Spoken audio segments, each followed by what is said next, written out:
Nice.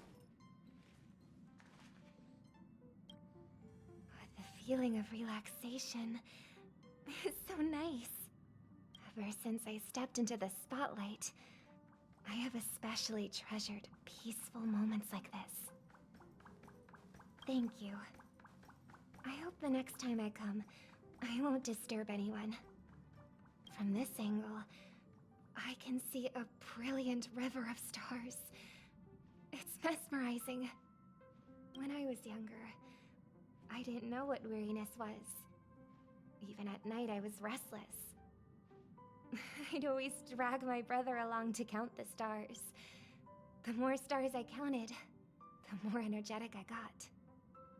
Whenever that happened, my brother would hum a lullaby for me. Halfway through the song, I would already be asleep. Days of youth are fleeting, but those shining memories are gifts of growing up, and they deserve to be treasured forever.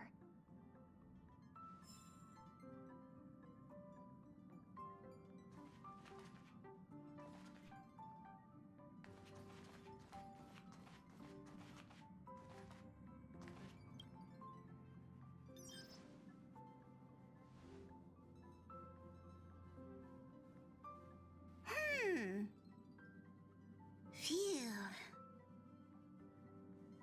What's up, Pom-Pom? Just got a message from the Xianzhou La Fu. Looks like it'll conflict with our original schedule.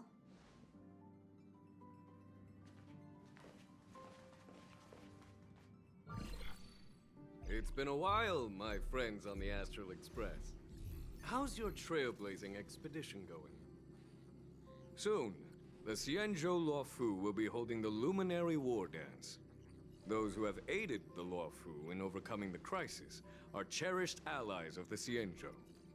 Thus, on behalf of the Seat of Divine Foresight, I'm extending an invitation to attend the ceremony. Your presence would be greatly appreciated. Well, things aren't getting lively. We've barely recovered from the family's Charmony Festival, and we're already being invited to another special event. Why not think about it this way? Our trailblazing expeditions are turning into blast expeditions, where we eat, drink, and play wherever we go. Blast? Expedition? Yeah, wherever we go, we eat, play, and have a blast. So we should leave March behind to take care of the Express? Hey, that's not what I meant. I'm all for some fun. I just hope there won't be any surprise party crashers, like Friday or Saturday. The Xianzhou Luofu has recently overcome a crisis. By holding the war dance, they're demonstrating to everyone that they've returned to a state of peace and safety. But that's what everyone said before we went to Penacony. You'll be totally safe under the family's protection. No need to worry. The war dance is not like the Charmony Festival with all its hidden secrets. It's just a festival to honor the Rainbow Arbiter and the Cloud Knights, who fought against the abominations of abundance and protected the Xianzhou ships. Aside from star skiff performances, it's mostly martial contests. Nothing too different from the Taiki and Roboball contest we've seen before. What do you think, Himiko? Since we've accepted Miss Black Swan's proposal, we should probably head to Amphorius for refueling. There's certainly no rush. This trailblazing expedition is quite unique, and the Express needs to be fully stocked and prepared before moving on to the next stop. With Madame Herta's help, I was planning to deliver some Leviathan fossils from Kalinga Abyss to Ron May, member 81 of the Genius Society. It could earn us some favors before we set off. However, it may take a few weeks. Aw, so that means we're not going to the Luofu. Being an adult means maintaining relationships, whether we like it or not, March. Since we've been invited, it's only right for the Astral Express to attend the ceremony. So, here's the plan. Pom-Pom will take everyone to the Xianzhou Luofu. Mr. Yang and I will meet up with Ron May and fulfill our promise. Meanwhile, you, March, and Don Hung will represent the Express and attend the war dance. What do you two think?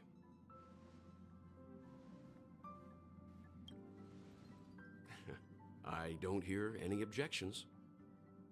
Now that everyone's on board with the plan, It's time to warp to the Xianzhou Lafu.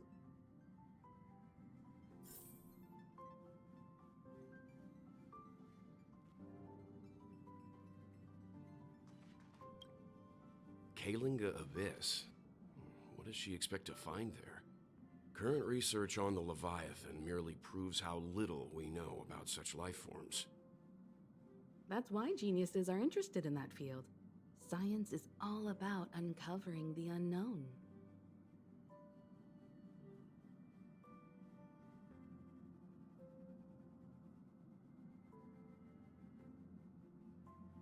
Don't miss us too much. If I stumble upon some cool Leviathan fossils, I'll bring a few back as souvenirs for you.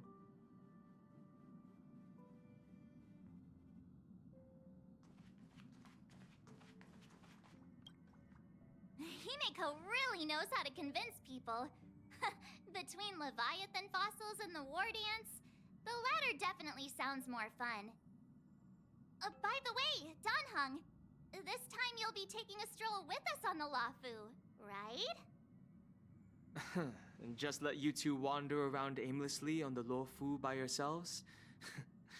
I don't think so. Plus, Mr. Yang is right. The Ambrosial Arbor crisis just ended, and both the long life and short life species are still feeling uneasy. And that's why Jing Yuan wants to organize the war dance, to show that the Xianzhou Luofu is stable and safe. And since he has extended an invitation, it's only right that I visit my old friend.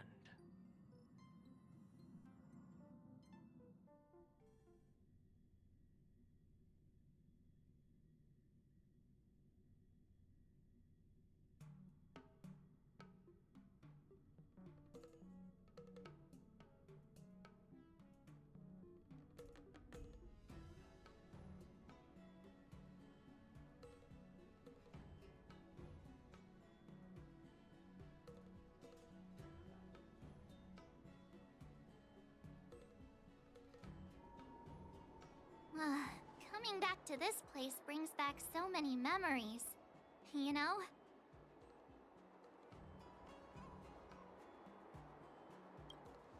Hey, I'm not actually gonna recite a poem. I was just thinking about all the twists and turns we went through when we first arrived on the Xianzhou.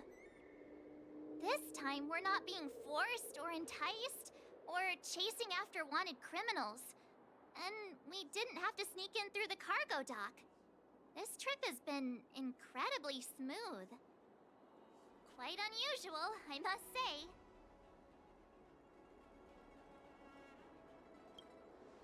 Such is the fate of us nameless, I suppose.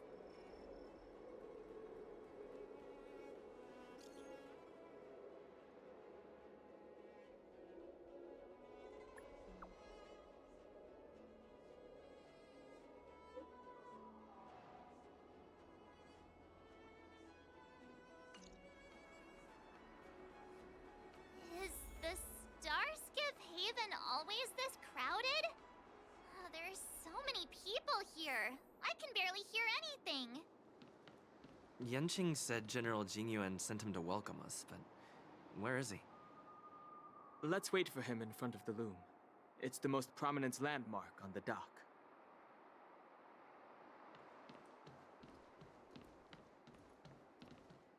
Hey, you guys! Hold on a moment. Did they just call us? Look at their outfits. They're from Penacony, right? Are you familiar with the Xianzhou Lafu? We know a little bit about it.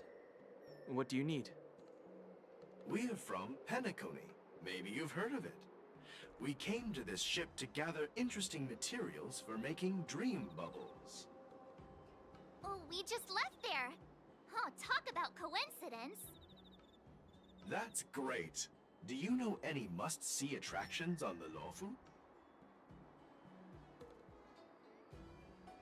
We did, but the locals were all like, come on, there's nothing worth seeing on the Luofu. It's so boring here. Ha, can't blame them. If someone asked me what's there to see on Penacony, I'd probably struggle to answer too.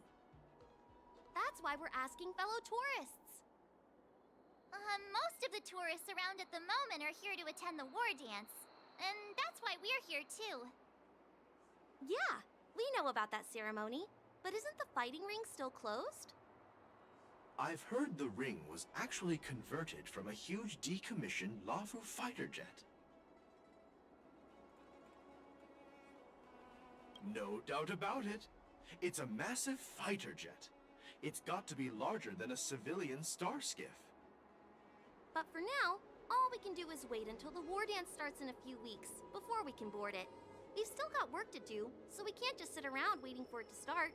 That's why we're asking you about some must-see attractions. We're looking for unique experiences that you won't find on Penacony.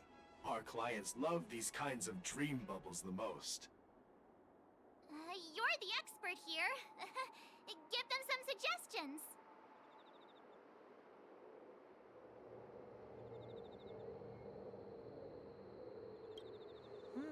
Good idea. The everyday vibe of the Aurum Alley is a rare find on the planet of festivities. Everyday vibe. Yeah, our clients have had their fair share of adrenaline-pumping dreamscapes. Maybe something down to earth would touch their hearts. Thanks for the suggestion. We'll head to the Aurum Alley to gather materials. Maybe we'll run into each other there in a couple of days. Look, Yanqing's here. Really? Let's go catch up with him.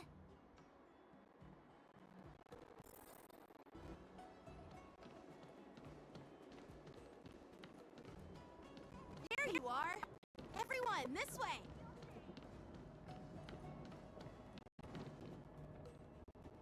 Hey, everyone!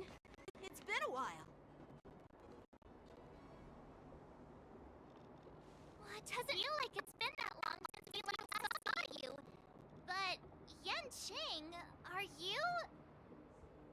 What's up, Miss March? They say kids grow up really fast. Yanqing, are you a little bit taller than before? We've only been away for a few months.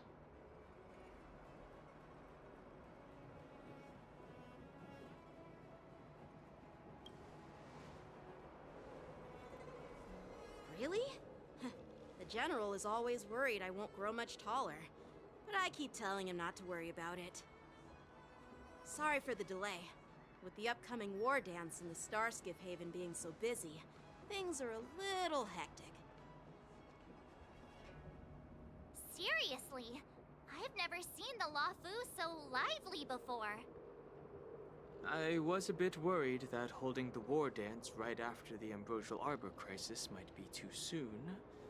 But seeing the bustling Starskiff Haven, I understand why General Jingyuan chose this timing. Yep. There's people from other delves and travelers like you three who have come from afar. With the war dance coming up, there's a huge number of visitors pouring into the Starskiff Haven. The Cloud Knights are working hard to keep the security tight.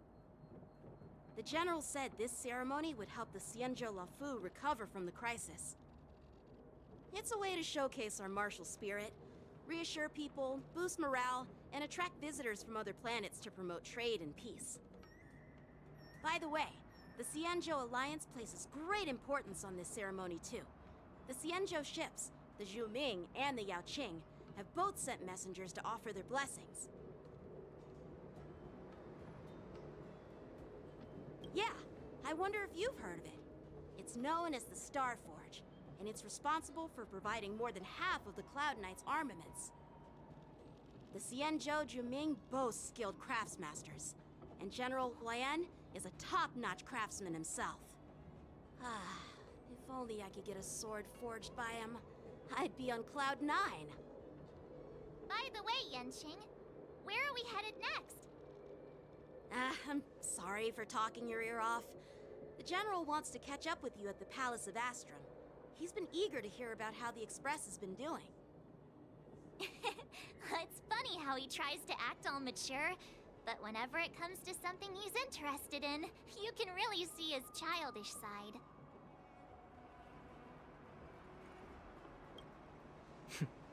I agree.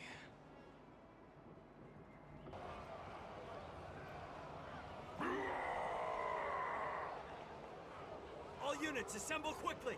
Get ready to protect the crowd! I just mentioned security, and now all of a sudden something's gone wrong. Excuse me, I need to go check out the situation.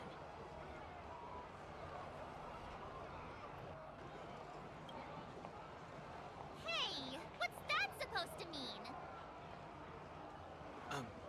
We'll go with you.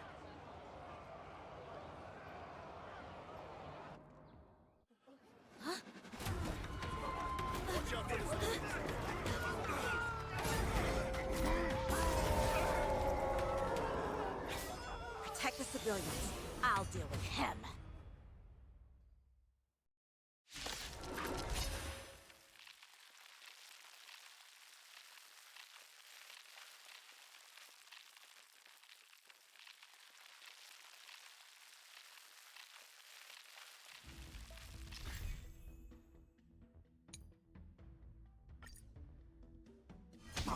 Borison? Why are there Borison here? This ends now. Ill tidings manifest. Stand still. The dead return! I underestimated you.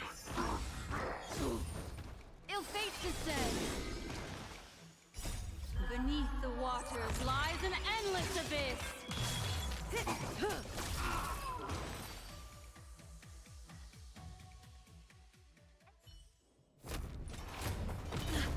Not good.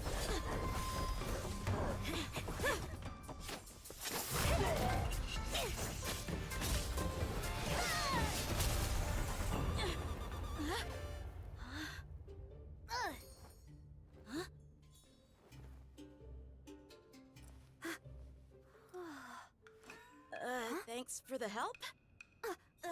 Sorry, no time to chat. Could you give me back my...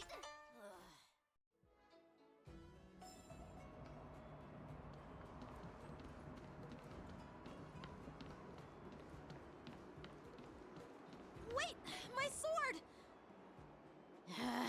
Let's just get down to business first. I'm sorry, but I'm afraid we'll have to put our plans on hold for now. I need to find out what's going on.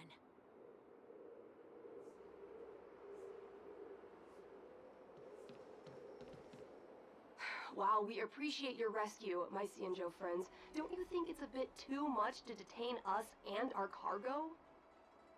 Sorry, but we've been ordered to detain you and your cargo for inspection until we figure out the source of the attack. Once we're done with the formalities, we'll let you and your cargo go.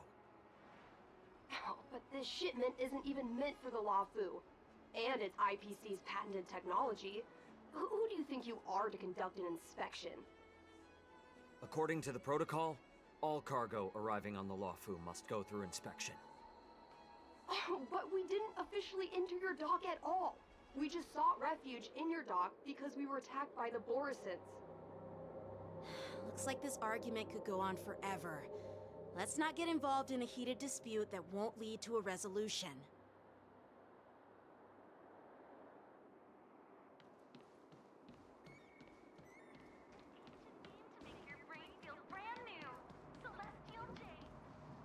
Who's in charge here? I need some answers. It's my fault. We let our guard down for a moment. I take full responsibility. With the war dance approaching, safety should be a top priority. Now, tell me, how did Borison prisoners end up in Starskiff Haven? According to the protocol, Borison prisoners should be held on a Starskiff and taken directly to the shackling prison under strict supervision without ever touching the ground. Who allowed a prisoner transport ship to dock at the passenger terminal? Please don't blame this captain. This incident involves the Zhu Ming's diplomatic vessel. Who are you?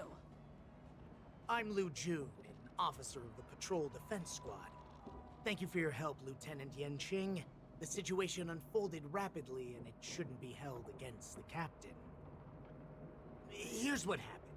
An IPC transport ship was attacked by the Borisin just before arriving, and the Juming's diplomatic vessel came to the rescue. They fought off the Borisin pirates and imprisoned them on their ship. So, an IPC ship was attacked by the Borisin near the Luofu, and the Juming envoys saved them? Sounds complicated. Honestly, it gives me a headache too. The Juming diplomatic ship, adhering to standard procedure, docked at the passenger terminal to hand these criminals over to the Luofu. You know, with all the outsiders flooding onto the Luofu, the star skiff lanes are under immense pressure. The Borisin desperados decided to put up a fight before the prisoner transport star skiff could get there. And that's what you just witnessed. We'll make sure these prisoners are sent to the shackling prison as soon as possible. I see. It's an unusual situation indeed. I'll report it to the security department of the Realm Keeping Commission and ask for their cooperation in handling the aftermath. Maybe I should gather more details from others so that the Seed of Divine Foresight can have a better understanding of the situation.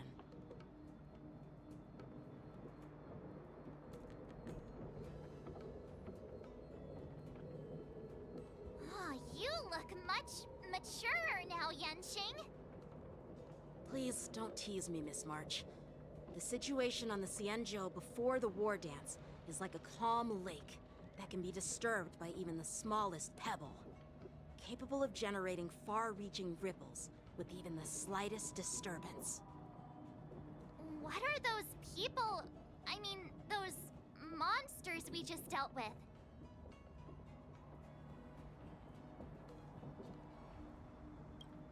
Those werewolf monsters are known as Borisin. They are abominations of abundance, and we've been fighting them for a very long time. The Borisin have been a powerful force for a long time, plundering and enslaving many worlds. The threat they pose is just as terrible as the Swarm disaster, and the Alliance even had a fierce war with them 3 decades ago. Their presence has faded over the years, but who would have thought? According to that officer, they attacked an IPC ship near the Xianzhou Luofu. Such a brazen attack seems quite unusual to me. Yeah, that's what I find strange too. It seems like the IPC and the Borisin have some serious grudges. Well, enough with the chit-chat. The General wants me to take you to the Palace of Astrum. I'd love to chit-chat a little longer, but there are some things that can't be left unchecked. Is it a serious matter? Maybe you'll need our help in hunting down the Borisin? Thank you, but it's no big deal. By the way, that young lady who just appeared, she took my sword. I'm thinking of filing a lost property report at the Realm Keeping Commission to see if I can get it back. I doubt she did it on purpose.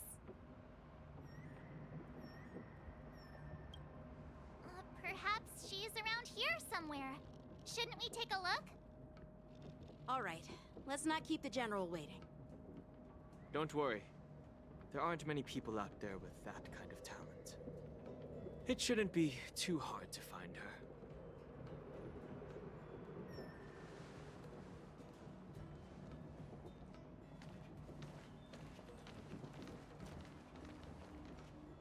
There sure are a lot of troublemakers around.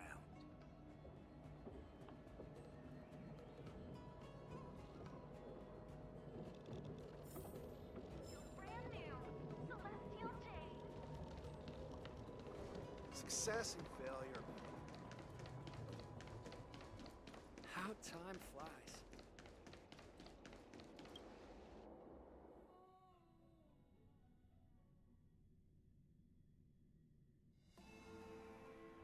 It's been a long journey, Elder Huayan. Thank you for your presence. Don't mention it. Thank you for taking the time to welcome me.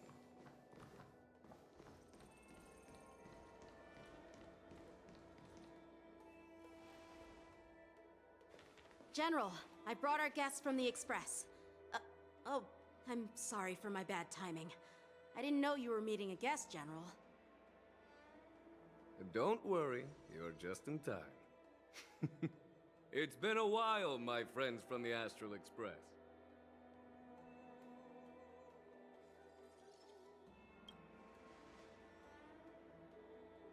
Sure, how couldn't I have? It's not often we find such moments to reunite and enjoy one another's presence. Since when did he and General Qing Yuan become such good buddies, Dan Heng? They seem to be having a great time. A lot must have happened without our knowledge. At least, I hope that's the case. Allow me to introduce you to General Hua Yin. He's the Arbiter General of the Xianzhou Zhuming, known as the Flaming Heart. No need to be so formal. I'm just a tourist here, no different from other tourists who've come to attend the ceremony. Elder Hua Yin is not only one of the Arbiter Generals, but also the Furnace Master of the Artisanship Commission. Besides his martial skills, he excels in forging various weapons. Such talents are unique, even among the Arbiter Generals. Be it Arbiter General or Furnace Master, these are merely titles given to me long ago. I've retired several times already, but with the current change in circumstances, the Marshal has called me back to duty, and I had no choice but to answer the call. Well, in the end, I'm to blame. Living such a long life naturally brings its share of disapproval. It's an honor to meet you, General Hua Yin. It's my honor to meet you, General Hua Yin.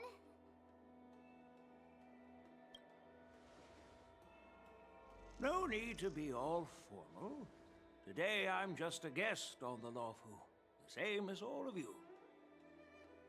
So, these three are the ones you mentioned, Jing Yuan? The heroes who helped you with the Ambrosial Arbor crisis? Indeed. There's Dan Heng, March 7th, and him. Without their help, I'm afraid the Luofu might not have easily overcome this crisis. So, the Imbibitor Lune's reincarnation has returned to the Luofu and will attend the war dance. I'd love to have a drink with you should the chance present itself. You're more than welcome, General Hua Yin. And this young friend is? Yanqing, my apprentice. He remains by my side as my retainer due to his youth, which I hope will season him with experience. He will stand for the Luofu's Cloud Knights in the upcoming war dance, ready to take on all kinds of challenges. Great, great!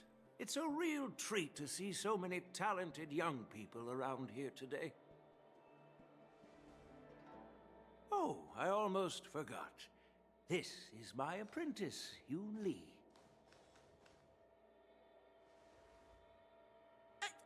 It's you!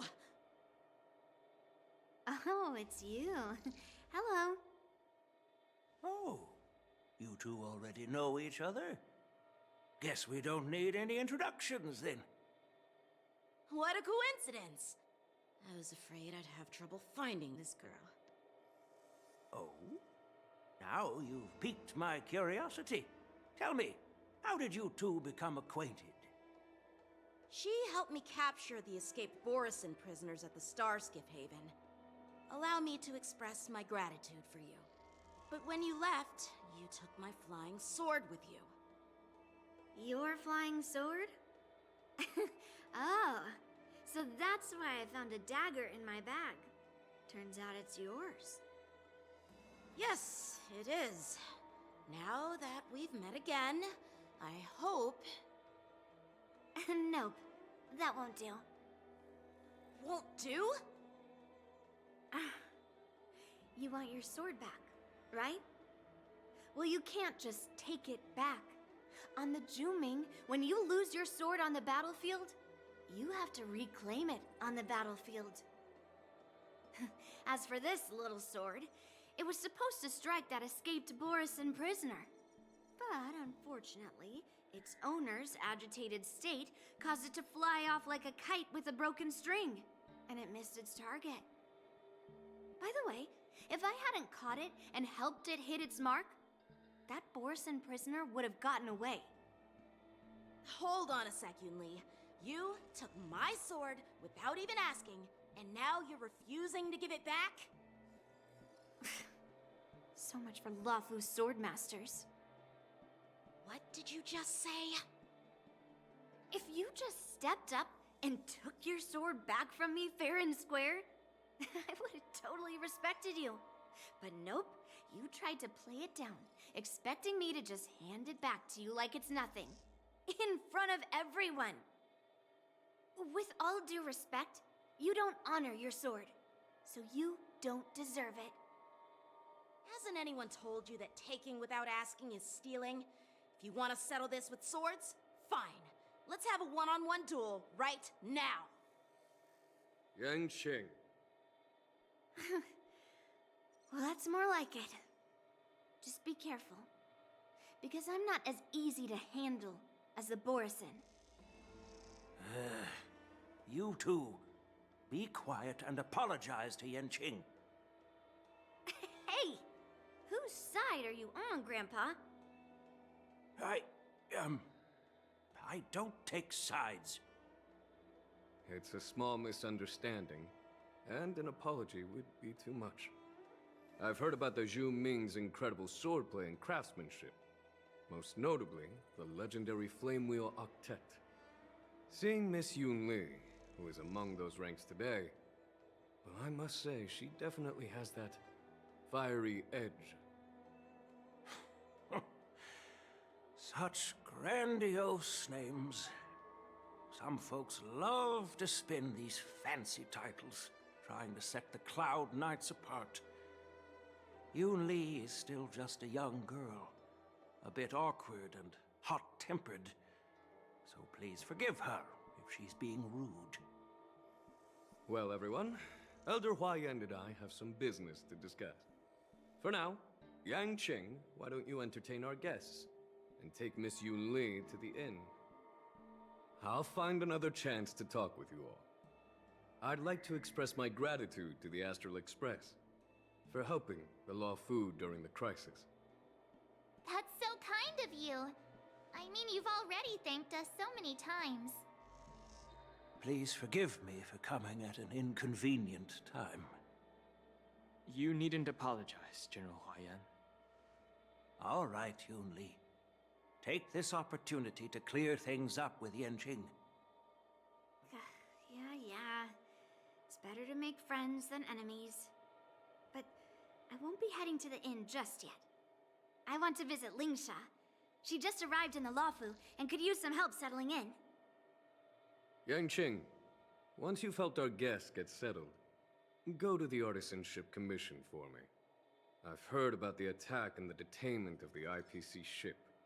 Qingzu sent word that the IPC members are protesting and wish to have their cargo back.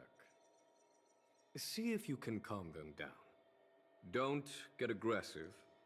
Just make it clear that the Xianzhou Luofu has no intention of violating their rights. I'm on it.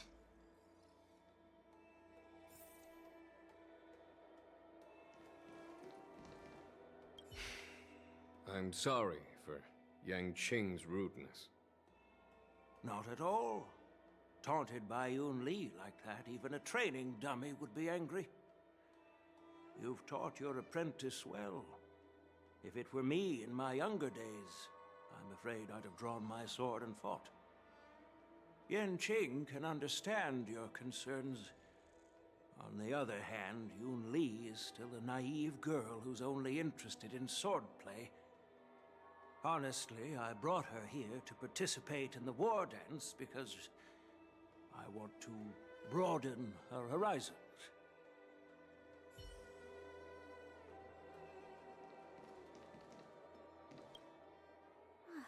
This trip is totally worth it.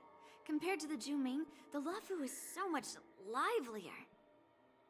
But it's a shame the Luofu sword masters don't seem that great.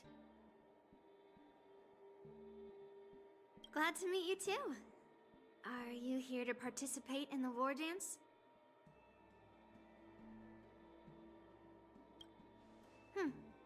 So, you're not a participant? You look like you know your way around a fight. Well, you can still sign up. The Cloud Knight's ring is always open to outsiders.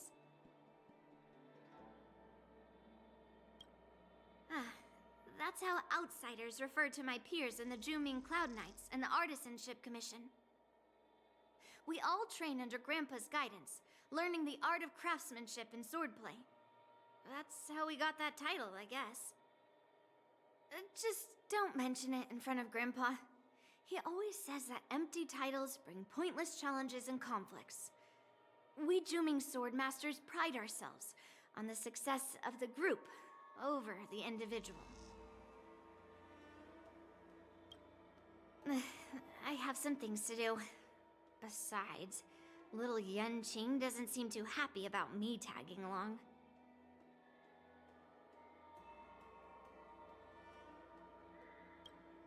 Yeah, you're right. I took it with my skills. So I guess you can say I'm a robber or something. How dare he imply I'm a thief?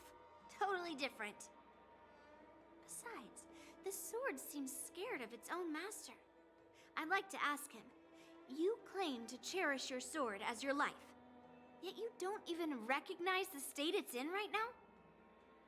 I didn't intend to keep his sword. I was planning to take this chance to return it to him. But now, I've changed my mind. I'll give that poor flying sword some proper maintenance.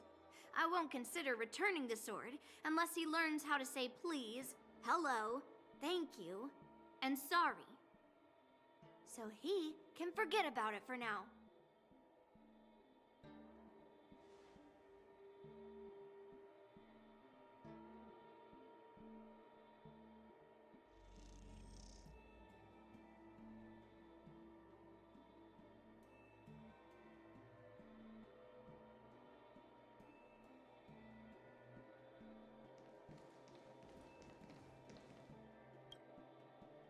Hey, Donhung.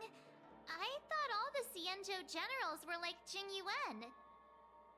But that General Huaiyan, he looks so thin and scraggy, as if even a light breeze would knock him over. Is that old man really an Arbiter General?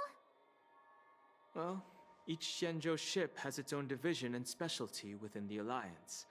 Not all of the Arbiter Generals are good at leading the charge. You heard what Jing Yuan said, right? General Huaiyan was once the head of all the skilled craftsmen on the Juming. Don't you find it strange? Do Xianzhou people age? I rarely see any old people on the Xianzhou ship. And when I do, they're usually travelers.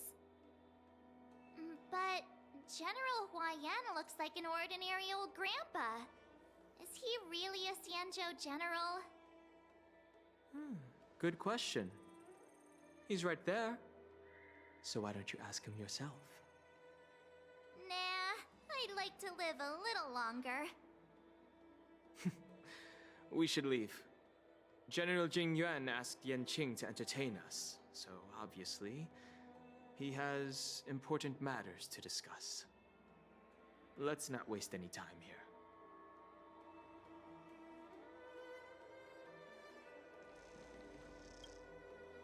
This is the report Qingzu just sent me.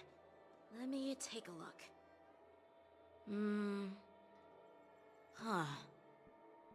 Looks like the General has given me a tough challenge. He wants me to try and help put the IPC's mind at ease. Well, it's not exactly a test. As Cloud Knight officers, we not only learn the art of war and martial arts, but also occasionally have to handle diplomatic disputes. It's just, talking things out isn't as straightforward as duking it out with weapons on the battlefield. This is especially true when you're up against the IPC, with their non-stop corporate babble. Well, let's not worry about that for now. Shall I take you to the inn?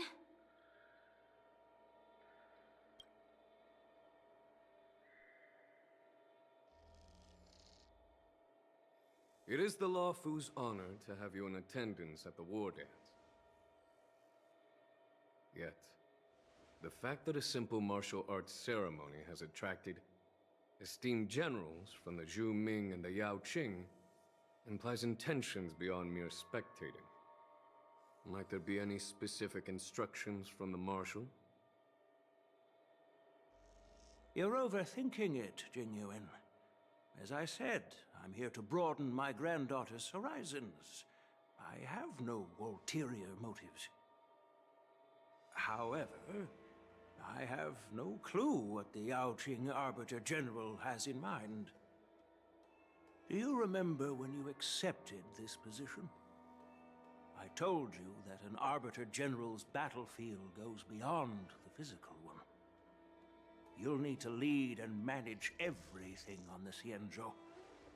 The title of Arbiter General holds a weight far greater than its literal meaning. So many years have passed, and you've done well. However, longevity for the Xianzhou people can be a curse. Living too long means that every mistake you made will lurk in the shadows. And one day, they'll eventually catch up to you. The Marshal knows everything that has happened on the Lawfu. As for the Merlin's Claw of the Yaoqing, she has come specifically for you. Speaking of which, why hasn't she arrived yet? They say the Merlin's Claw strikes like lightning. Being late isn't her style. That's not true, General Huaiyan. She's been here a while, but I'm sure you've heard of her unbridled nature. As soon as she disembarked from the star skiff, she mentioned having something to attend to, and simply disappeared. You must be the messengers from the Xianzhou Yaoqing, I assume. We are Jiaoqiu and Moza, retainers of the Merlin's Claw. It's an honor to meet you in person, Arbiter Generals. Now this is interesting. A guest who doesn't come to visit but sends a message instead. What does she mean? Tell me, what could be more important to her than coming here? Master heard about a spectacular view in Scale Gorge Waterscape. I believe she went there to enjoy it. A spectacular view? Ha! Did you hear that, Jingyuan? This person is being sarcastic. Please do not misunderstand me, General Huaiyan. I was simply stating the truth. Master thought it would be inappropriate to keep you waiting, so she sent us here. Once she's finished with admiring the scenery, she'll personally come and apologize to the both of you.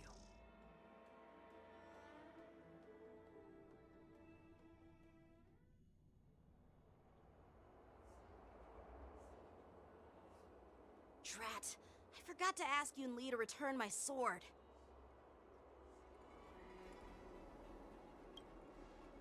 Unacceptable. Every sword is precious to me. If it weren't for the General's interference, I would have taught that shameless girl a lesson in swordplay. By the way, I don't know if it's just me, but the General seemed a little reserved. Could it be because of Elder Huaiyan's visit? Reserved? Really? Maybe I'm just overthinking things. No, you're not. When I entered the Palace of Astrum, I realized that the messenger from the Xianzhou Zhu Ming was actually the Arbiter General himself. So, The messenger from the Xianzhou Yao Qing must be the Merlin's Claw herself, I presume. That's right. Well, that's what makes this entire thing so unusual. What's so unusual about it? They simply received an invitation from Jing Yuan, just like the crew, right? The war dance is just a small festival. And now we have 2 Arbiter Generals from other Xianzhou ships here. I'm afraid they're here for something more. Maybe they've come to hold Jingyuan accountable for the Ambrosial Arbor crisis? Hold him accountable? Come on, didn't the Luofu fall victim to the disciples of Sanctus Medicus and the Antimatter Legion? Why would they blame the victim? Don Shu's rebellion and Ventilia's scheming are merely one side of the story to the other Arbiter Generals of the Alliance. Only a single piece of incontrovertible evidence remains, creating an endless source of potential complications. The Ambrosial Arbor. Yes. It's undeniable that the Plague Mark, which was subdued by the Xianzhou Luofu, has resurfaced. But was it really a conspiracy instigated by the Antimatter Legion? Or does it indicate a traitorous intent from within the Luofu, implicating Jingyuan himself? Once the spark of suspicion is kindled, it proves hard to extinguish.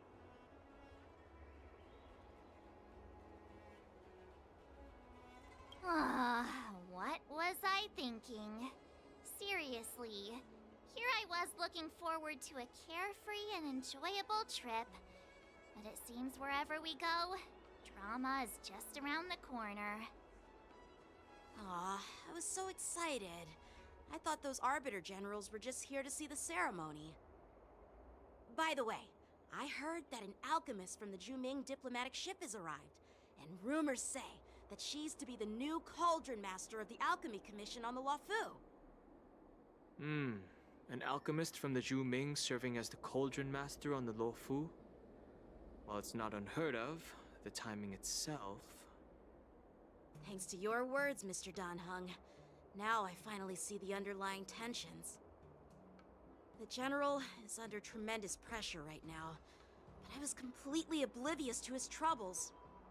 How naive of me. Come on, don't think like that. Leave the adult matters to the adults. Even if you wanted to do something for the General, it's not like you can do anything. Did I say something wrong? Again?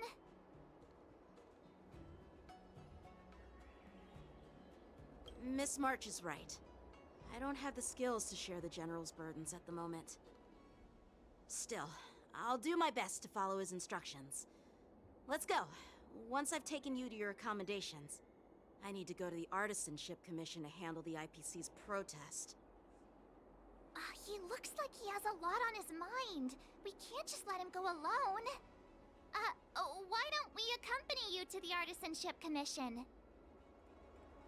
This is too much trouble. While I appreciate your kindness, dealing with the IPC's workers could be tricky. I'm afraid this will cause trouble for the Express. No worries. We're pretty experienced in dealing with the IPC. You've heard of the 10 Stone Hearts? We've dealt with quite a few of them, right?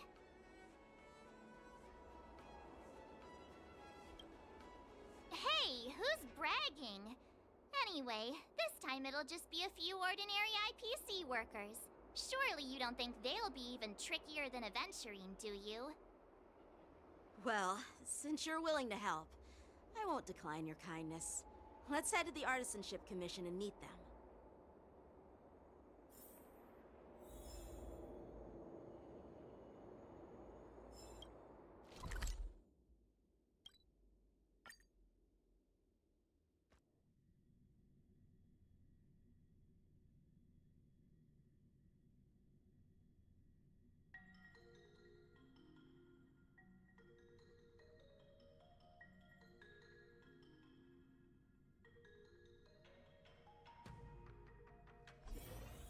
Can I really reason with you Xianzhou people? I think I get it now. In your words, this is called looting a burning house, right? But I am trying to reason with you here.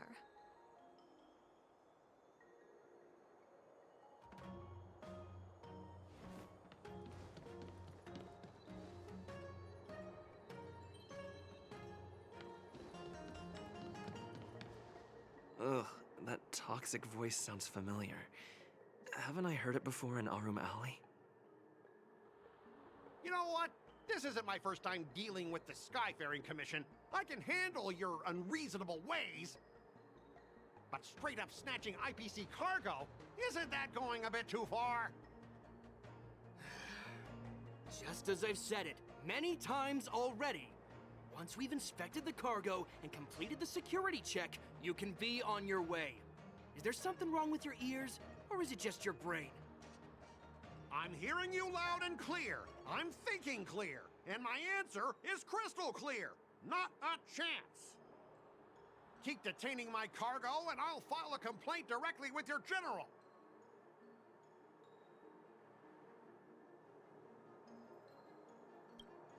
You jerk! Who are you calling a dog? Wait, why are you here? You're staying on the Cienjo, are you? What terrible luck! Wherever you go, disasters aren't far behind. Aren't you the guest from the Astral Express? What brings you and Yanqing to the Artisanship Commission?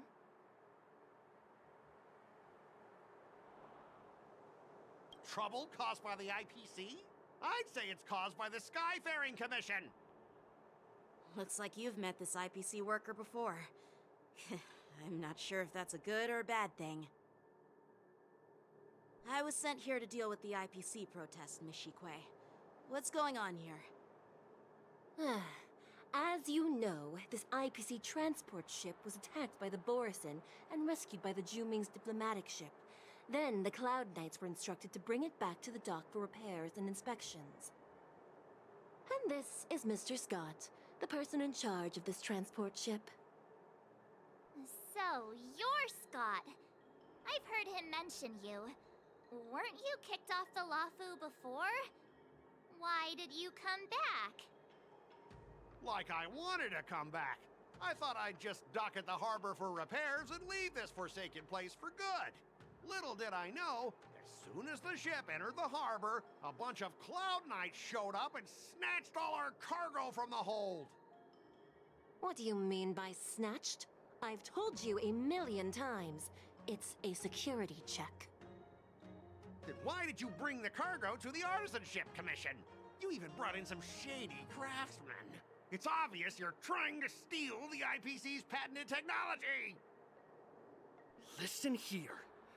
Firstly, the Skyfaring Commission detected dangerous items that could possibly be weapons in your cargo hold. That's why they called me here, to double check. Secondly, where the heck did you get the idea that I'm a shady craftsman? Even if there are dangerous items, what do they have to do with you? It's not even being shipped to the Lafu. We'll just fix the ship and be on our way. We won't unload our cargo here. But you'll have to stay in the port for several days before your ship is repaired and you can take off again. How can we just leave unchecked items sitting here? I understand, but we don't need to disassemble the cargo if it's just a security check, right? In most cases, we don't. However, our scans discovered that the cargo doesn't only contain machinery, but also some substance that resembles biological tissue. Biological tissue? Does this crate contain living things? I'm afraid we'll need to wait for the Alchemy Commission for further confirmation. In any case, according to our regulations, we need to unseal one of the crates for further examination. But this IPC specialist has been hindering us on the grounds of patent secrecy. The Alliance's regulations on biological products are very strict. Without further inspection, there is no way for the Skyfaring Commission to release the cargo. Oh, really? Fine! If anyone lays a finger on that shipment, they'll have me to deal with. It doesn't matter if it's mechanical or biological. It's none of your business. I'm filing a complaint against the Skyfaring Commission's ridiculous regulations! This Mr. Scott seems stubborn and difficult to persuade. Honestly, I really don't want to have a vicious confrontation with the IPC.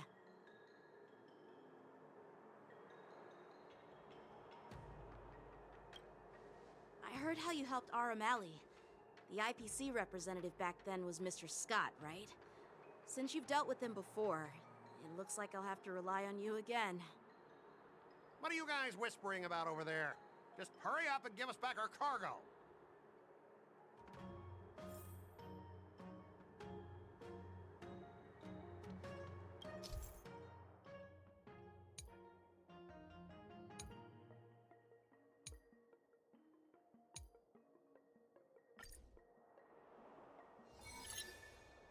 As I recall, this guy won't listen to reason and can only be persuaded with intimidation. But he does seem to follow rules to some extent. Let's use that against him. Speaking of regulations, we have our own laws and regulations too. According to Article 4 of the Cienjo Alliance IPC Trade Consensus, the Alliance and IPC shall never infringe on each other's intellectual property rights.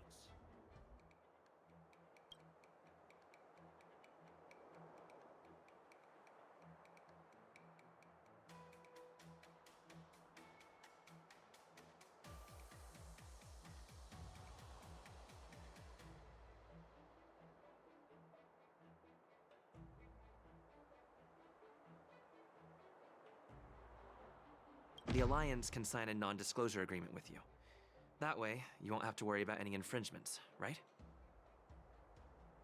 We can sign a mutually acceptable non-disclosure agreement in accordance with the IPC's rules.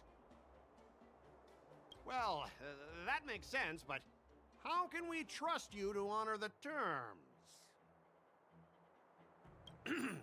Even if we set aside the secrecy of intellectual property, these prototypes built by the Intelligentsia Guild are incredibly valuable, beyond your wildest imagination. If anything goes wrong, you won't be able to pay for it even with your lives.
All right, we understand your position, but rules are rules and we can't bend them now. However, we'll note down your concerns and pass them on to management. We'll keep you updated on any developments. Besides, the cargo on this transport vessel belongs to the Intelligentsia Guild. If you want to inspect the cargo, shouldn't you at least call in a member of the Intelligentsia Guild to be present?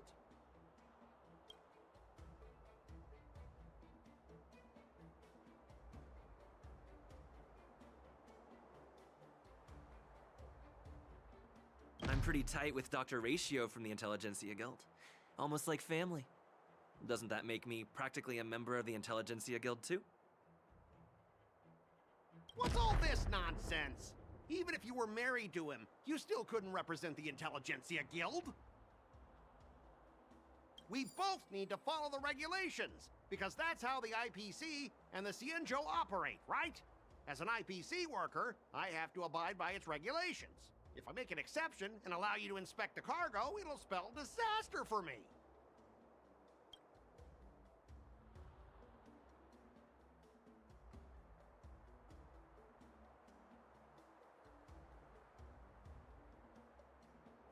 Everyone has their own set of rules. Now that you're on their turf, Shouldn't you follow their rules too? Yeah, I get it. I know I'm on the Xianzhou, but if I violate the IPC regulations, I'll be in deep trouble when I get back.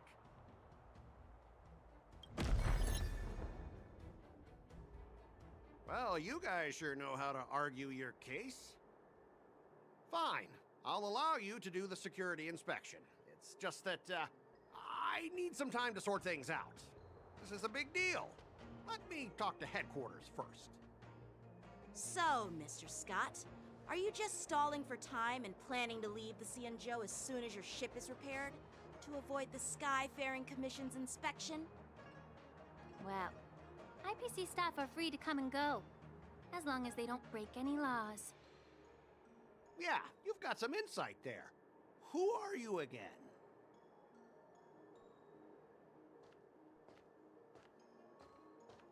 Allow me to introduce myself. I'm Lingsha, Cauldron Master and head of the Alchemy Commission on the Lawfu. Could she be? Yeah, she's the new Cauldron Master assigned here from the Xianzhou Zhuming. I received a report from the Artisanship Commission about cargo containing samples of unknown organisms. It said they needed help from the Alchemy Commission.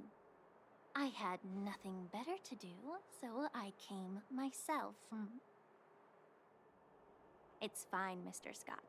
If you really don't want your cargo to be inspected, it doesn't matter. It doesn't matter? How can you say that? Why are you being so nice all of a sudden? Well, since you're not going to check it, I'll take this crate and be on my way. Is that okay with everyone? Yeah, sure. Why should I object? Not only this sample, but all the goods on the transport ship are yours to keep. Like I said, we won't inspect them. Wait a minute!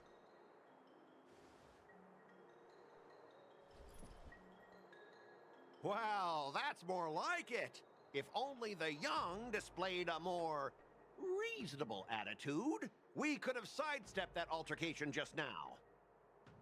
Our ship will leave in a few days once the engines are repaired. Your ship can leave whenever you want, but I'm afraid I can't say the same for your cargo.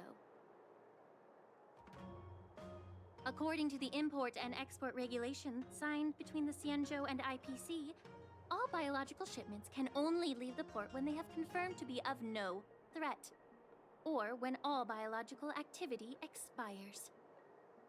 Since we can't determine if your shipment is safe for the environment, I guess we'll have to wait for its biological activity to expire. Let me check the previous cases. Normally, it'll only take around 47 star calendar years.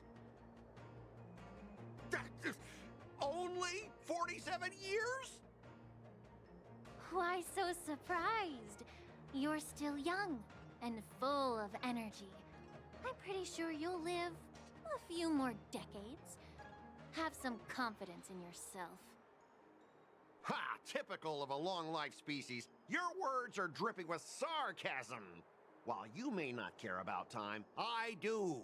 I'll be demanding double compensation from the Skyfaring Commission for every minute wasted. Sure thing, Mr. Scott. You seem pretty confident that your career and life will last long enough to witness this victory unfold.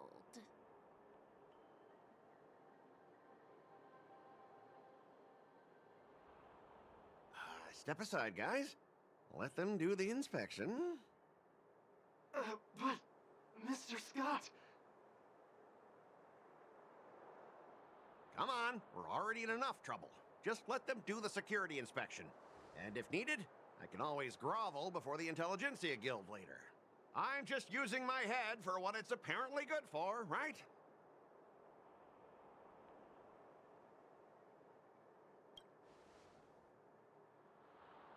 Well, honestly, at least you're not as annoying as that woman. Just get on with the inspection. Don't act all chummy with me now that you've got your way. This lady is really something else.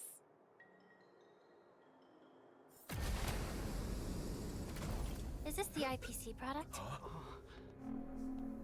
Listen up. Any damages caused by inspections will be filed with the IPC.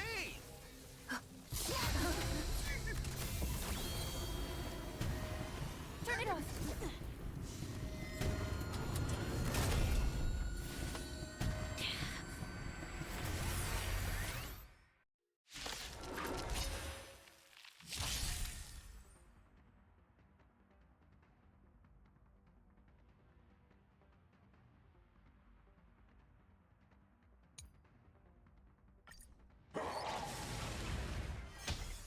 Well, how unexpected.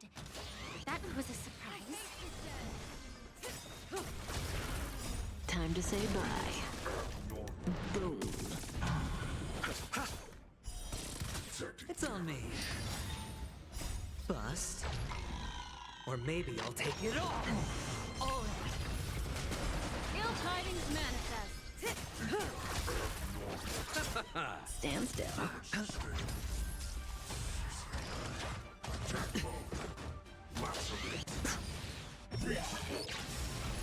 Watch your head. Ill fate descends. Beneath the waters lies an endless abyss.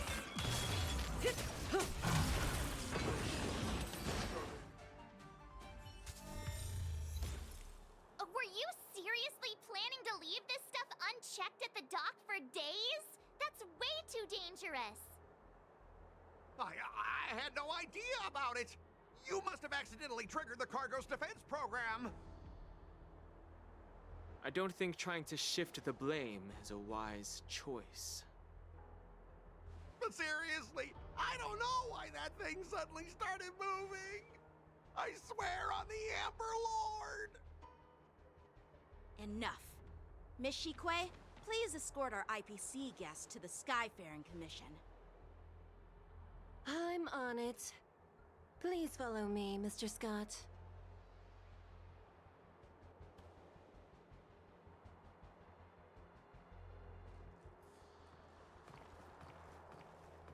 Gentlemen, our preliminary inspection shows that there is indeed hidden biological tissues inside, just like the craftsman feared.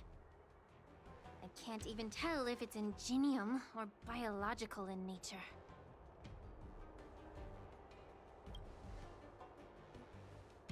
The core of this device is what they call wetware in industry slang.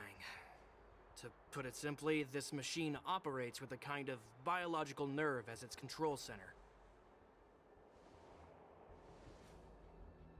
I'll take some samples for the alchemist to analyze and figure out where the biological tissue comes from.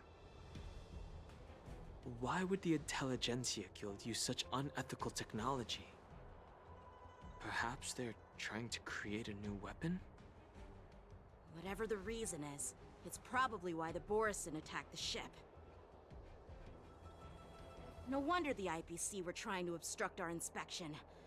I'll contact the Ten Lords Commission and ask the judges to come and give their final verdict on this. According to our rules, all prisoners and weapons involving dangerous creatures must be taken to the shackling prison for further sentencing. After all, it's the safest place on the Luofu. As for you, Mr. Craftsman, please go with the Cloud Knights and explain the situation to the judge.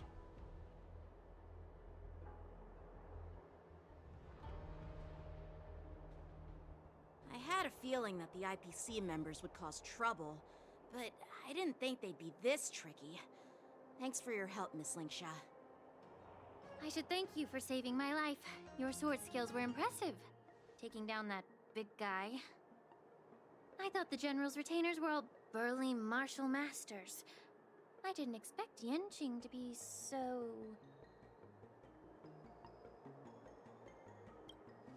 Yeah, exactly. He's young and talented. As for you, you must be the guests from the Astral Express, right? Saving the Luofu from that crisis. It's so impressive. It wasn't a big deal. Really. It's still early, so why don't we get some tea at the Alchemy Commission? We can discuss your suggestions for revitalizing the commission. I'd be happy to accept your invitation. And you three are coming too, right?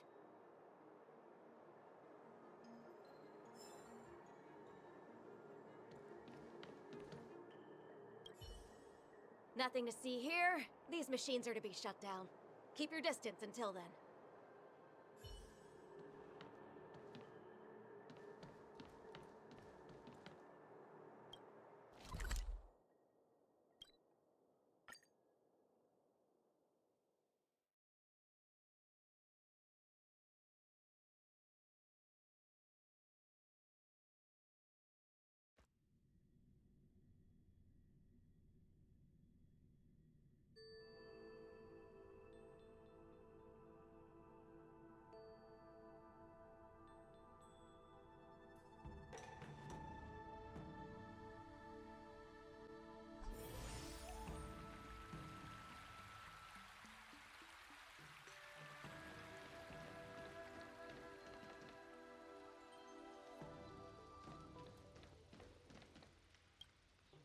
Hey! You're back! Why didn't you say anything in the group chat? I'm on duty. Let's catch up later.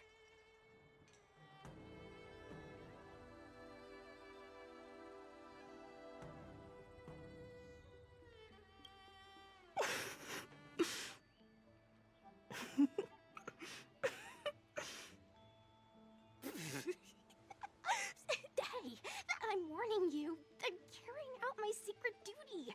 It'll be annoying if you keep cracking jokes like that. Stop hanging around here and find something better to do. Once I'm done in a few days, call up Lil Gwei and Wawa, and let's grab a meal at Aurum Alley. It's been ages since we hung out. Goodbye.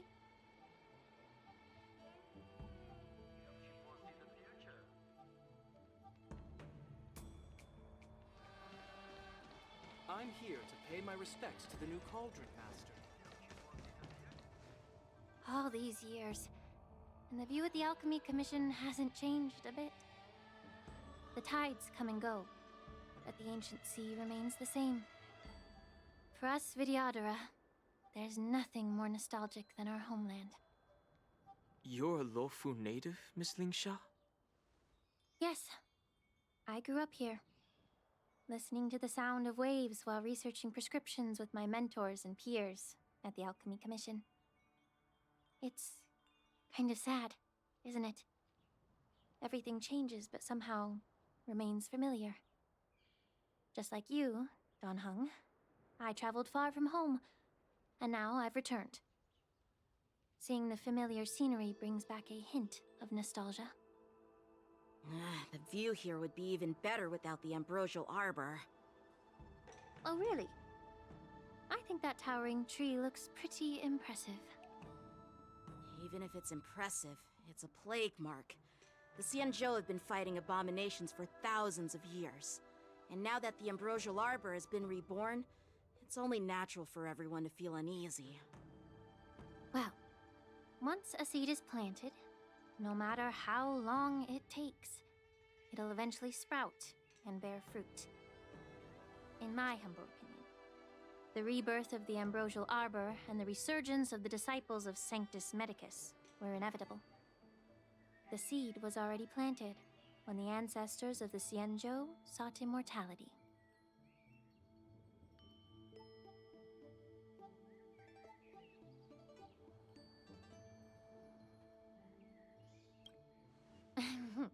My bad. Well, since you went through the entire Ambrosial Arbor crisis firsthand, Dan Heng and Lieutenant Yanqing, I'd like to discuss something with you. What would you like to discuss, Miss Lingsha? I was lucky enough to be chosen by the Alliance to come in and clean up all the old grime in the Alchemy Commission. Honestly, the Alchemy Commission is riddled with problems and has reached a point where fixing it seems impossible. I'm looking to remedy this problem, but was wondering if you could provide any insights. Well, even though I'm a Vidyadharan like you, I'm an outsider, just like my companions here. I can't really say much about a remedy, but I do have a piece of advice, Miss Lingsha. The Vidyadhara and the Alchemy Commission on the Luofu have always been intricately connected.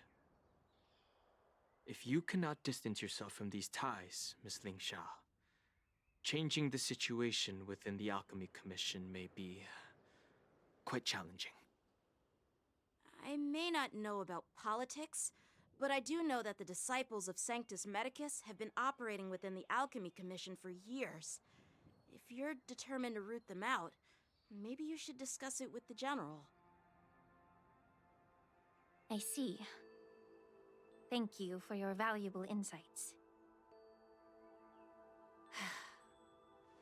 While the Lux Arrow from the Rainbow possesses unparalleled power to sever the Ambrosial Arbor, it can't sever mortals' desire to prolong their existence. Just like how the Cloud Knights can eliminate the remnants of the disciples of Sanctus Medicus, but are unable to calm the hearts and minds of the people within the Alchemy Commission. Our Xianzhou forebears knew this well, and that's why they entrusted the duty of guarding the roots of the Arbor to the Vidyadhara. However, the Vidyadhara are still only mortal beings. 30 years ago, my mentor served as Alchemy Commission's Cauldron Master. She recognized the emerging undercurrents and sought to cleanse the source of the disturbance. Unfortunately, even though she was skilled in the art of healing, she didn't understand the human heart or how to eliminate the sickness lurking within the depths of the Alchemy Commission. In the end, she was framed and exiled to the Juming. I was also implicated and had to leave the Lafu. And guess who arbitrated the case and handed down the sentence? None other than General Jing Yuan himself. What? You heard it right. The ones responsible for the corruption in the Alchemy Commission are not just the remnants of the disciples of Sanctus Medicus, but even the Divine Foresight himself.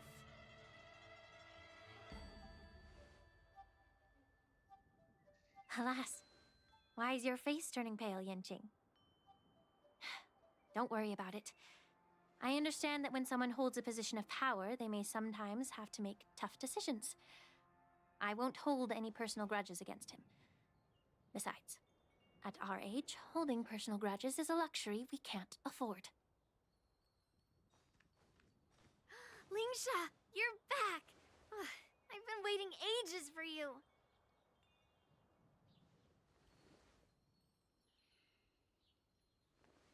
Yunli!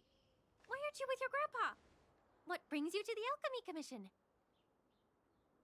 Well, let me take this opportunity to introduce you to Yanqing. What a small world. You stole my sword! Give it back! I see. Let's skip the introduction part then. Why do I keep bumping into you? Are you stalking me or something? Of course not. Unlike you, Miss Yunli, I have important things to take care of. You, on the other hand, seem to have all the time in the world to wander around without returning my sword. Grandpa used to say that a sword reflects its master. I talked to your sword, and it told me that you've been distracted. You hesitate when you should strike, and you struggle to stay calm when your sword is unsheathed. Now that I see you again, I realize your sword was right. It wasn't me who took your sword. It was you who lost focus. Do you really expect me to believe that nonsense? I've been taking it easy on you because you're a guest from the Juming, but you're not taking the hint. Don't people from the Juming know you're supposed to return what you've borrowed? Just look at this flying sword. Even if I gave it back to you now, it'd just be taken away again in a few hours. You know the Cloud Knight saying, a Cloud Knight must never let slip their weapon, yes? Well, sure, I can give it back to you now, but on the battlefield, that's a whole different story. Poor flying sword. Fine! You don't have to give it back, because I'll take it back myself!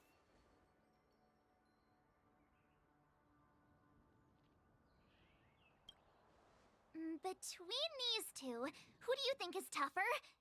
Don't get me wrong, I'm just curious. Get ready to separate them. It is my first day at the Alchemy Commission.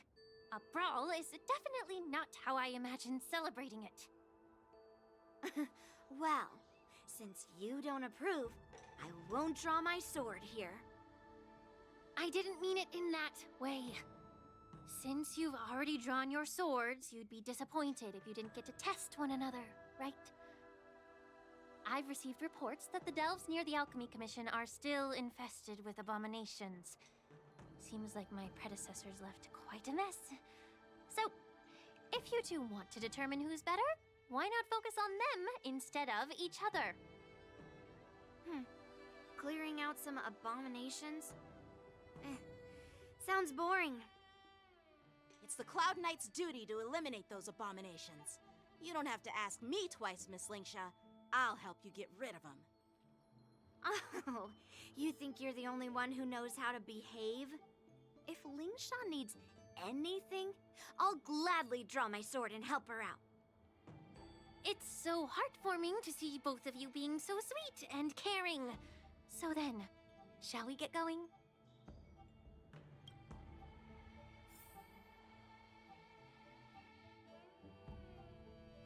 Ever since the disciples of Sanctus Medicus were eradicated, their experimental abominations have been festering here. If you want a contest, I'll be the referee. The one who kills the most abominations within an hour wins. Lingsha, as always, you're still an expert in making unpaid work sound so noble and grand. It's for your own good, little Yunli. While you desire to compete against each other, I don't want to see either of you getting hurt. That's really thoughtful of you, Cauldron Master.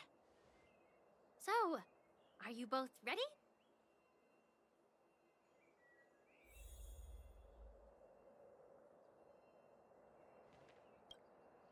Ugh. Looks like my predecessors left quite a mess. Let me say it again.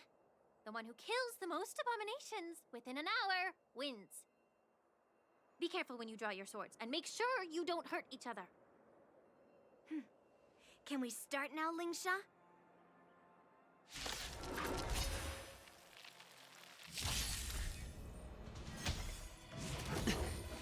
How many can you block?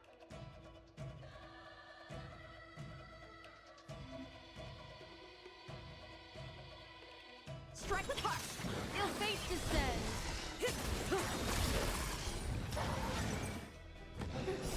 I didn't expect someone who can't even hold on to his sword to actually have some skill.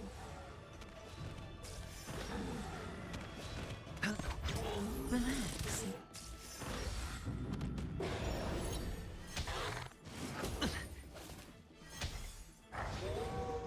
Blade and flight!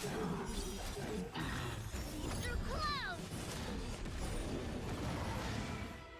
You've got style with those moves, but you're not striking where it counts. It's such a shame to see you misuse your sword like that.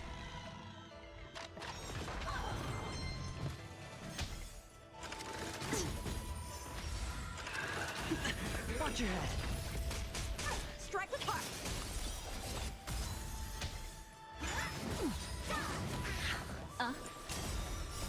Beneath the waters lies an endless abyss. Time to say bye. Boom. Relax. Oh. Blade and flight!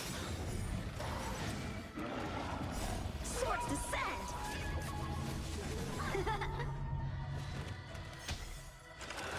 Didn't hurt. Through clouds!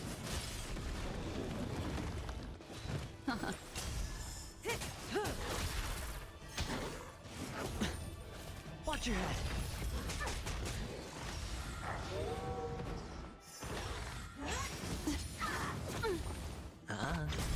Stand still. Strike with heart! Bust. Or maybe I'll take it off.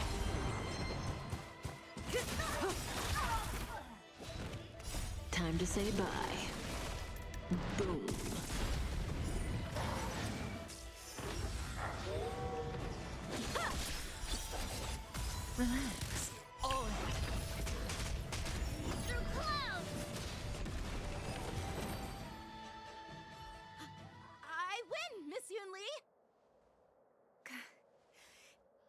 got lucky. Why don't you just give me back my sword, sincerely apologize, and then go cry your eyes out to your grandpa? Consider yourself lucky that I'm not interested in your rusty sword, as I don't have the nasty habit of snatching other people's weapons.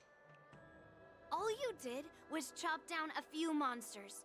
Don't get carried away with yourself. If you think you can just take this sword from my hand, go ahead and try.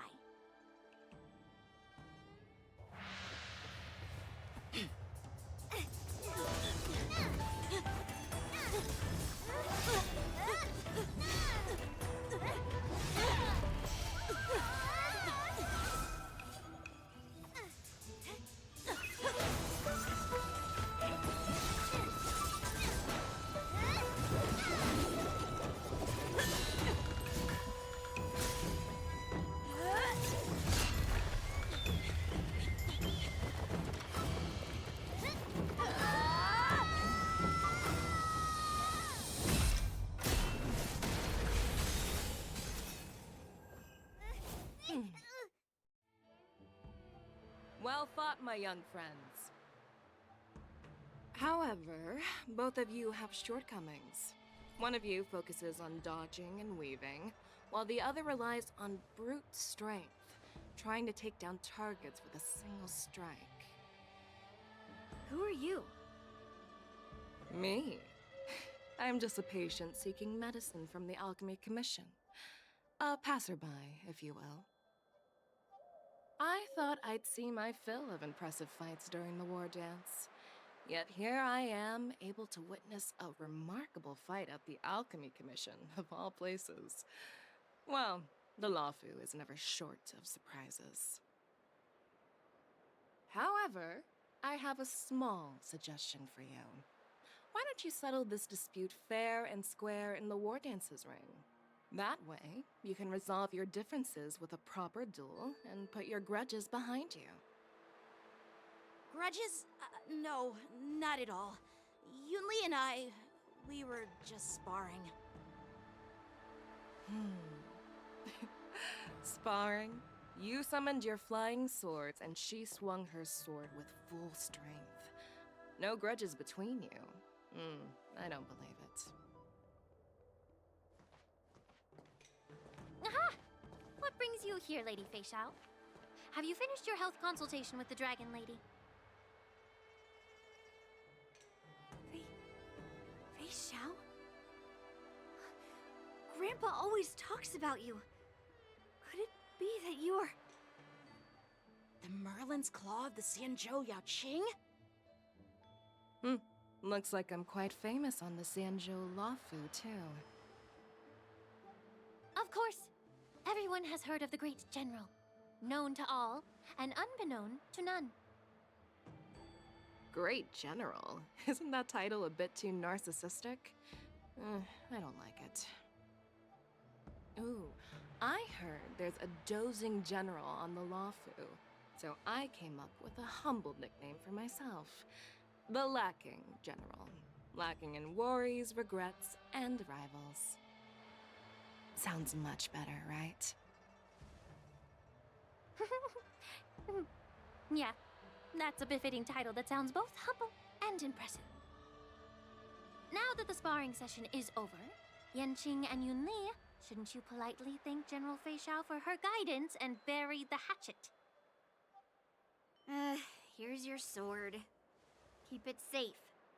Or it might get taken away again.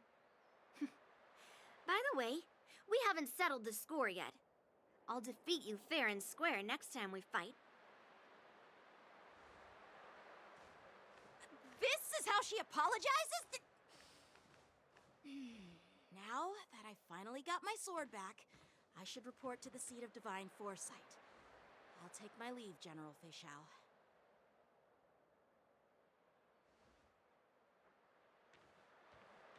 Oh, by the way, Miss Lingsha, if you've got some free time, I'd like to invite you to the Seat of Divine Foresight for a chat with General Jingyuan. I think there's more to those personal grudges you mentioned earlier.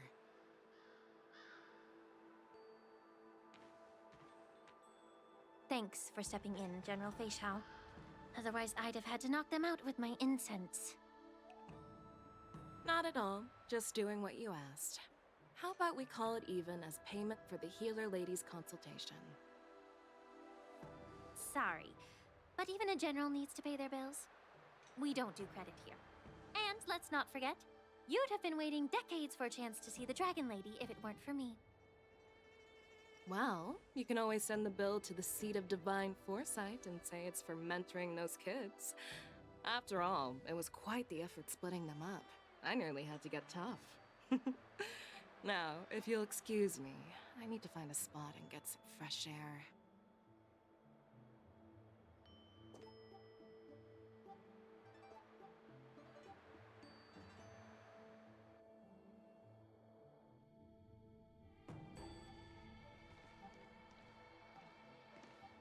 Back already? You've met with Jing Yuan and wandered around for a few hours.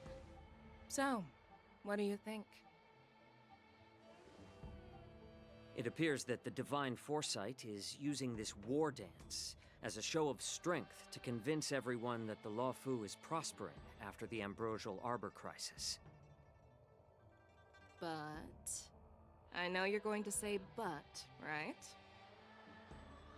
But the influx of people attending the war dance is like a breeding ground for disorder and rumors.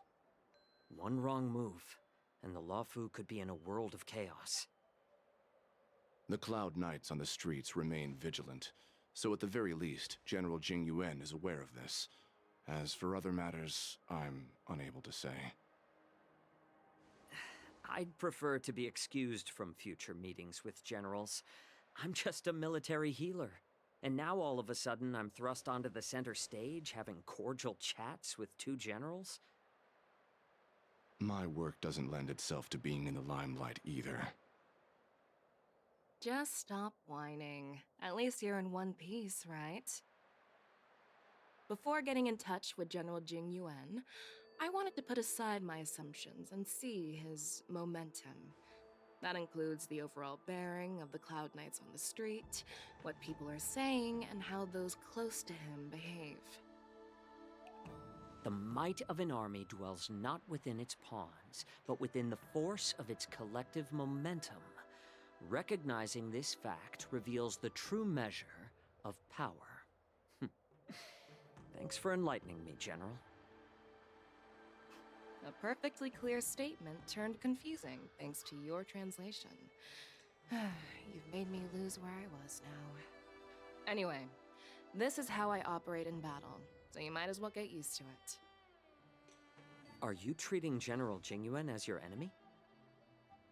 The longest-serving general of the Xianzhou Luofu. Do you think he'd have only a few enemies?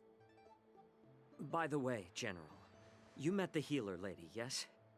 Could you show me the medicine she prescribed you? Well, the healer lady couldn't do anything about my condition. She just told me to enjoy some tasty food. So not even the famed healer lady could help? Don't worry. I'll fulfill my promise and find a way to cure you. Actually, I've found some leads. Well, life and death, Jiao Chou. It's all predetermined. Upon starting my military career, I made a pledge that the rest of my life would be dedicated to being the Xianzhou's spearhead, hunting down the abominations of abundance till the end of my days. As long as I can fulfill that deep-seated desire, I don't care how long I live. You asked if I view General Jing Yuan as my enemy. No. My real enemy has always been myself.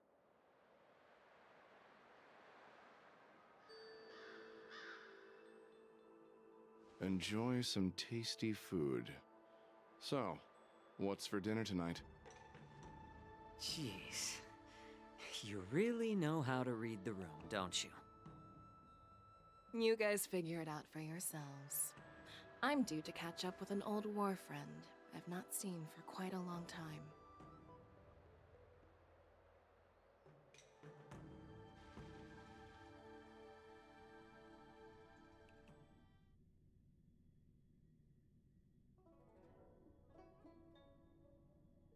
Hey!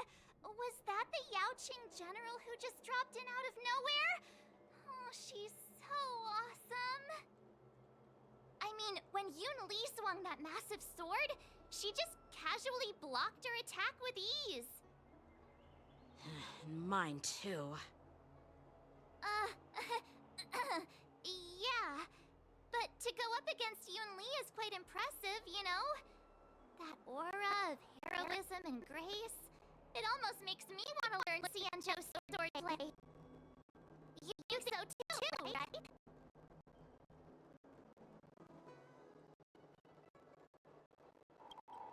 I agree. General Fei Xiao is indeed impressive. I was actually hoping you'd give Yanqing some praise. Thanks for the kind words, Miss March. The war dance is coming up, and I've been chosen to represent the Cloud Knights in the ceremony.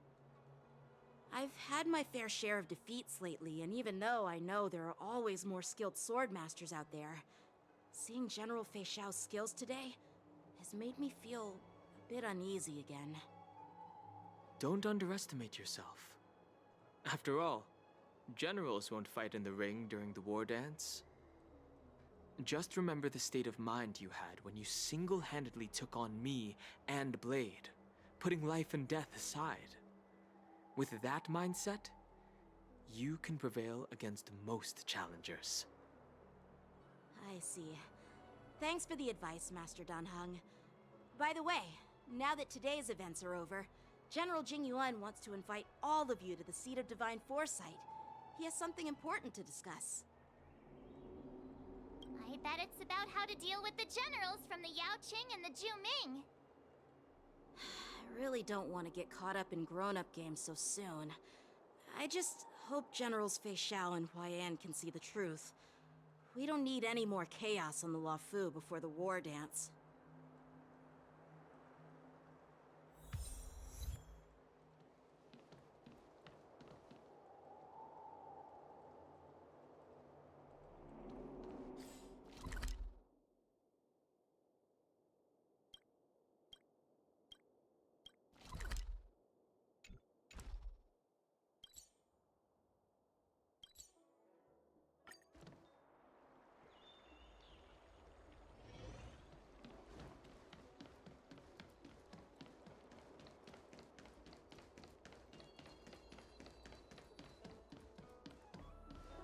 Would you like me to relay your message?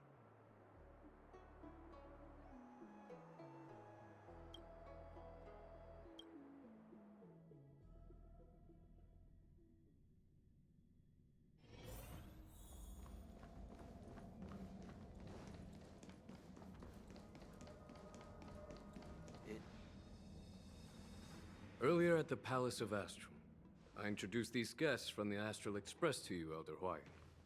But with all the people around, we only exchanged pleasantries.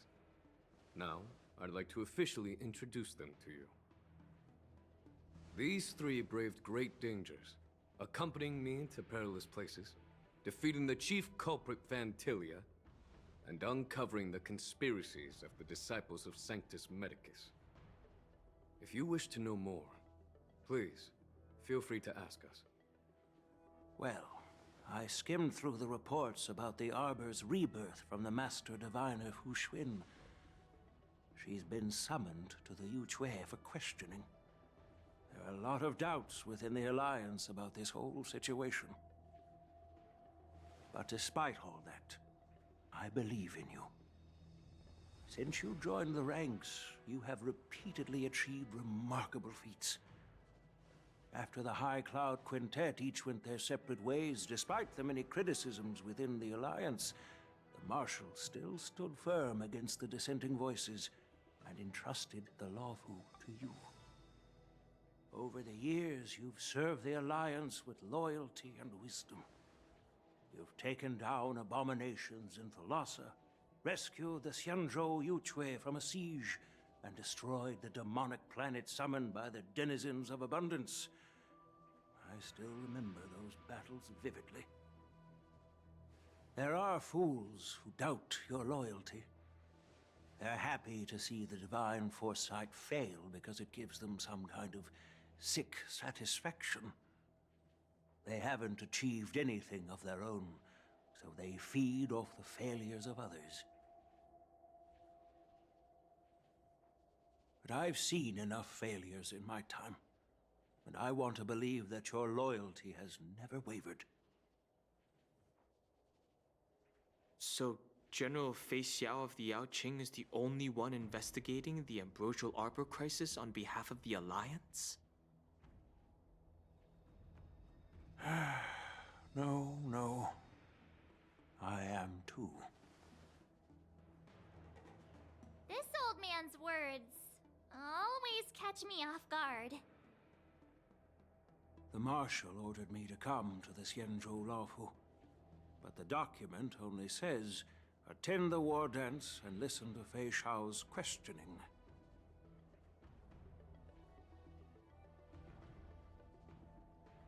No need for that. You're all important witnesses. The Marshal is well aware of Jing Yuan's purpose in holding the ceremony, and understands the situation he is facing. She mentioned it because she believes both issues are important. Thanks for your kindness and sincerity, Elder Huayan. But is it appropriate to tell everyone here about the Marshal's orders? By introducing the Express's witnesses to me alone, aren't you aiming to discern the intentions behind both my actions and Fei Xiao's? And whether there's any discord between us? Well, since I'm being open and honest with you, I encourage you young folk to do the same. As for the Ambrosial Arbor crisis, all I need to do is listen. General Fei Xiao will be the one asking the questions. To be honest, I'm more concerned about the timely start of the war dance. Oh, by the way, I've prepared a gift for the war dance.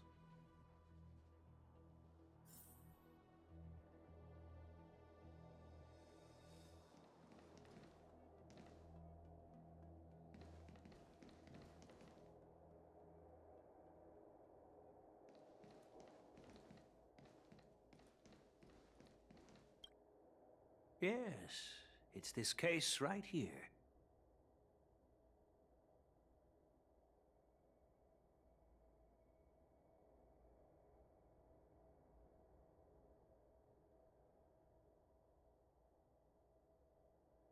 There will be numerous contests and celebrations during the war dance, and the main event will be the Ringmaster's Challenge.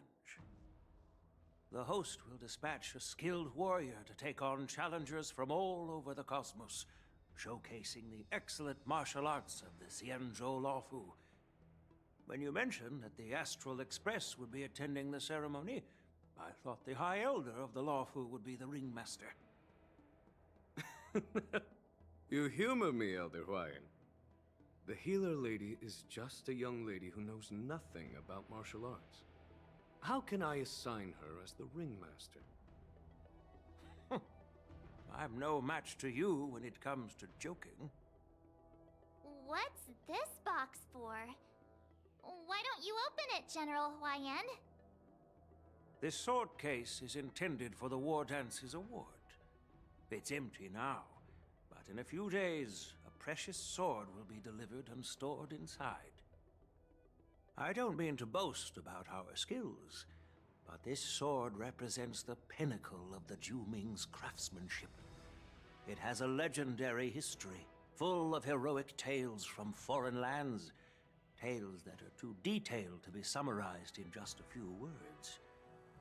Since the delegation delivering the sword hasn't arrived yet, I'll just leave the case here for now. I've been wondering who would be worthy of such a sword? And then it hit me. I can award it to the champion of the Ringmaster's Challenge. The ceremony's champion is sure to be a perfect match for the sword. Moreover, I hear that Yan Qing is an excellent swordmaster, and that he will be representing the Lawfu as the ringmaster. So it seems like a perfect gift for him. Thank you for your generosity, Elder Hawaiian. If you want to give me a sword, just say the word, Grandpa. No need to beat around the bush. You've got confidence, my girl, but I don't think you can best Yanqing. I know you're all about swords, Miss Yunli. It's just a shame that it's the sword that ultimately chooses its rightful master. Yeah, and even if someone gets their hands on such a precious sword, it'll probably end up in someone else's. The outcome of our duel at the Alchemy Commission is still up in the air. Since you're interested, why don't you represent the Xianzhou Juming and challenge me in the ring? That's exactly what I had in mind. Nobody knows who's gonna come out on top. It could be me, could be someone else. It'll probably be me. But whatever happens, it won't be him.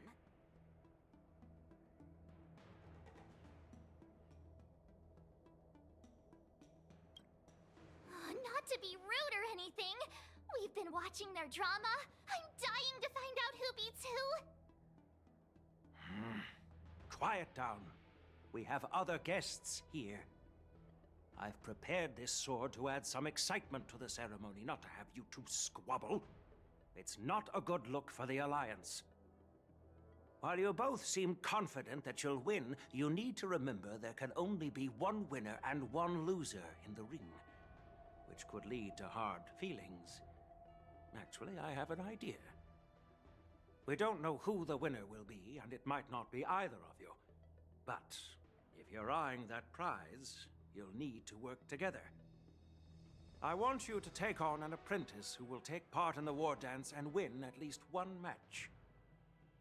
How does that make sense? In my humble opinion, while a Cloud Knight is commendable by securing victories, it's even more so to pass on your skills and spread the way of swordplay. I'd be greatly pleased if this apprentice could represent the Express in the war dance by displaying their Cloud Knight flair and prowess. Well, Elder Hawaiian's idea is quite interesting. Imparting swordplay skills requires teamwork, and both the winner and the loser will learn a valuable lesson regardless of the outcome. The question is, whom should the two of them take as an apprentice? Huh? Who? Wait, me?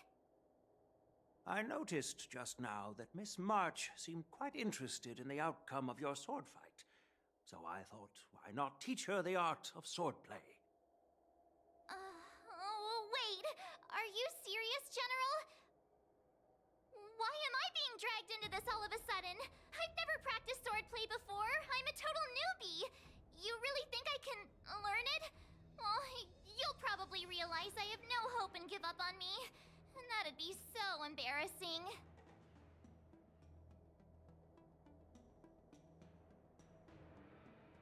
Isn't this a perfect chance for you? I remember you mentioning that you wanted to learn some sword moves. Yeah, I did say that. But this is all happening so quickly, don't you think? Miss March is like a piece of jade in the rough, just waiting to be shaped. The war dance is the perfect opportunity to see what heights she can reach.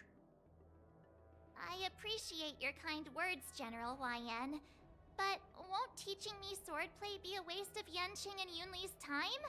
They should be preparing for the ceremony.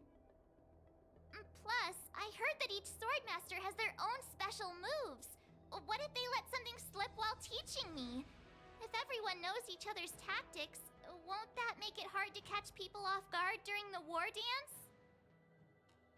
That's considerate of you, March 7th. But don't worry.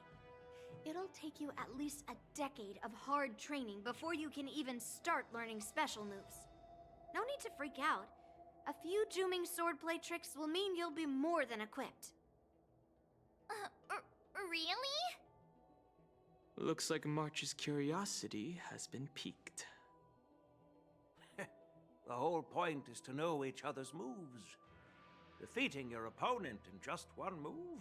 How boring would that be? Plus, what really decides a swordsman's fate isn't some special move. It's the solid fundamentals. So Miss Yunli has already agreed. What do you say, Yang Qing? General, I haven't graduated yet. How can I be qualified to teach swordplay to others? Huh. So you're admitting your defeat, huh? If you're not even confident to teach, why don't you let me be the ringmaster instead? Yang Qing, teaching an apprentice is also a way of honing your own skills and gaining insights. You've been an apprentice for years. It's about time you looked at swordplay from another perspective. I see, General. Then count me in. Now that Yang Qing has agreed too, it all comes down to Miss March giving her nod. It's up to you to make the final decision, March.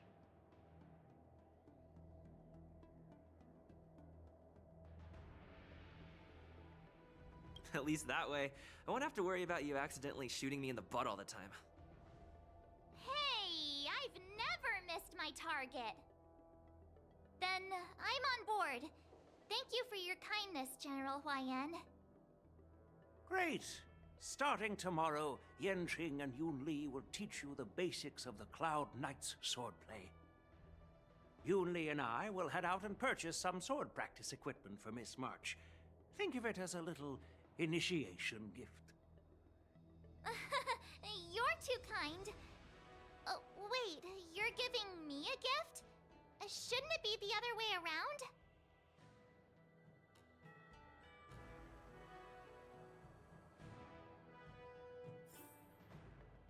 General Huayan's gone. Wait, why does something feel off about what we talked about?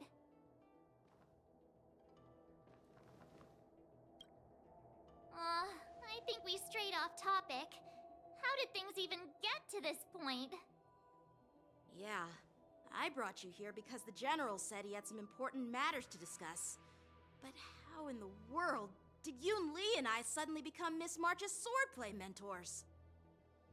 Because General Huayan wants us to stick around on the Luofu for some time. But from his point of view, we're no different from all the other tourists who may leave at any time. Since the crew's actions were mentioned in the Luofu's operations log were given to the Alliance, he probably wants to see firsthand if we're as capable as the report claims, or if we're just some made-up excuse to save face. And he wants to see it for himself during the war dance, which is why he even dragged Yun Li into this. What began as a simple contest between two sword masters has now evolved into you two collaborating to mentor March. Elder Huayan is still that tricky general who likes to give everyone a headache. My apologies. Truth be told, I invited all of you to the ceremony because I wished for you to act as my witnesses. Now, I apologize for not disclosing this information earlier. In the coming weeks, I'll also invite all of you to a meeting with General Fei Xiao, where you may need to answer her questions and clear up any doubts she might have. So please, be prepared for the meeting.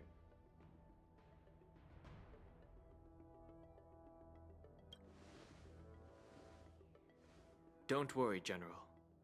No matter what happens, I'm prepared to stay here as the Express's witness and answer any questions. Thank you, everyone. General, I know there isn't much I can do to share your burden, but... As the Luofu Ringmaster, I won't let anyone defeat me in the war dance. I know.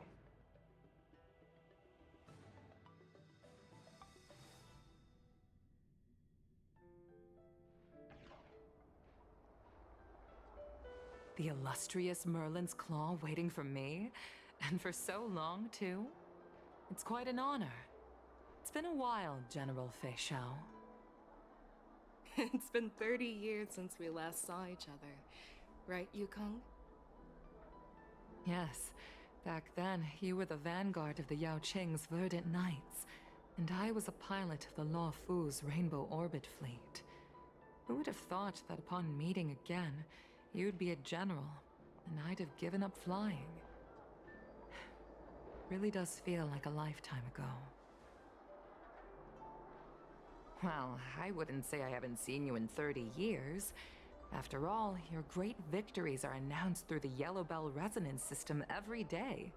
So I'm well aware of your great feats. How's your health holding up? Still stable, I suppose. Do you still remember the medic who saved me in battle? That healer with the odd name and peculiar temperament. What was his name again? Was it Pichu? Or Kachio? Jiao Cho. He's been my retainer and personal healer, delegated by the Alchemy Commission from the Xianzhou Yao Qing. Over the years, he's dedicated himself to managing my condition. It's thanks to him that I'm still in good health today. Given my background, I'm happy to have made it this far. I'm relieved to know that you're safe and sound. Well then, since you and Elder Hua Yan are here, I imagine you must have received orders from the Marshal? As your friend, may I ask how the Alliance intends to punish the General of the Lawfu? The Arbor's rebirth has frightened the Elders who lurk behind the scenes. They fear the resurgence of abominations, much like what happened 30 years ago. Although the report from the Lawfu explained all the details, we don't know if the Ruin Legion really invaded, or how exactly the Stellaron Hunters and the Astral Express became involved. This puzzle has many missing pieces. As you know, the fugitive Jing Liu, who mysteriously disappeared many years ago, has resurfaced. This time, she has brought along an Outworlder and a coffin, claiming to offer the Marshal a method to fight against the Eons. The Lawfu Preceptor has also leveled accusations against Jing Yuan for neglecting the Alliance's principles. She asserts that Jing Yuan enabled the exiled Imbibitor Lunae to re-enter the Lawfu, thereby unlocking the lunarescent depths within Scale Gorge Waterscape, which in turn disrupted the Vidyadhara's dutiful watch over the Ambrosial Arbor. It is for these reasons that I have come here to the Lawfu today. Well, duty calls. Perhaps I shouldn't have mentioned all of this to an uninvolved person, but since we once fought together, I didn't want to keep you in the dark. Perhaps pretending you didn't hear any of this would be for the best. I understand. I'm sorry. I was out of line. I know I shouldn't be defending General Jing Yuan right now, but... well, you know how I am. The Lawfu has enjoyed centuries of stability since the end of the sedition of Imbibitor Lunae, much of which can be attributed to General Jing Yuan's masterful strategizing. Unfortunately, for long-life species, enduring through the ages always culminates in a failure that undoes all previous achievements. A moment that our adversaries relish. That's true. And that's why I'm also here for another purpose. To visit Hule. Hule? You mean that Hule? The Borisin Warhead? The same Hule who has been imprisoned in the Shackling prison for over 7 centuries? The nemesis of the Foxians who will never be forgiven and shall be imprisoned until the end of the cosmos. I can't quite remember the exact wording, but yes, the very same Hule. Usually, only emissaries from the Xianzhou Yao Qing Skyfaring Commission visit him once every century. Why do you have to visit him now, of all times? The Foxians and the Alliance made a pact to combat the abominations, aiming to achieve justice and free their kin.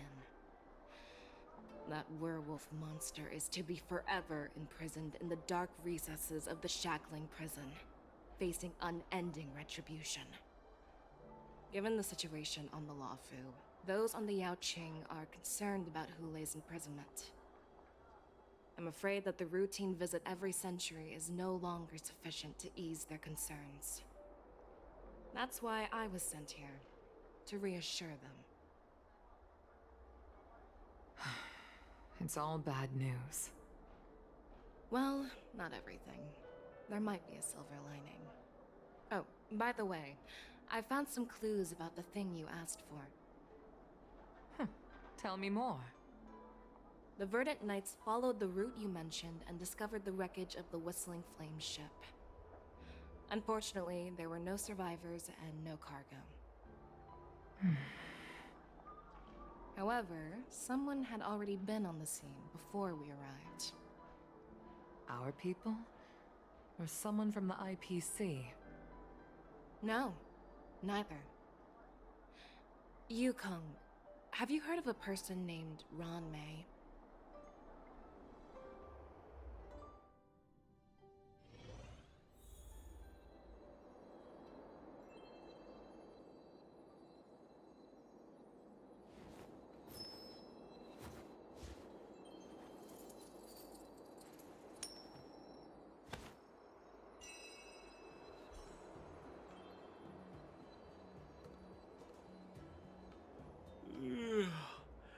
I'm still feeling sleepy. Did I oversleep? Where did March and Donhung go?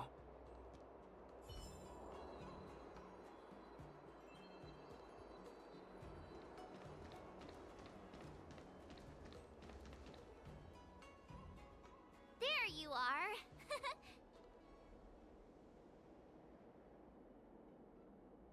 You haven't forgotten about our promise to General Huayan, have you? I woke up especially early so I can start teaching Miss March swordplay. Hey, why are you blushing, Master Yanqing? This is, the first time someone has called me Master. I need to, get used to it. Let me make it clear. Swordplay training is about improving your body, mind, and strength. It's not a casual game you can master overnight. I promised General Huayan that I'd teach you Cloud Knight swordplay, so you can participate in the war dance and defeat at least one opponent. I'll do my best, but if you break your master's rules... Fine. A promise is a promise.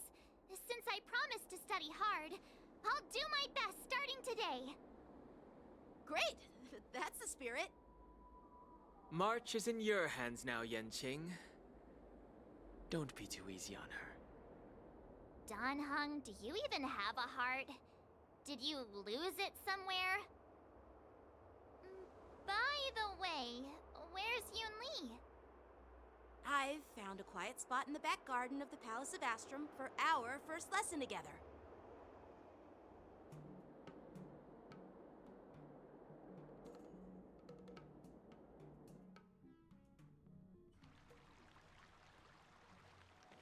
Seriously?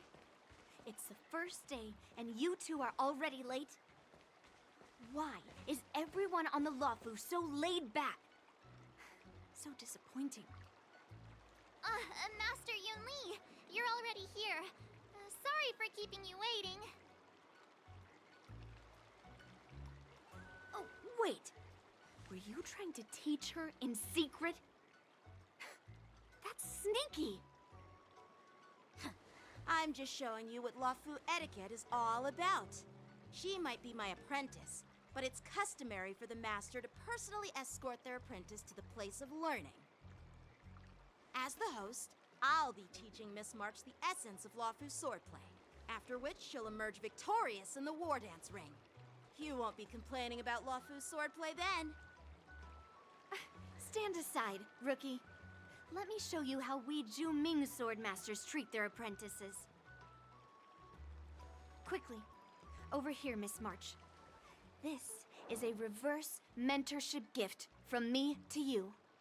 I hope you put it to good use.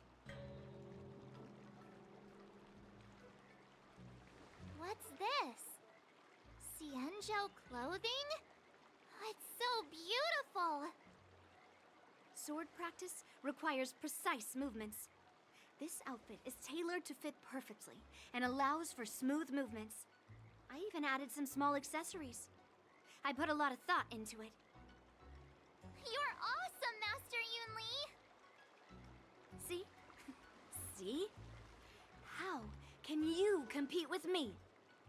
I'll teach March 7th the essence of Ju-Ming's swordplay so she can win the contest with my sword skills. Actually, I've prepared something too. Huh? You have a gift for me too, Master Yanqing? Since you want to learn swordplay, Miss March, you'll need suitable weapons. So, I went out of my way to prepare a pair of swords overnight. Unfortunately, I didn't have time to ask the craftsman to customize the swords for you, but I did my best to choose ones that look nice and are suitable for a beginner. I hope you like them, Miss March. Thank you, Master Yanqing! Bet you didn't see that one coming, did you, Yunli? The real competition is just getting started. I'm so lucky to have two great masters. But why does it feel like things are getting a bit weird?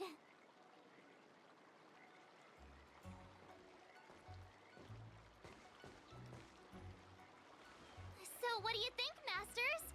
Does this outfit suit me? Perfect. I chose it carefully. It's perfect for beautiful young swordswomen like you and me. All right, let's get started with the training. The person next to me is a Cloud Knight instructor I've brought in. For your first lesson, try exchanging a couple of moves with him. Wait. We're having actual combat training for the first lesson? Isn't that a bit too intense? Well, I heard you have some experience with archery and martial arts. The first thing we're going to do is see just how strong your fundamentals are. Come on, step forward and strike with the sword in the most natural way you can think of. It's important for us to grasp your natural movements so we can decide where to start and what you need to learn. If you're ready, let's begin. Okay.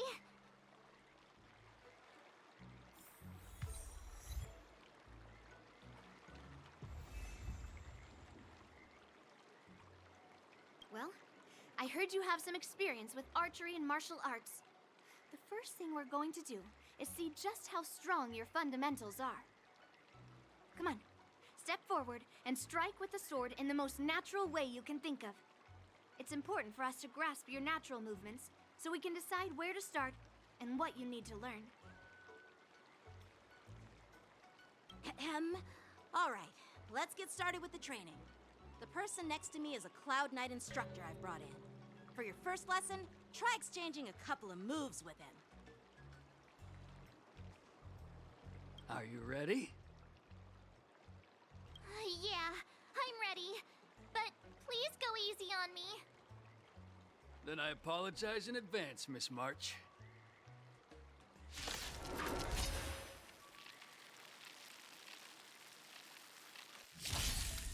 I could take 10 of you.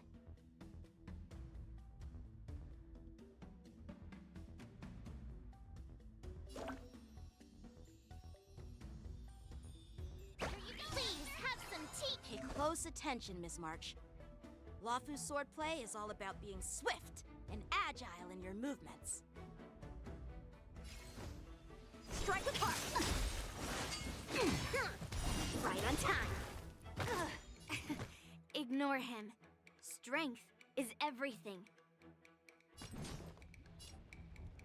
Strike!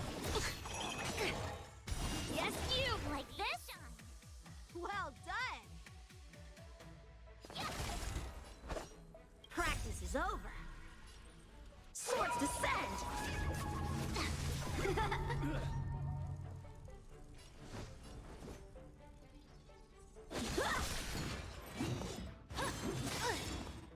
Right on time. Strike while the iron is hot. Slap! I'm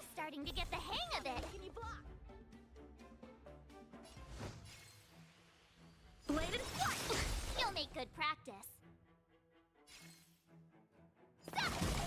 Oh, I get it! With a true heart and focused mind, here I come! Yes, you!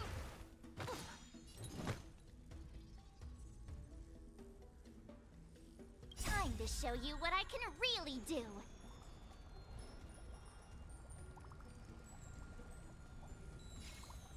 Azure Dragon, White Tiger, less cards! What? Yes!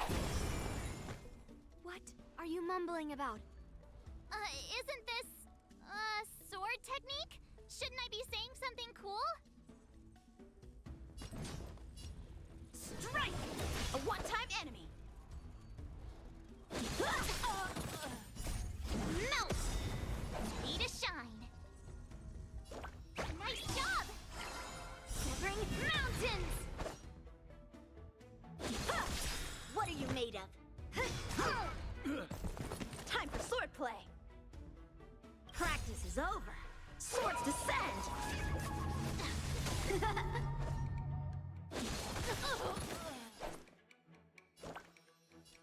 Here you go, Master! Right on time! Lead through clouds!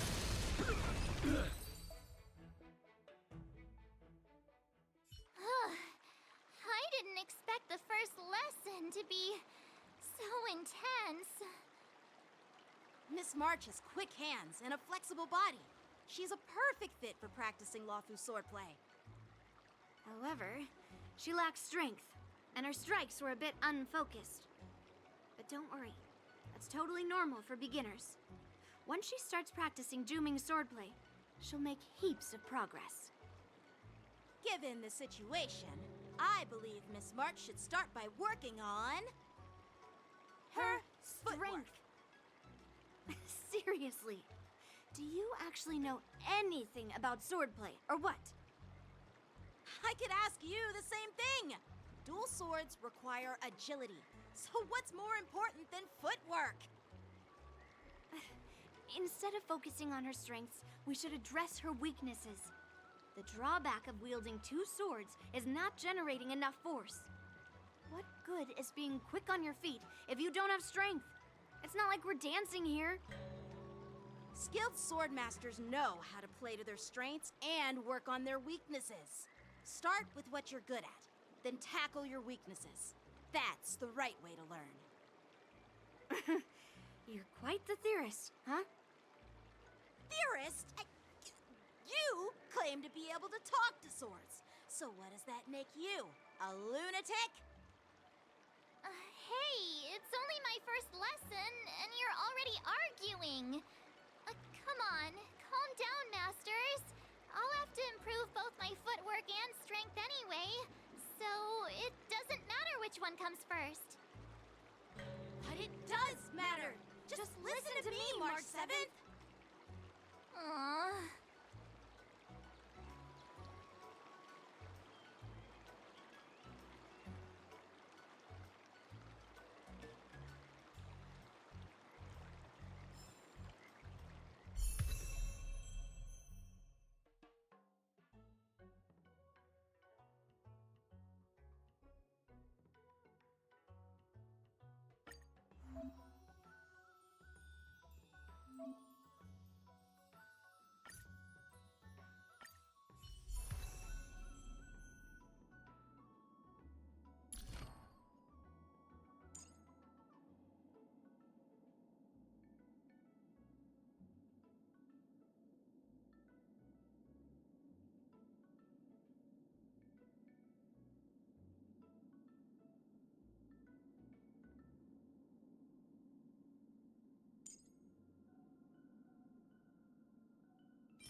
Dear Himeko, Mr. Yang, and Pom Pom, we're all good here on the Xianzhou Lafu, so no need to worry. By the way, how's your trip going? As for me, I've somehow become the apprentice to 2 Cloud Knight sword masters, and I've been honing my sword skills with their guidance. One of them is Yenqing, the boy we've all met before. The other is Yun Li, the granddaughter of General Hua Yan from the Xianzhou Juming. Both masters are super strict, giving me a real taste of how hard sword training can be. I tried to drag him into this, but he refused. Then I tried to rope Dan Heng in, but Master Yenqing wouldn't have it. Still, I didn't let the difficulty get to me. In just a few weeks, my sword skills have improved a lot. Both my masters think I have unique talents in swordplay, and are literally fighting each other to teach me their skills. Thanks to their guidance, I've actually made some progress. When I get back to the Express, I'll definitely show off my skills and impress you all. Looking forward to your reply. Yours, March 7th.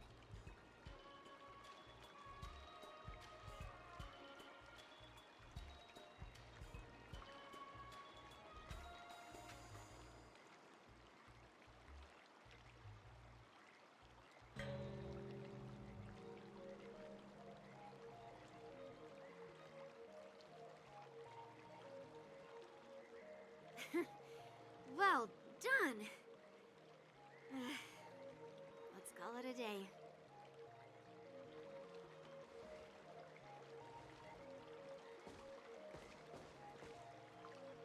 Miss March's sword skills are really coming along. She'll hold her own just fine in the war dance.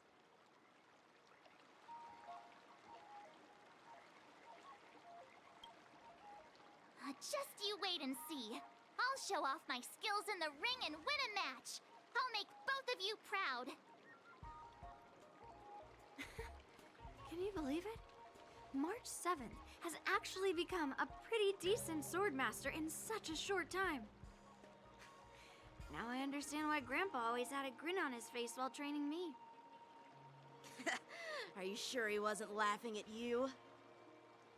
Oh, shut up. It's all thanks to your amazing guidance, Masters. Miss March, you're really getting the hang of wielding dual swords. If you're keen on advancing, trying out different Xianzhou blades could improve your touch. Oh, let me see. Which sword is the most powerful? Single sword? Great sword? Or maybe a flying sword? There's no such thing as the most powerful sword. It's all about the skill of the swordmaster. Yenqing wields several flying swords, while I only wield one. But remember how I kicked his butt at the Alchemy Commission? First, you didn't kick my butt. Second, you'll never kick my butt. Third, how about we settle this right now and see who kicks whose butt? Yeah, I'm up for that. And if I kick your butt, you'll drop out of the war dance. Deal? Why are you two arguing again? I thought things had been improving between you lately. There was talk that the leading disciples of the Luofu and Juming generals were supposed to face off in the war dance, but for some reason, they suddenly teamed up to train an apprentice of their own.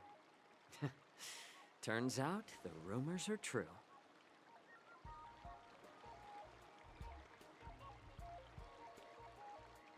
Tomorrow is the big day of the war dance. Shouldn't you two be focusing on honing your skills instead of teaching swordplay here?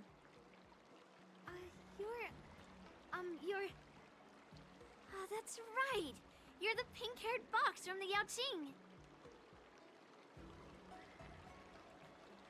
This is Mr. Jiaoqiu, the healer working for the general of the Xianzhou Yaoqing.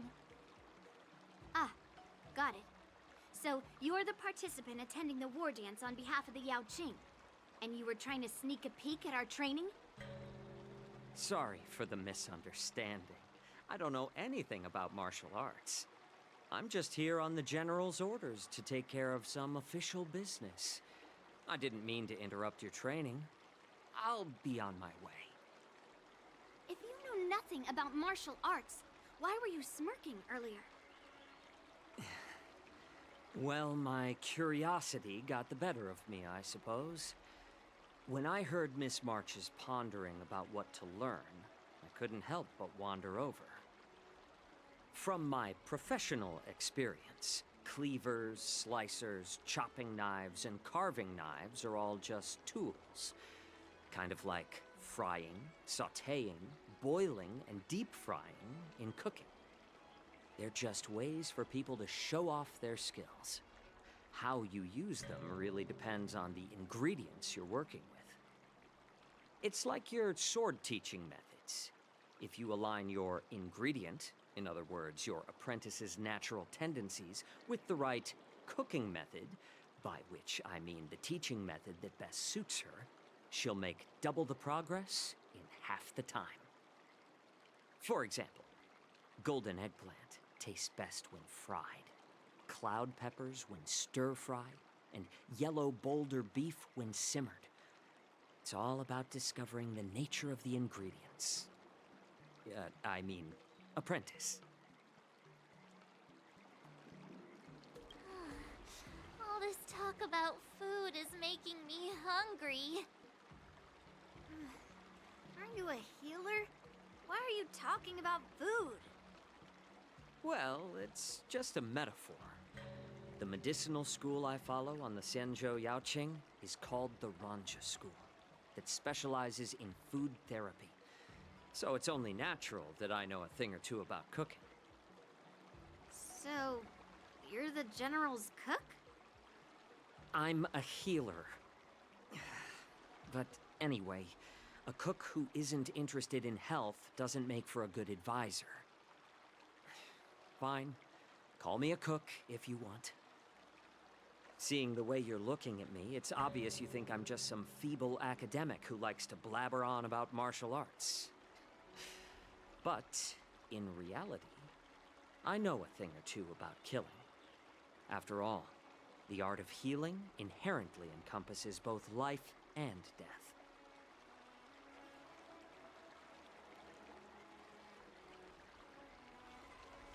Seriously? Trying to save face in front of kids? Ugh. Do you recognize this bottle of medicine in my hand? No? This is called tumble dust, an extract from an exotic flower named Yabra. Ugh, is it poison? Well, it depends on how it's used. With just one drop, it's able to numb a patient's body during surgery, making them painless throughout the entire process. However, increase the dose or the potency, and it'll slow the metabolism, making the blood thin and resulting in the loss of all senses. Even long-life species cannot escape its effects. This thing can save lives or take them. It's more powerful than the swords in your hands. That may be so, but still, I prefer settling things with a sword than, you know. Huh. Looks like I did get you all wrong. You're not a feeble scholar, but a sinister and despicable one. Hey, why the insults all of a sudden? I'm just sharing some medical knowledge here, not persuading you to poison anyone. Seems like you get real excited when talking about poison. I can't tell if that's an honorable thing or sinister. Picture this. Two individuals. The one standing is full of malice. The other lying down is honorable and righteous. How can the one who's lying down label the one standing as sinister?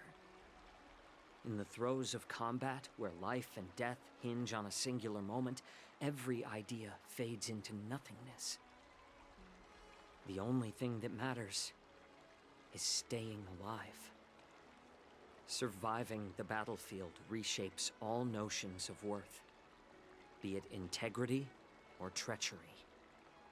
In my eyes, their significance is negligible. Perhaps you've underestimated Yunli and me, Mr. Jiao Cho. We may be young, but we've seen our fair share of war. Well, well. Then you should know that the war dance is nothing more than a contest. So why are you so focused on it? When I was appointed as the ringmaster for the war dance, I asked the general, we Cloud Knights are supposed to charge into the fray and slay enemies. Why do we have to swing swords in a ring just to please an audience? And this is how the general replied. To unsheath your sword in a ring is no different than on the battlefield, as your sword reveals the might of all Cloud Knights. The war dance is the perfect chance to showcase martial virtue and forge alliances from all over the cosmos. When we unsheath the sword without drawing blood, we not only display our might, but also the martial virtue of the Cloud Knights. That's quite an insightful statement, Yanqing. Well, my apologies for being so short-sighted. I've been on the Luofu for quite some time, but I haven't had the chance to see the ceremony venue for myself yet. Hearing you speak so highly of it has piqued my curiosity. Would you mind showing me around? You want to see the Sky Splitter ship where the war dance will be held? Let's go! I bet Yunli and Miss March haven't seen it either, right? Well then, I'll give you all a tour.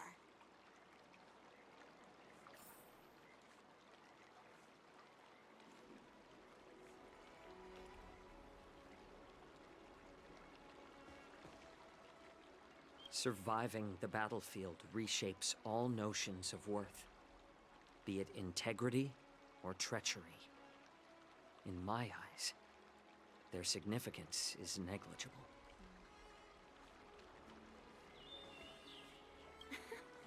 Can you believe it? March 7th has actually become a pretty decent swordmaster in such a short time. Now I understand why Grandpa always had a grin on his face while training me. Let's go. I'll give you a tour of the Sky Splitter.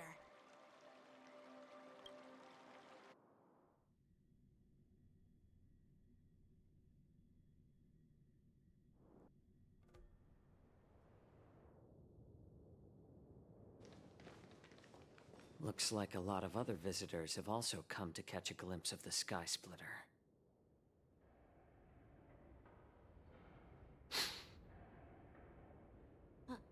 What's up, Mr. Jiao Cho?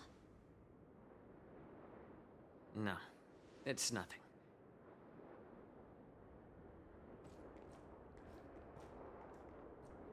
Do you see that airship in the distance?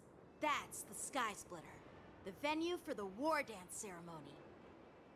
It doesn't look all that impressive from this distance. The Sky Splitter is actually a decommissioned Luofu military vessel. People aren't allowed on board until the war dance officially commences.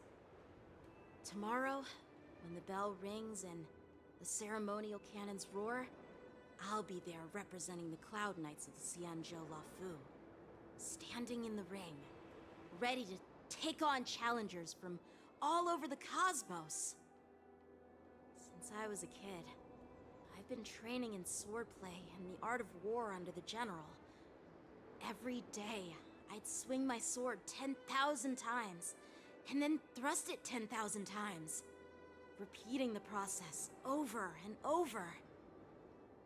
I understand that I'm not like other kids. I never envied the toys and freedom they all had. I never found sword practice boring or hard. Even in the thick of battle, facing down savage abominations, I never felt scared. Each day, I could feel myself getting stronger and stronger, and I racked up countless victories. It's the best feeling in the world. But then, I faced a really tough opponent. and just one slash shattered my confidence into 1,000 pieces. That's when I felt true fear for the first time. Maybe that's what Mr. Zhao Cho meant by life and death hinge on a singular moment. Every idea fades into nothingness. After that, I had to pick up the pieces and try to put myself back together. But no matter how hard I tried, I couldn't seem to find my old happy self again. I often ask myself, why do I wield my sword? If defeat is inevitable, why do I continue to fight? Is it to reclaim the joy of victory? To meet the General's expectations? Or to secure my honor among the Cloud Knights? While the General could teach me the art of swordplay, he couldn't teach me why I should keep on going. He said the reason must come from within myself. I've been struggling to find that reason. But after talking with you, Mr. Zhao Cho, I think I already have that reason in mind. As a member of the Cloud Knights and the General's apprentice, I've had a weight on my shoulders.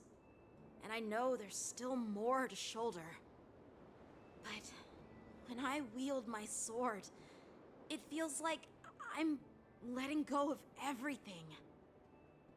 I love the feeling of giving it my all, facing any obstacle in front of me, pressing forward. That's why I wield my sword. Oh, Yanqing. So young, yet so grown up. By the way, how old are you exactly? Age doesn't really matter. All sword masters will understand how I feel. I get it. Looks like all the kids on the Luofu live tough lives. So, how about you, Miss Yunli? It's not polite to ask a girl her age, no matter which Xianzhou ship you're on. I'm not asking your age. I'm asking if you have a dream like Yanqing has. You don't talk like a cook. You sound more like a TV host or something. Need I repeat myself again? I'm a healer. Well, I don't have a dream like Yanqing does.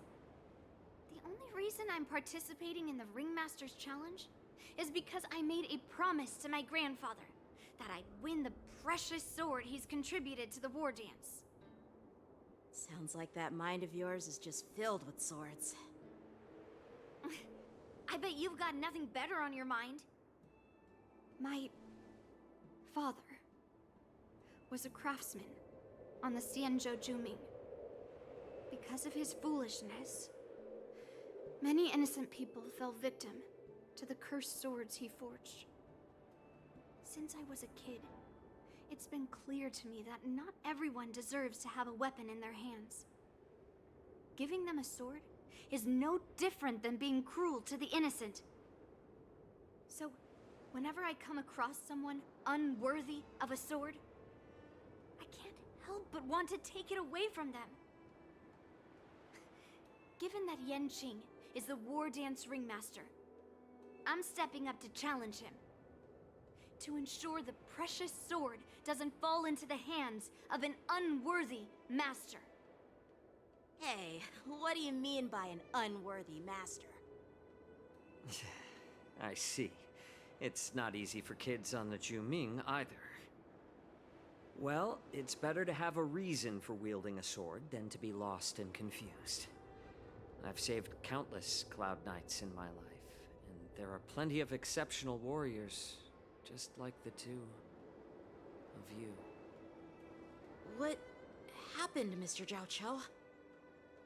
Oh, nothing. I was just reminded of some old friends and old tales. Judging from my professional perspective as a healer, both of you possess remarkable vitality Your energies flow like raging fires and mighty gales. The upcoming fight will definitely be impressive. Well, we've seen the Sky Splitter and toured the Stargazer Navalia. I guess it's time to say goodbye for now. What? You're leaving already? But you haven't asked me about my dreams. I've been working hard too, you know. It's getting late, Miss March. Unlike you lot, I'm a grown-up bound by responsibilities and duties. The tasks entrusted to me by the General won't complete themselves. By the way, Yanqing, is it normal to have so many people wandering around in an automated area like the Stargazer Navalia? Actually, this is a restricted area. But since you're all guests, I made an exception, so you could take a look around. I understand. Well, I'll take my leave. I wish you both the best of luck in the ring tomorrow.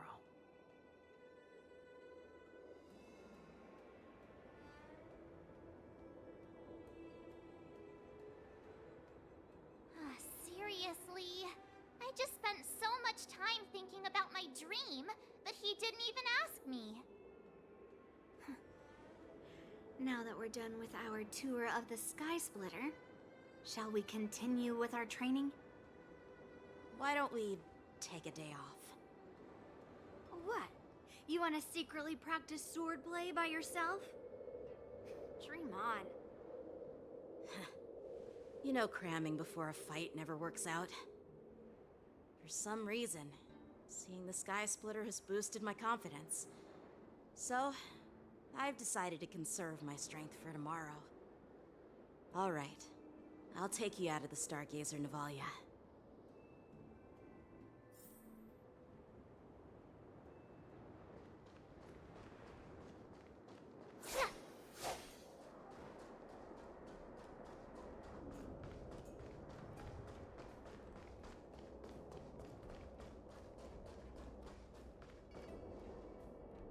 Just shut up, Red Fang.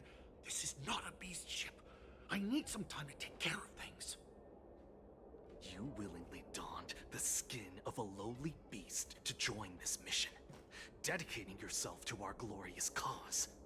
And now you're telling me you can't handle it? Do you realize how many ships we need?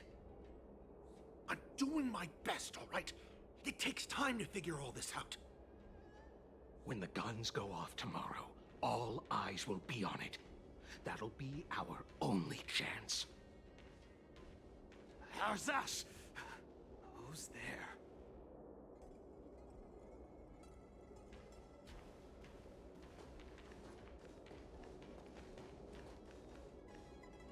Who are you guys?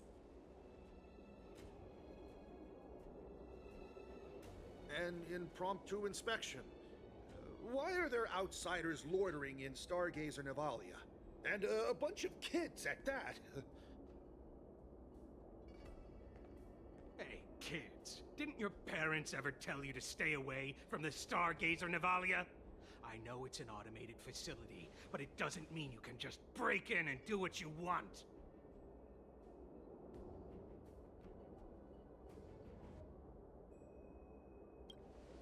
First of all, I'm an adult. Second, I didn't just break in. Yeah, we flew here on a starskiff. Like, whoosh!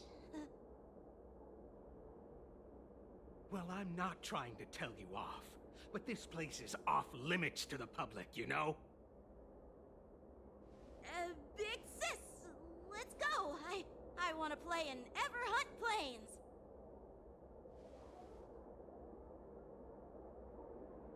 Huh? Everhunt Plains? Yeah, sure. Big sis will take you there.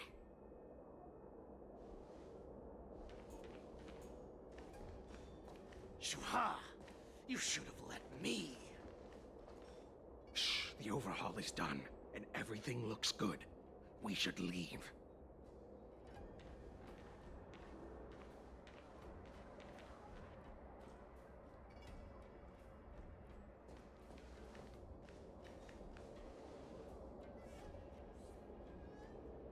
Could you repeat what you just said, Yenqing?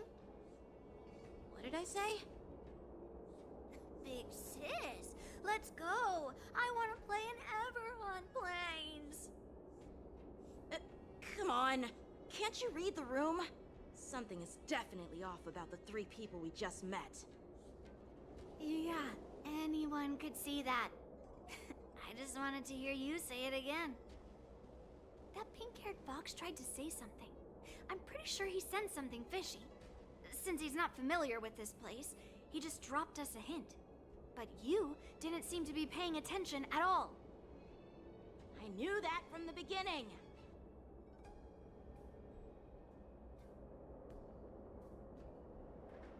That Cloud Knight didn't recognize Master Yenqing at all. That's really weird. What? Is he famous on the Lavu or something? Not even the Cloud Knights on the Juming, who all know my glorious name, might recognize my face. You have a point. A Cloud Knight, a member from the Skyfaring Commission, and a craftsman. They're from various departments, and the reason for the overhaul seems legit. But one of them blurted out some weird language just now. Did you hear that? I have a feeling that if we secretly tail them, we'll definitely catch these guys in the act. Follow my lead, and be careful not to blow our cover.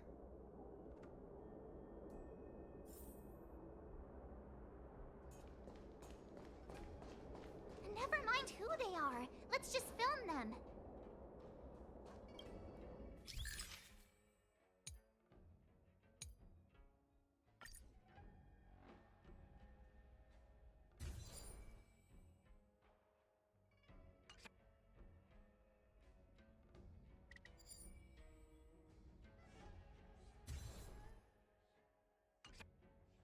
We should have just killed those lowly beasts. Those little brats won't take up much space. There are boxes all over this place. Just dump them into one and no one will notice. Cut the theatrics, Grulok. Even the slightest slip-up could interfere with Lord Moktok's plans. So where are we heading next? To check the freight skiffs. We've got a lot of preparations to do. Also, don't forget to take those crates with you. Weapons, supplies. We've got to be well prepared. Otherwise, we're screwed. So, are they smugglers? What exactly are they up to? I have no clue, but they seem to be moving those crates. I've got an idea. We can hide inside the crates and follow them.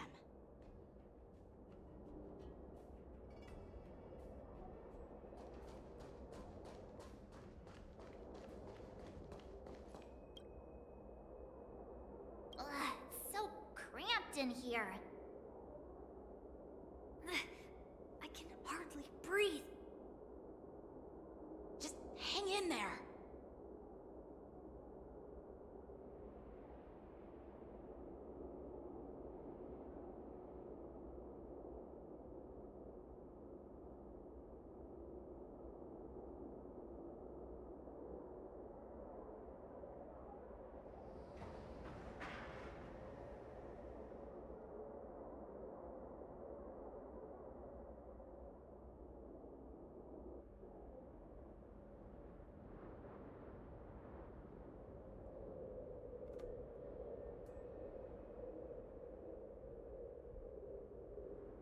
Let's just put the cargo here for now, all right?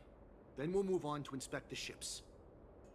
Lord Moktok said that as soon as we're done, we're to board the freight skiff and leave this place.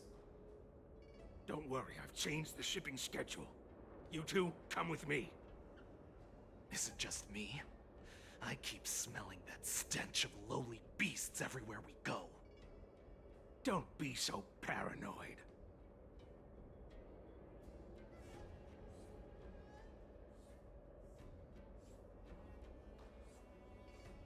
Looks like they're planning to escape on the skiffs in Stargazer Navalia.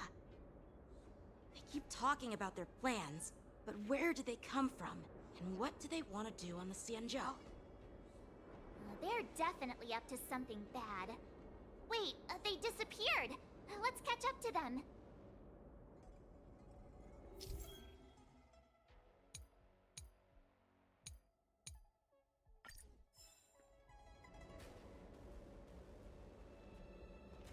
Tread softly, breathe quietly, and make sure to keep an eye on them. Hide out of sight as soon as there's any sign of activity.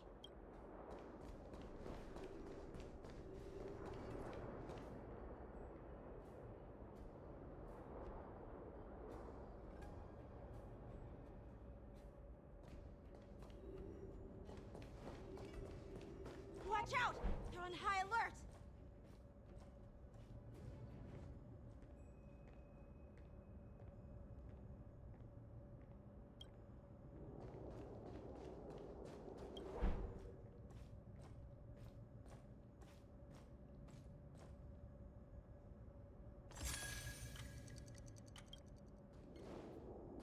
Don't be so paranoid. We're running out of time. Get over here! Shuhard, I'm coming!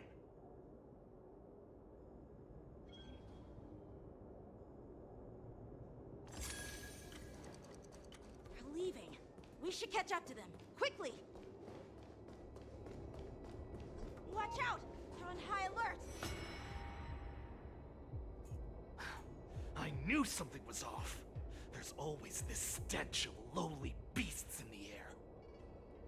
Looks like those brats were following us the whole time. Why are they coming back? Quickly! Retreat!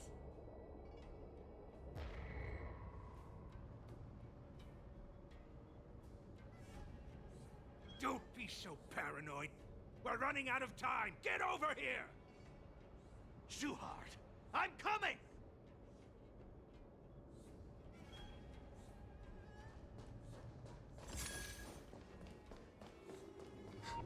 Did he spot us? Quickly, hide!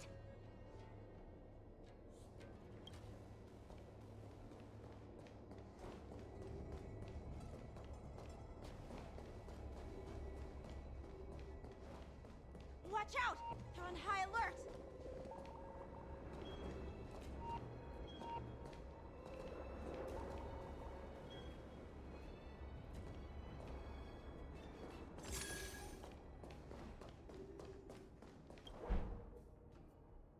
What are they up to?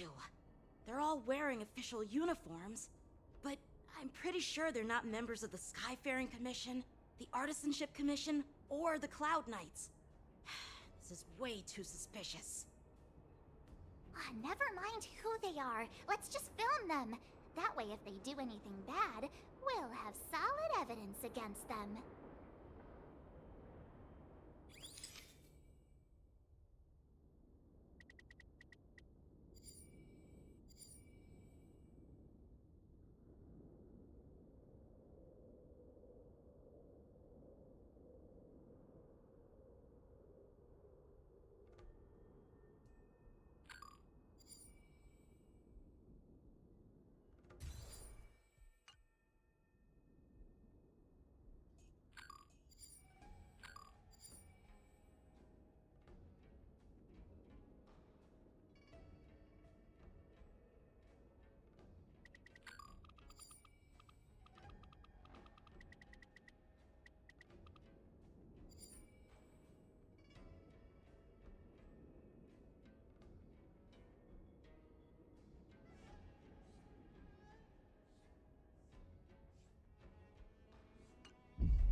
Never mind who they are.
go take some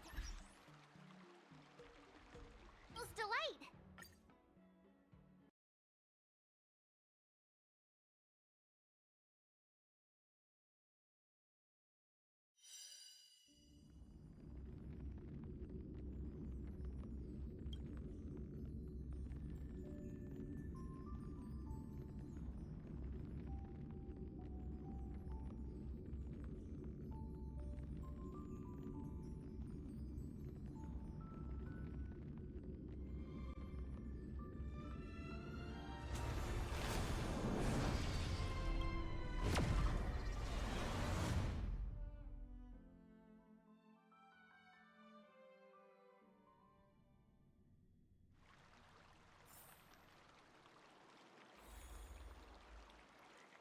Let's go.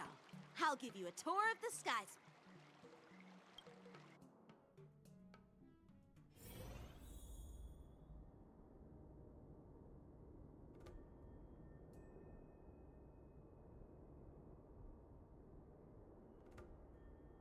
Never mind who they are. Let's just film them.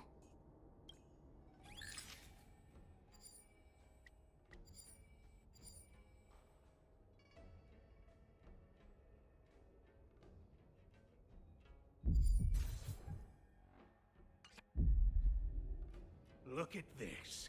A freight star skiff with enough room to fit at least 20 of my men. I'll let the others know and have them prepare more star skiffs. Once we're past the checkpoint, there will be beast ships waiting for us. Lord Moktok is ready. The revival of our ancient bloodline all hinges on this operation. What did he just say? Beast ships?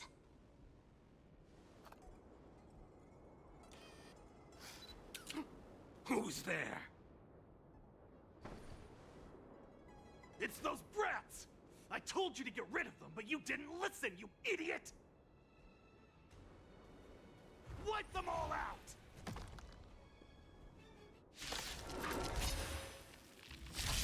Borison? Adusa! Die, lowly beasts!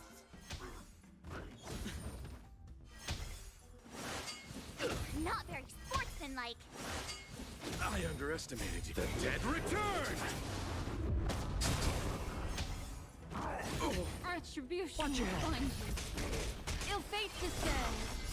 Beneath the waters lies an endless abyss.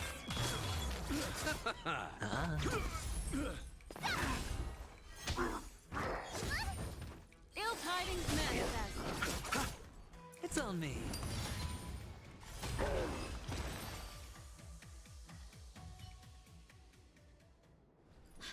How is this possible? How did these Foxians change their appearances like that? They're not Foxians at all. They revealed their true form. They're Borison, just like the bandits I defeated on the IPC ship. Wait, that means...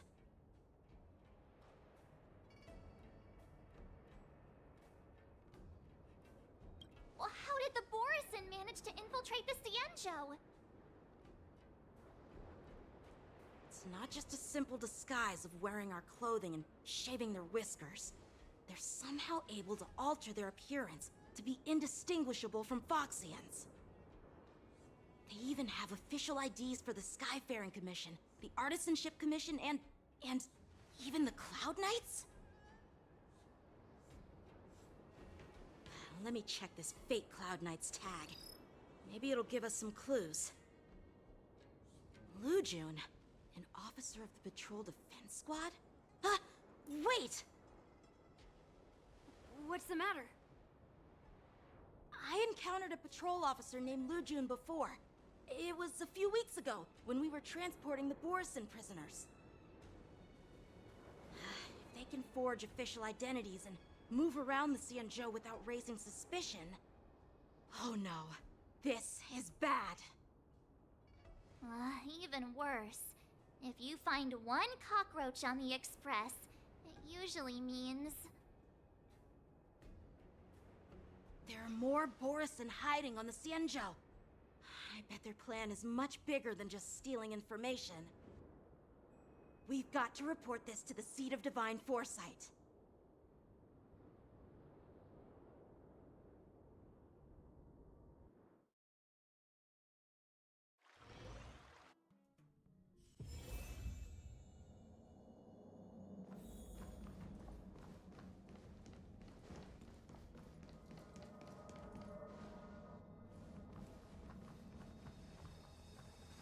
I am glad to finally meet you in person, guests from the Astral Express.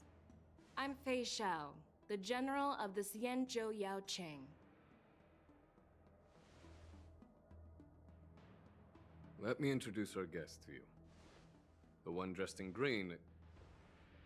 He's the reincarnation of Imbibitor Lune, and the person behind him is the newest member of the crew. I've heard a lot about you. Outside the reports from the Law Fu, the Skyfaring Commission of the Yaoqing has also gathered plenty of information about both of you. I've been eager to meet you face to face for reasons that I'm sure General Jing Yuan has explained, right?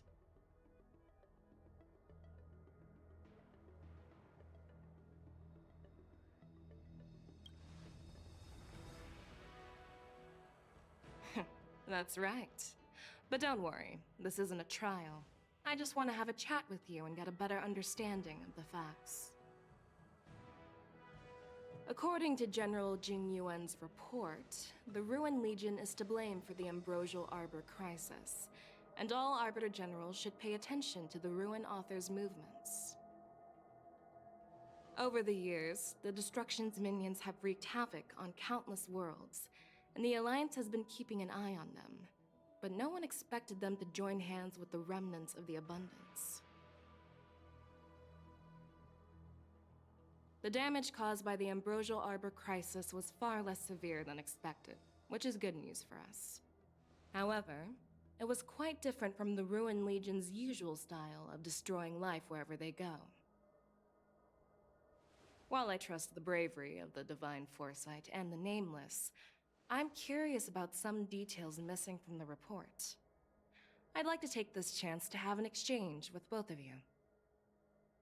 Let me be clear, the questions I'll ask might not reflect my actual thoughts, so please don't take offense if any of my questions seem a bit harsh.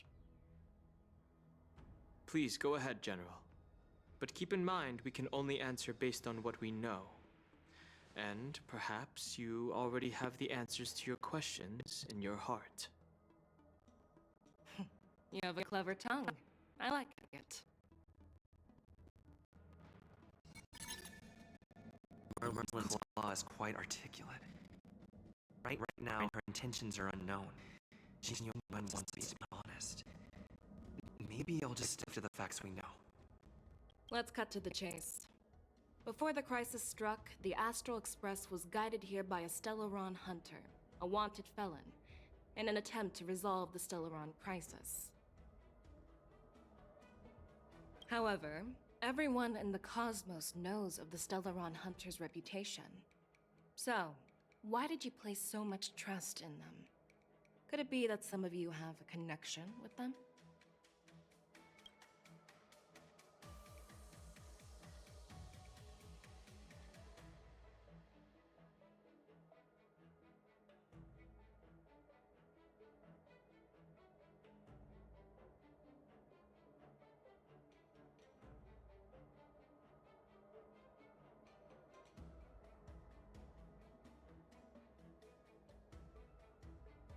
Rumor has it that Elio, the leader of the Stellaron Hunters, possesses the power to see into the future. He foresaw that the Xianzhou and the Express would have important roles to play in the war against Nanook. That's why we were lured here to the Lafu, to deal with the Stellaron crisis and fulfill the prophecy. General Jing Yuan believes in this prophecy too, as mentioned in the report. I'm curious why you didn't question it at all. Could it be because one of the Stellaron hunters is actually an old acquaintance of General Jing Yuan? Please be cautious with your words, Merlin's Claw. Let's avoid sowing doubt among our comrades. That Stellaron hunter used to be my disciple. So are you putting my loyalty in question too? I'm simply bringing up the doubts about General Jing Yuan that exist within the Alliance. Since I'm representing them, perhaps you can just imagine me as one of those old geezers. Let's move on to the next question. The reports suggest that Don Shu, the master of the Disciples of Sanctus Medicus, colluded with the Lord Ravager and used the power of the Stellaron to resurrect the Ambrosial Arbor. But here's the thing. Don Shu was just a chief alchemist. Even if she colluded with our enemies and summoned the Stellaron, how did she manage to bypass the Videodora guards around the Ambrosial Arbor?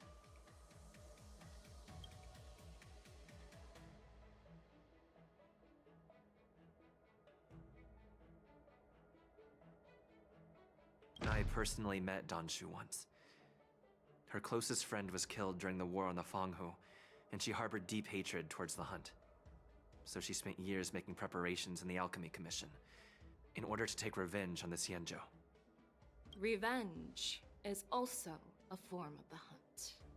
However, that doesn't explain how she managed to bring the Stellaron into the Scale Gorge waterscape, which was guarded by the Videodora. Well, you should ask Don Shu herself for the answer. Unfortunately, Don Shu is dead, and even her corpse has crumbled into ash. That's one less clue we can pursue.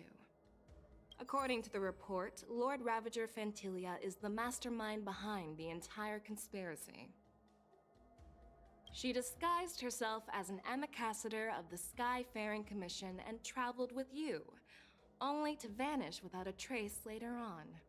It seems too convenient to label her as a scapegoat.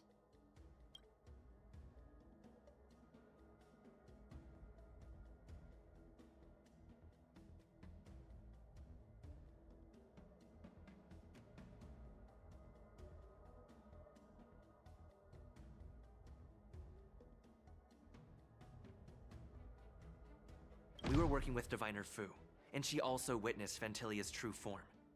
You're not going to doubt one of your own people, are you? Of course not. We can trust the testimony of Master Diviner Fu Xuan. However, even if she saw it with her own eyes, we can't completely rule out the possibility that she might have been deceived. After all, it's suspicious how the culprit just bizarrely vanished. Oh, it seems that your answers have addressed all my questions. Generals, I am finished with my questioning. So, what do you think, General Fei Shao? Have the doubts in the report been cleared up? The two nameless have been honest in their answers. Even though there are some tricky details, my intuition tells me there is nothing wrong. However, the three questions I posed earlier were not just for the nameless, but for you too, General Jing Yuan. First, the disciples of Sanctus Medicus grew uninterrupted on the Law Fu, yet the six charioteers were not aware of it. That was a dereliction of duty. Second, you believed in the Stellaron Hunter's prophecy and entrusted outsiders to solve the crisis, even granting them access to the Plague Mark. That was a dereliction of responsibility. Third, you insist on holding the war dance right after the Ambrosial Arbor crisis, putting the Lawfu back in the spotlight. That is a dereliction of wisdom. Merlin's Claw. Is this your line of thinking, or the Ten Lords? From the moment I walked in, I made it clear that the questions I'd ask might not reflect my actual thoughts. The disciples of Sanctus Medicus were deeply rooted and had been plotting for a long time. I admit it was my negligence for not noticing it earlier.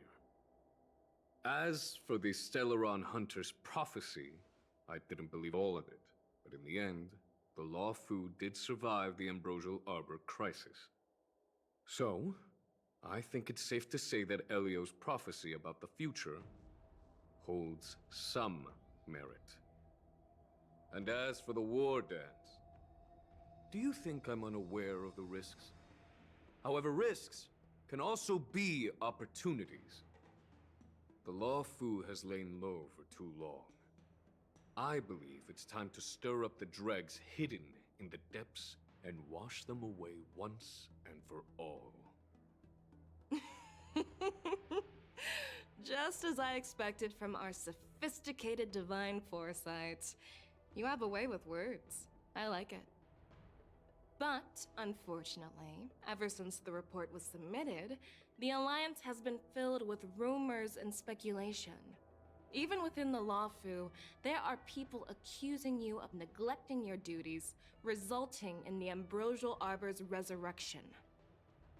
So what are your thoughts on all of this, General Fei Shao?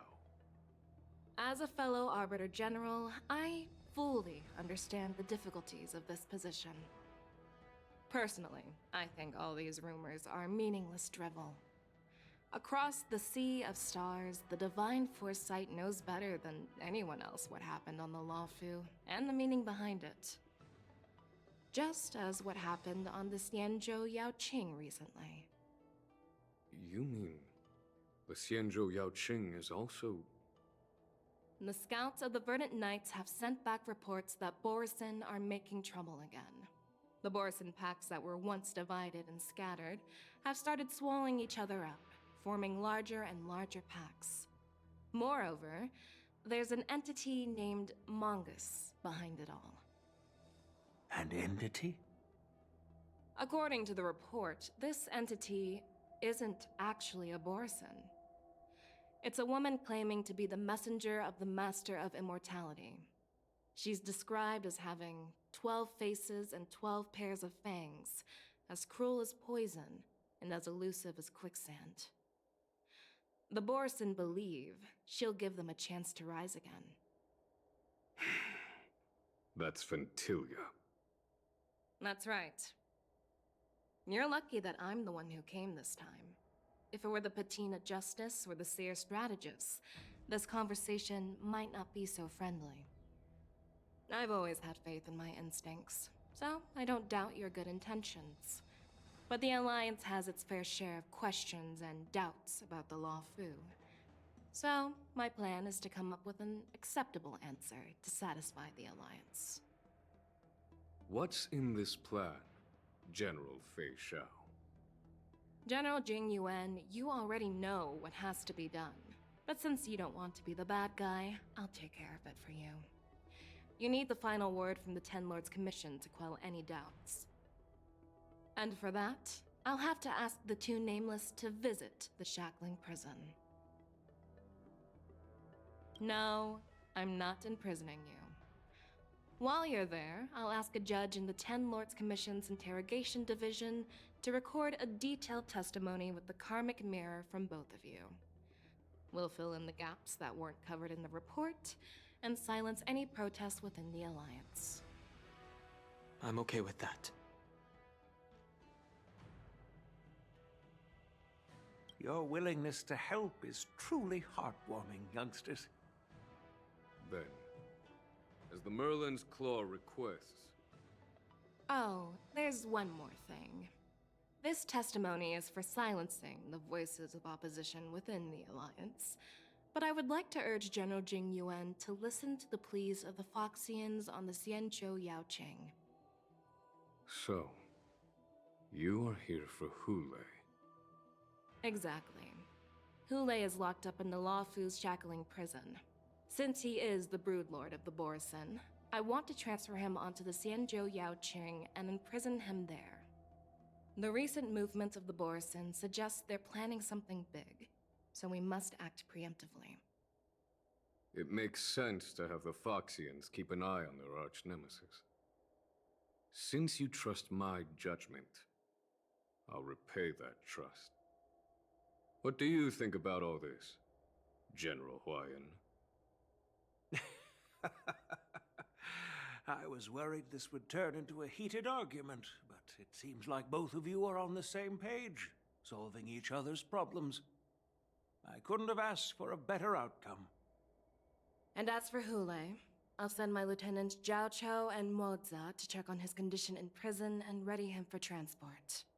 If there are no more questions, shall we get this started?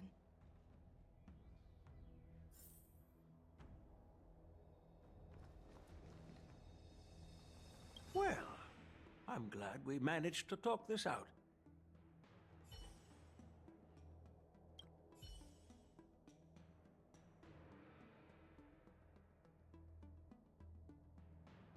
Do you actually believe in the Stellaron Hunter's prophecy? The Xianzhou's matrix of prescience can also predict the future. Do you believe in its prophecies? I understand.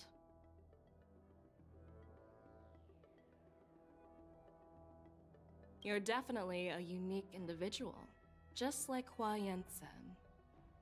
I hope you'll walk alongside the Rainbow's path as a friend.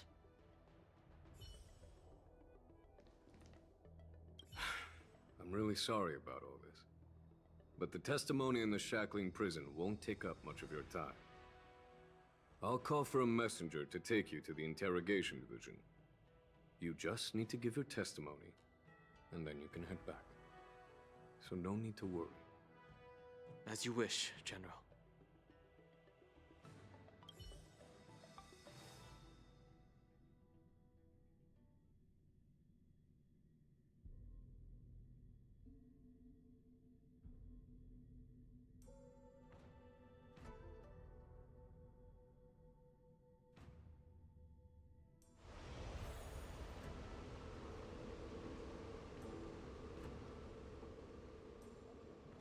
As General Jing Yuan requested, everything is prepared for your arrival, and I am here to receive you. The judges at the Interrogation Division also know your purpose in coming.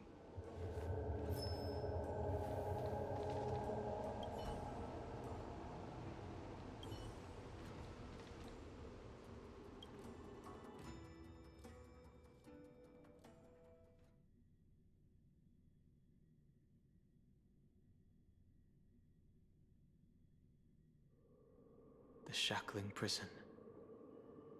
I didn't expect to be back here after all these years.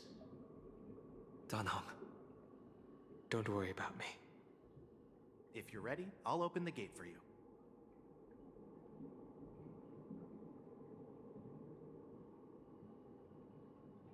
Well, technically, the shackling prison is spread out across multiple delves, and the ancient sea is just where they overlap.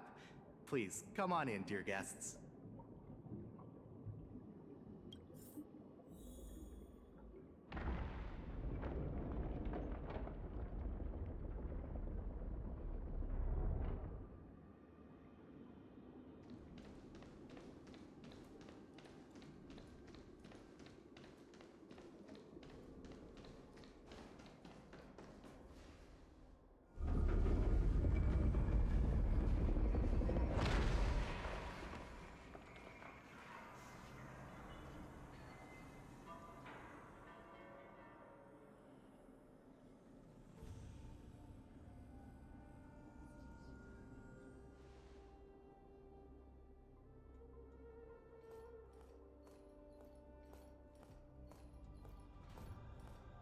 What are you looking at?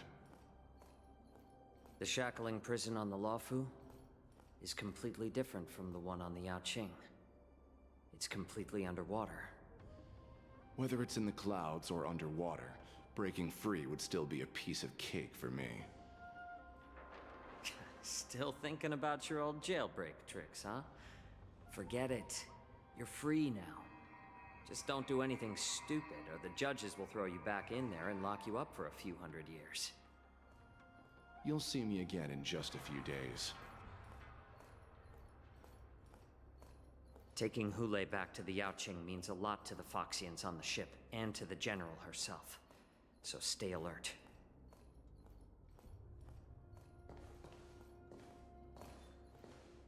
Guests, my name is Shui Yi, and I'm here on orders from the Incarceration Division of the Ten Lords Commission. We're Jiao Cho and Moza. General Fei Xiao sent us to extradite the Borisin criminal Hule to the Yaoqing.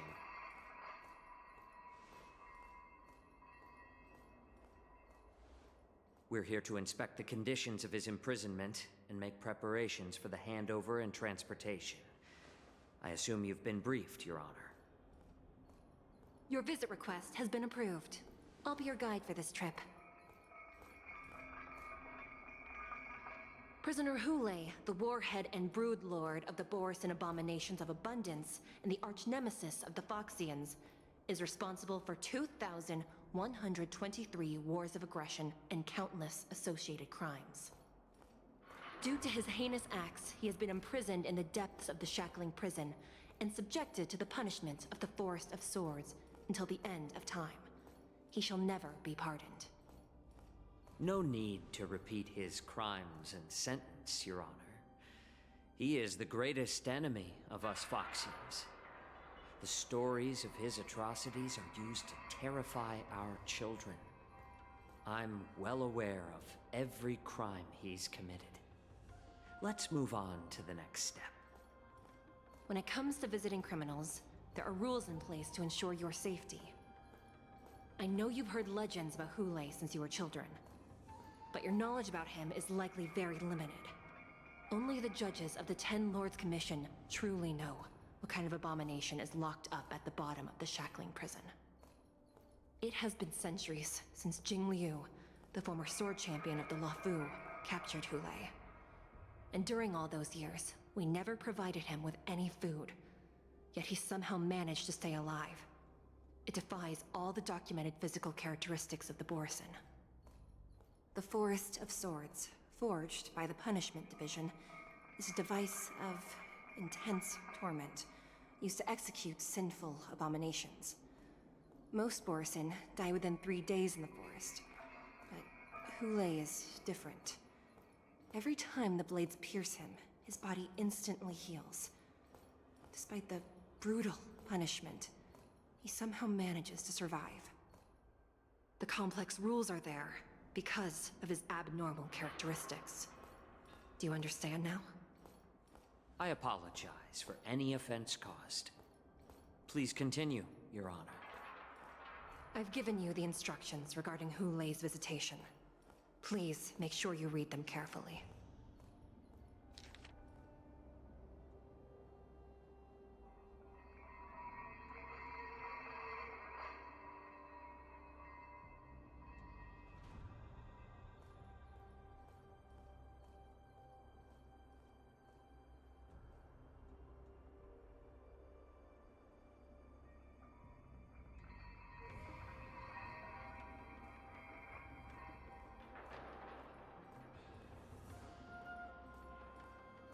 And please, take this pellet before proceeding. No, I'm not taking random medicine.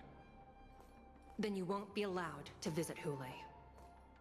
Just swallow it already. Hule is like all Borisin. He can release a pheromone called lupatoxin that induces fear. Thousands of years ago, we Foxians were enslaved by the Borisin. Not because we were naturally weaker, but because of their lupatoxin. This pill is for our own mental well-being. I understand. I knew you were a reasonable person. Now that we've taken the medicine, let's proceed.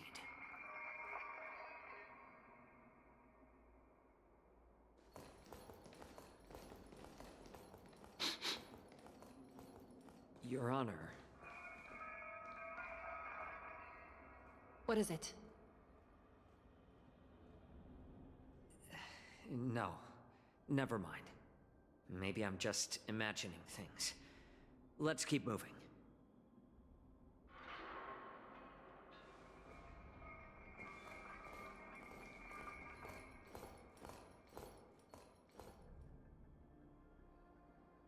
Here we are. Her Honor hasn't arrived yet. Please wait a moment.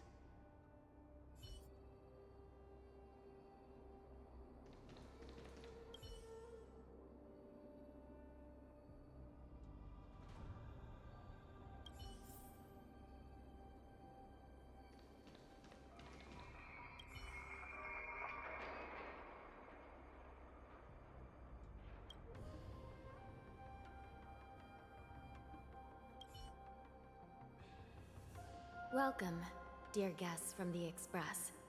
Judge Hanya of the Interrogation Division. We've met before.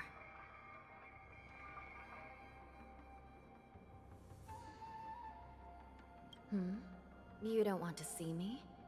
Well, in that case, I can call in the judge who's an expert in acupuncture, or the one who's handy with axes and saws, or the one who knows all about whips and ropes.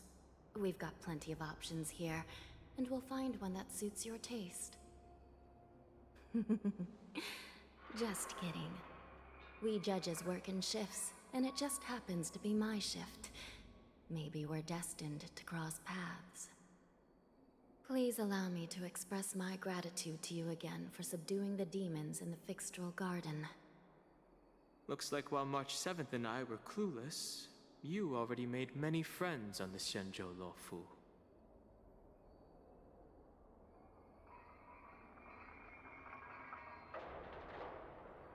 Even though you and I have met before, we can't show any favoritism under the Ten Lords.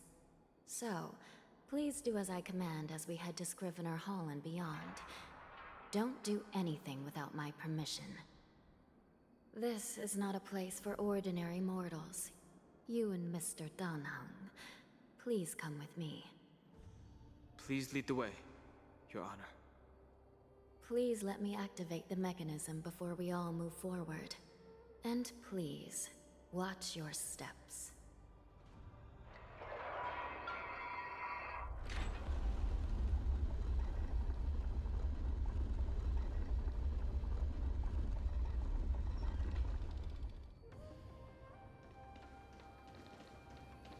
Be very careful and watch your step as you make your way through.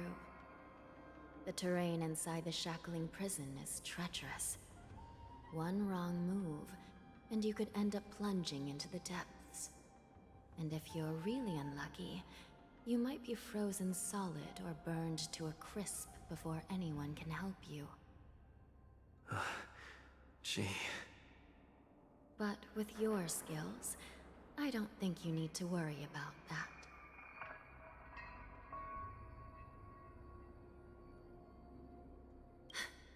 You're funny.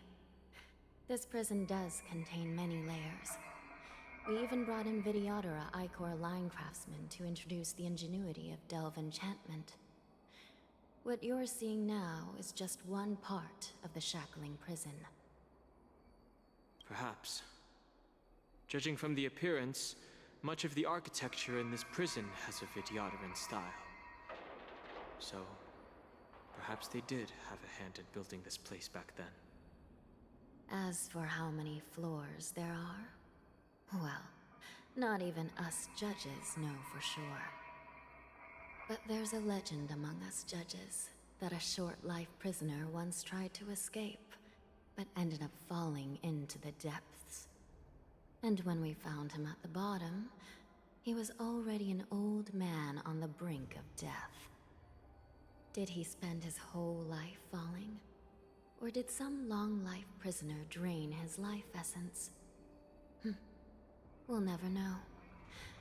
Anyway, please don't try anything like that.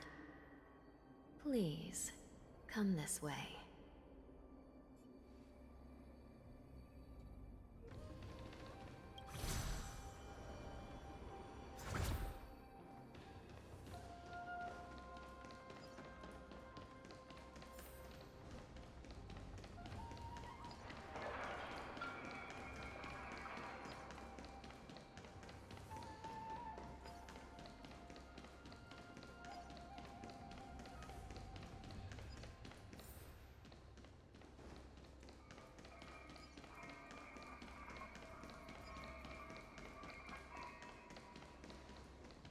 I heard the war dance is about to be held in the mortal world.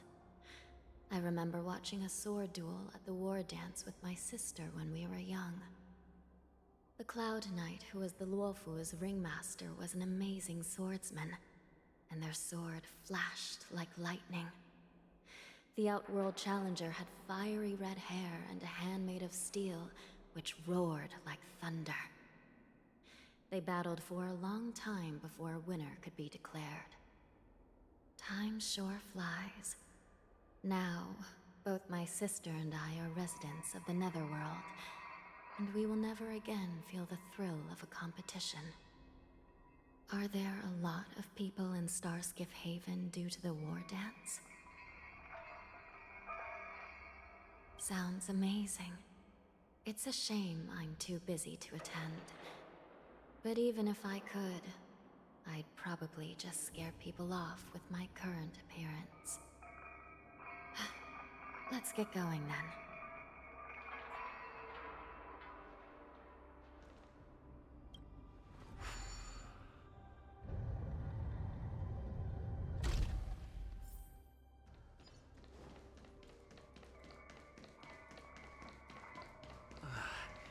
It's freezing. This place is filled with the cold air from the northern peak of the polar delve. Even the toughest long-life species would have a hard time enduring this.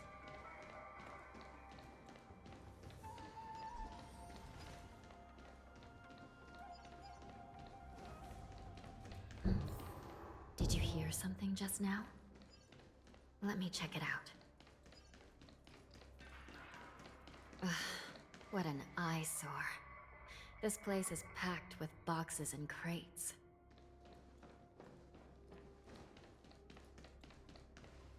These crates, they look oddly familiar. A few days ago, the Spiritfarers received reports about an IPC transport ship that was attacked by Borison. Then, a bunch of those abominations were dumped into this place. I had a feeling there would be trouble during the war dance, but throwing both the pirates and the cargo in jail? That's a new one.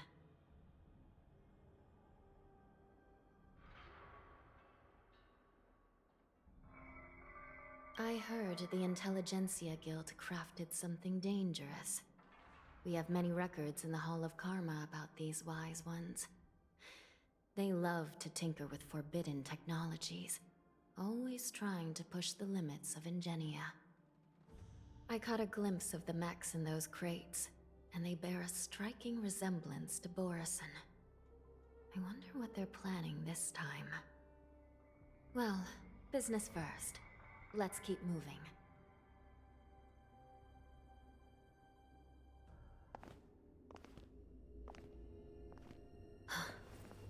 Strange. I don't remember checking the containment facilities a second time.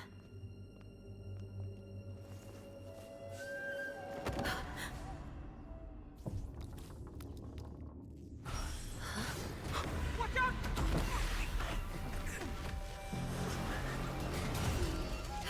Emergency! All wardens prepare for action! Emergency! All wardens prepare for action!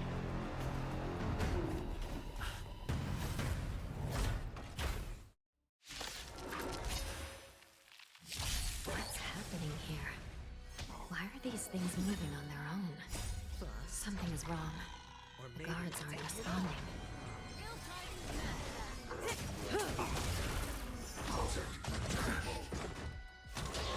Mind your manners.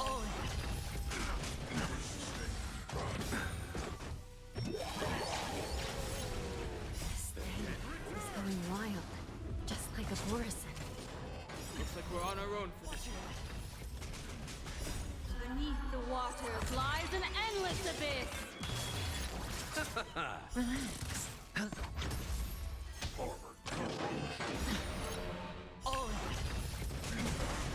Time to say bye. Boom. Ill fate descends! Stand still. The dead return!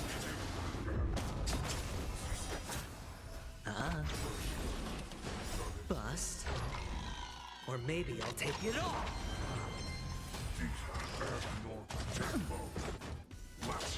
Mind your manners. Watch your head. But how is this even possible? The Spiritfarers follow the protocols, cutting off power to the mechs and sealing the crates. How could these mechs still start moving? It's just like what happened in the Artisanship Commission before. These goods went haywire and attacked everyone in sight.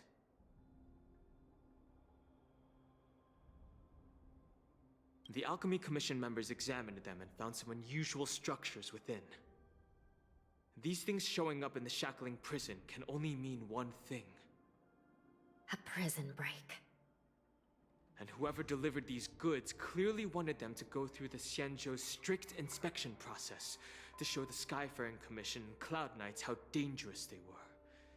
They wanted these mechs to end up right here, in the shackling prison. If these things already started taking action while nobody was paying attention, then the whole prison is in trouble, I'm afraid.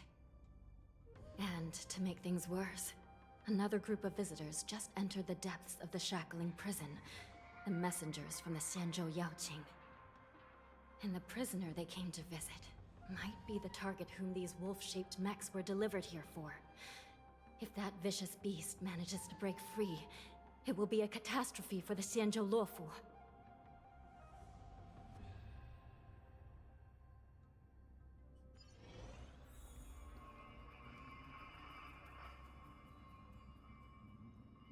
Here we are.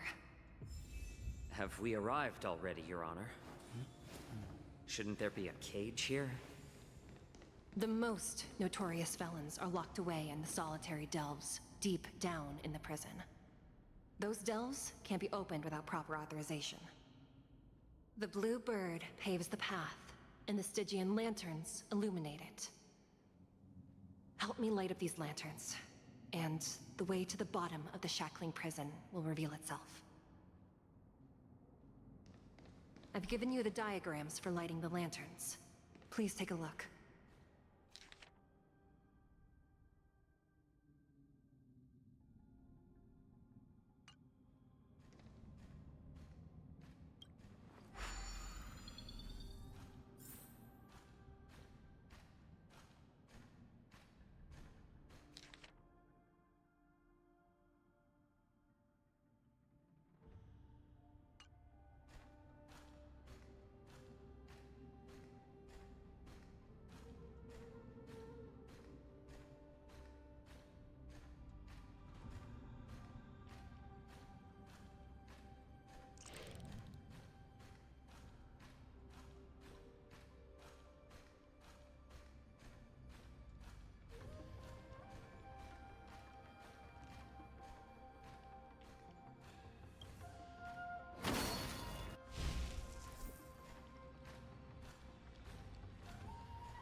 The path is open.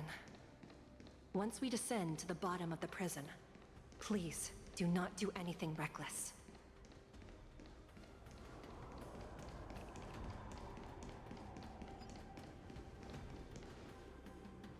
Inside the delve, behind this door, is the greatest enemy of the Foxians, Hule.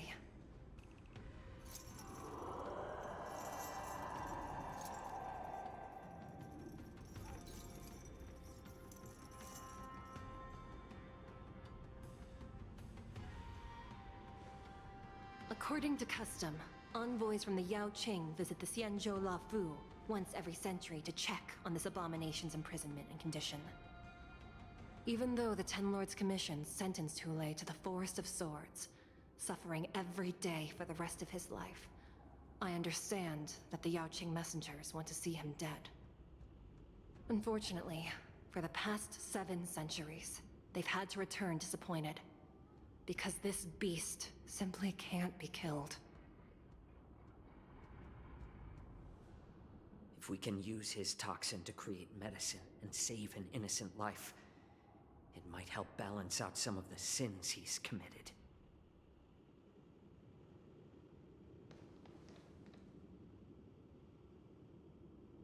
Could you be the key to a cure for the General, Hule?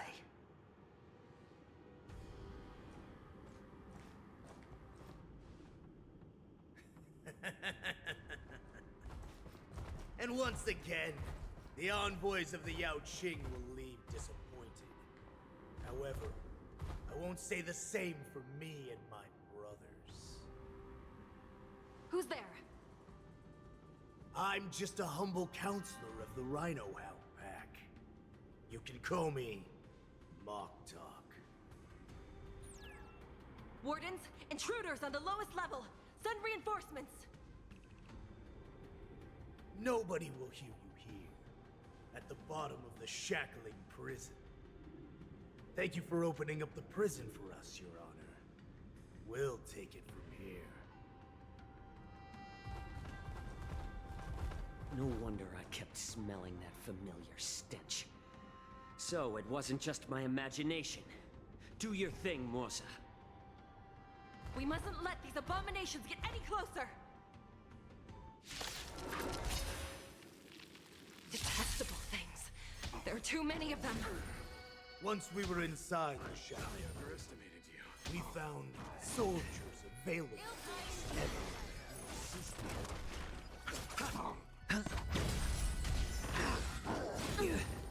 Watch your head. I suggest you surrender now. Of course, I'll still kill you. But I promise it'll be swift. Destiny isn't chosen. Ill fate descends!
Since you're already here, why not have a meal before you leave?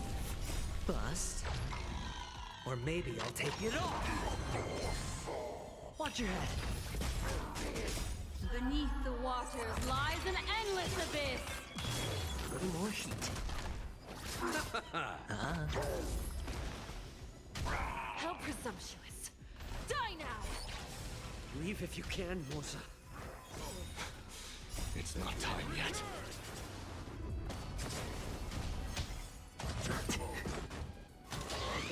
No dirty. Oh. Ill tidings manifest. No season. Since you're already here, why not have a meal before you leave?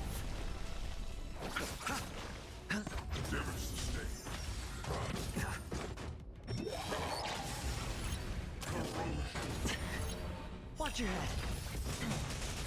Bust? Or maybe I'll take it off! Ill fate descends! A little more heat.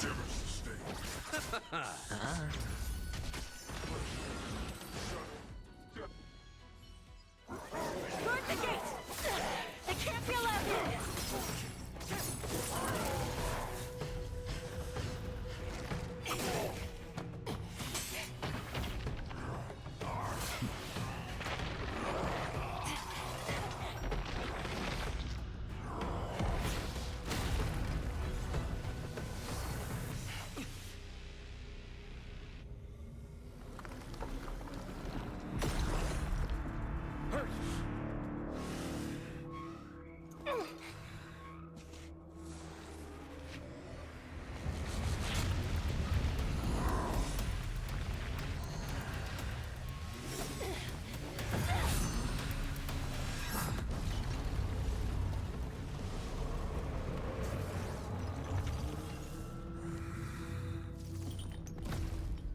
I've waited for too long.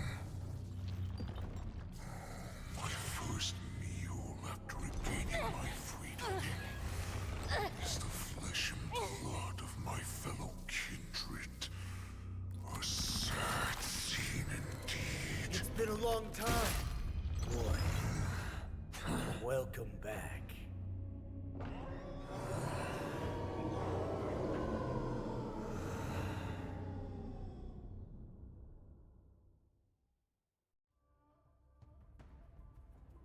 How many times has the old verdant home spun around since our last hunt? Duran's whelp, tell me your name. Oh, great Hule, nemesis of the Foxians, and the hunter of all beings. I'm Moktok, a humble counselor of the Rhino Hound Pack. I am only one insignificant heir spawned from your bloodline. It's been at least 7 centuries since you led our pack through the hunting grounds of the stars. I'm thrilled to see that you are as cunning and skillful as ever. 7 centuries. 7 centuries have passed. But why have Duran's whelps grown to look like this? Tell me, Moktok, why have you grown to resemble our most despicable slaves and enemies, the Foxians? I've been commanded to release you from this cursed prison.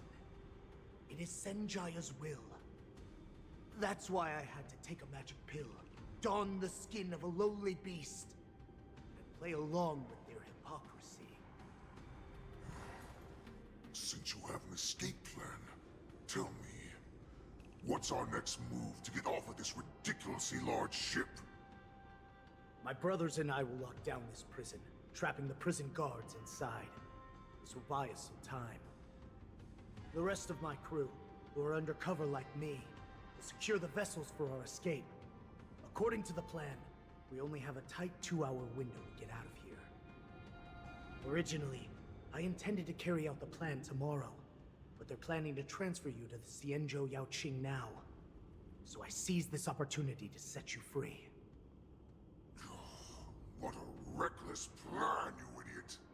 Even if we manage to get the ships, our chances of escaping are slimmer than a Foxian slipping through my claws!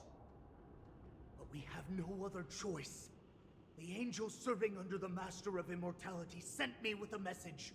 Only your return will end the prolonged divisions among the Borisin. Every one of my crew is ready to lay down their lives if it means setting you free.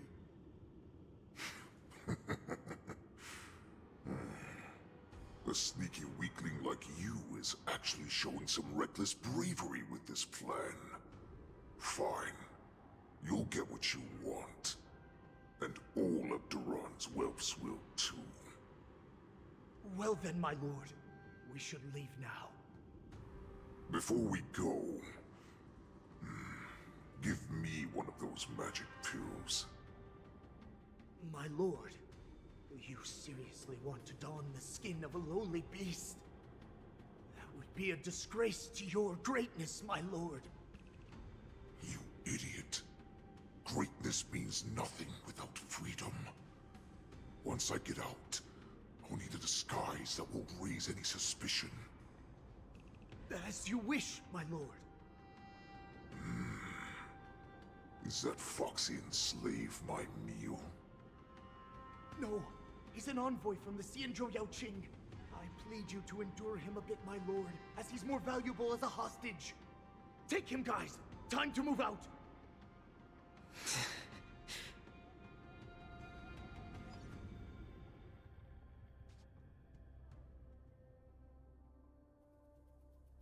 Madam Hanya, the wardens in all areas are regrouping. Those Ingenium enemies are wandering around and causing heavy casualties. And to make things worse, those iron wolves broke open the cages and let the criminals out. We've called for backup, but it seems like all communication is jammed. Let's preserve our strength and first take down the isolated prisoners. By decree of the Ten Lords, all prison breakers and intruders shall be apprehended, dead or alive. Just a short time ago, the Nether Key mechanism was activated. It was probably Madame Shui and the Yao Qing messengers, heading to the bottom of the prison. Given the situation, I'm afraid that area is exactly where our enemies are targeting. We mustn't let that vile beast escape from its cage. We've gathered all the prison guards who can still fight, and we'll split up and secure each floor. Go! Those intruders are quite bold. They must have been planning this for quite a while. Indeed, but Borison tend to favor direct and aggressive approaches. Crafting careful and precise plans like this is simply not their style. Let's focus on the current situation right now. Please help me.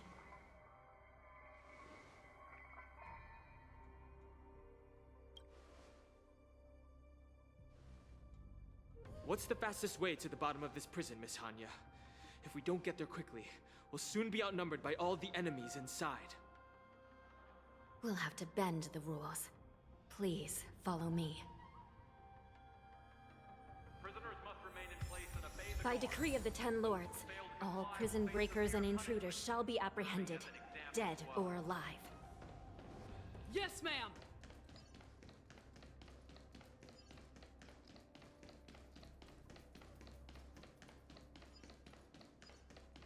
Hold your position here. Yes, ma'am. We need a few tools if we want to reach the bottom quickly. Follow me to the next floor. The path is cut off. Someone must have altered the mechanism. No matter. It'll just require a bit more work to get through.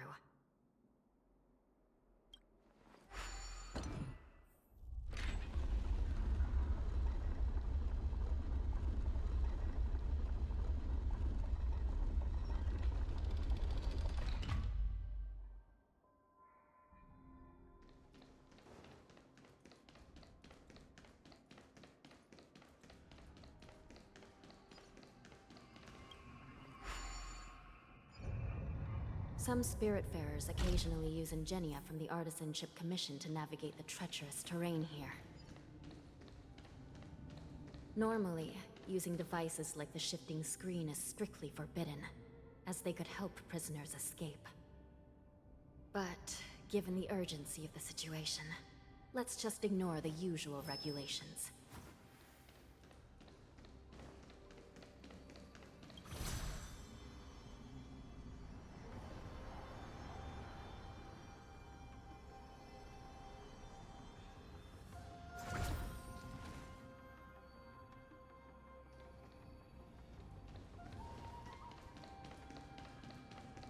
The Nether Key has been activated. I hope we're not too late. Hang in there, sister.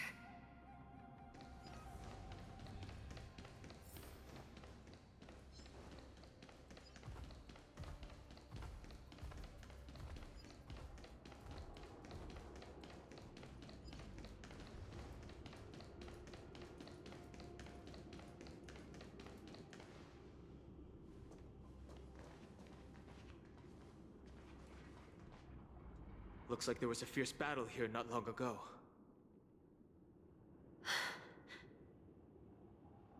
The gate to the prison delve is wide open.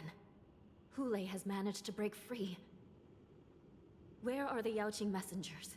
And where's my sister? Are they still alive? Let's look around. Maybe we'll find some clues.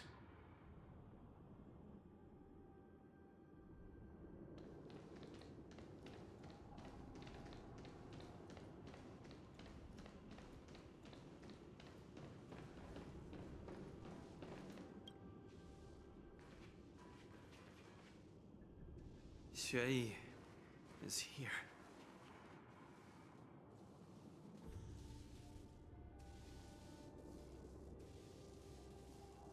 Miss Shui briefly sacrificed herself.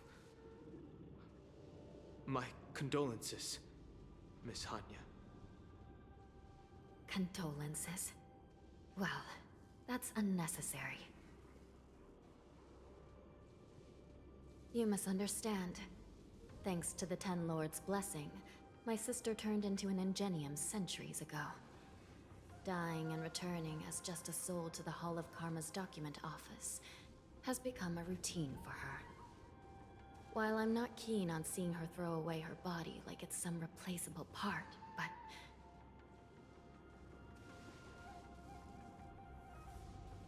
By the way, have you seen bodies that might be the Yaoqing messengers? One of them is a Foxian wearing exquisite clothes, and the other wears a dark cloak, like a fugitive. No.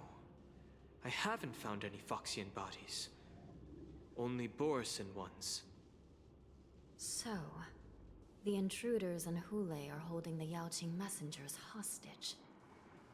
This is the worst situation. With hostages in their grasp, the prison guards can't do anything about the prisoners. If anything happens to the messengers, the relationship between the Yaoqing and the Luofu could be irreversibly damaged. We must rescue the messengers, get out of here, and spread the news. We mustn't give up as long as there's a glimmer of hope.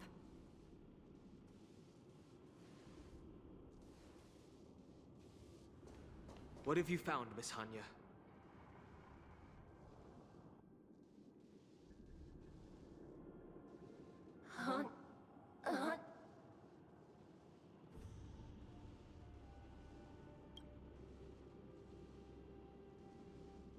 Reconstruct.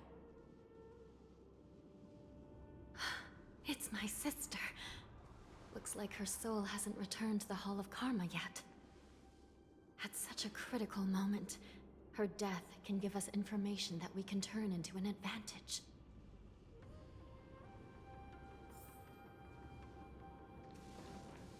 Let me see. The damage isn't too bad. If I can fix it up, my sister will have a temporary body.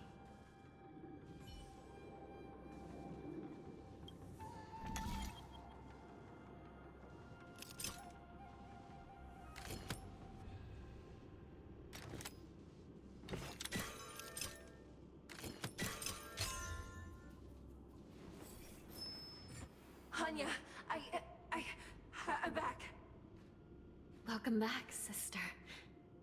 I don't know what kind of expression I should have at a time like this. Happy? Tears of joy? Forget it. I'm used to you coming back in all sorts of forms.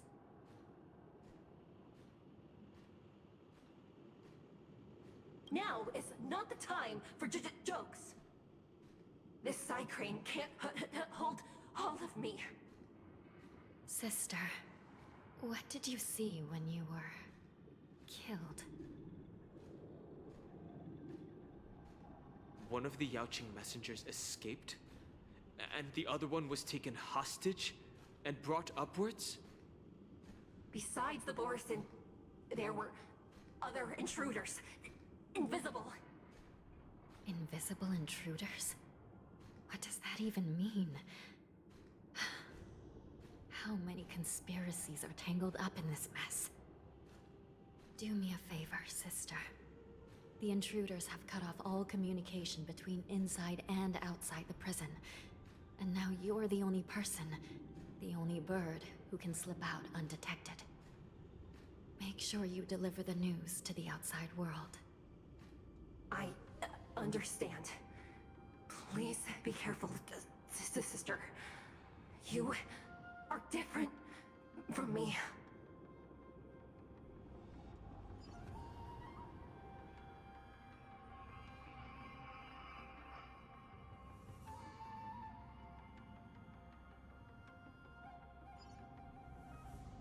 Time is running out, Miss Hanya.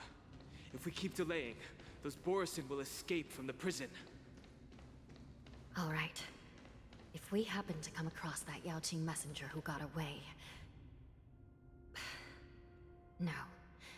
Stopping Hule should probably be our top priority.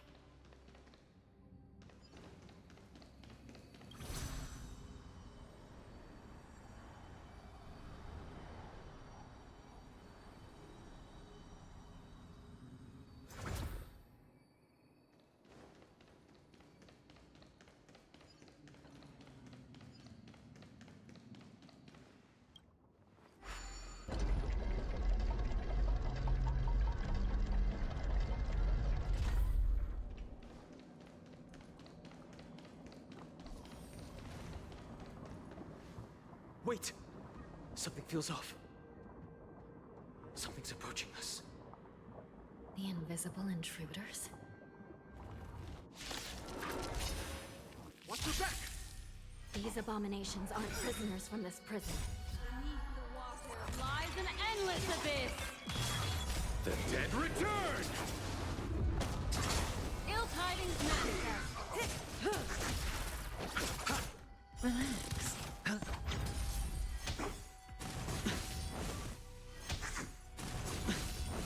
Watch your head.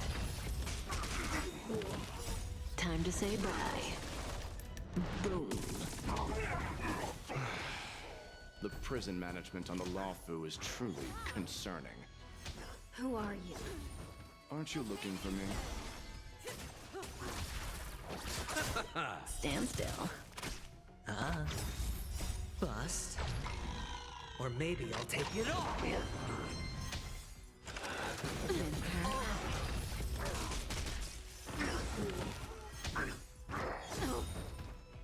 Time to say bye. Boom. Ill tidings manifest.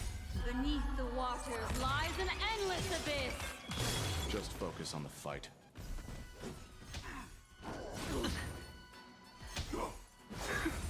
Watch your head. Merciful madness. Ill fate descends. Relax.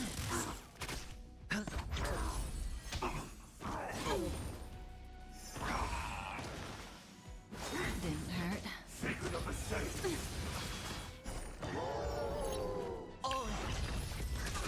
Ill tidings manifest. Beneath the waters lies an endless abyss. Time to say bye. Boom.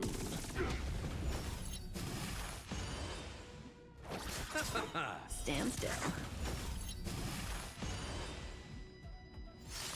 The dead return!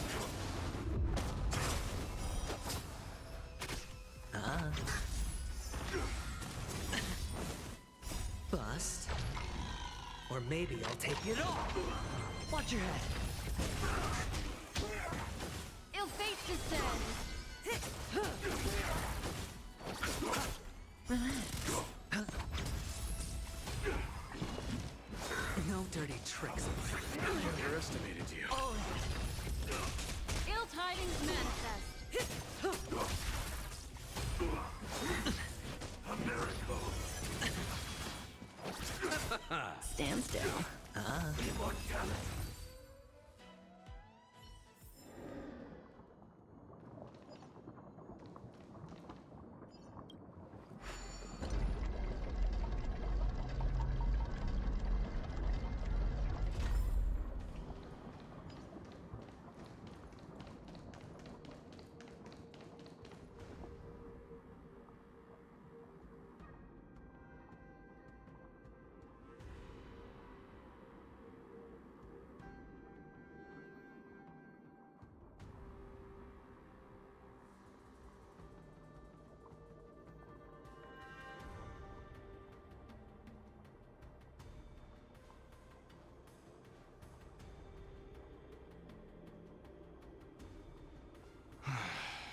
The prison management on the Lawfu is truly concerning.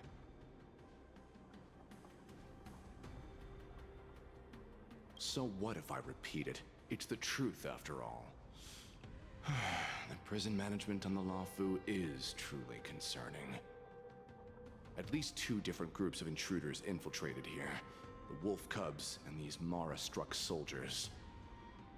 Their hiding technique, it's pretty similar to the Wind Mantle technique used by the Vidyadhara serving Kailorum Venti on the Yaoqing. What do you think? Well, never mind if you don't have any clues. Now is not the time to exchange assassination techniques. I'm Waza.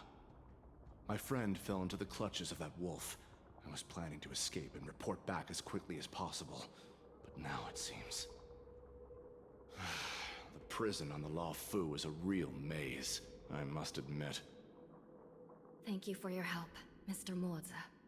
We'll do our best to ensure your friend's safety. No. You can do nothing for him now. And you shouldn't be focusing on his safety at the moment.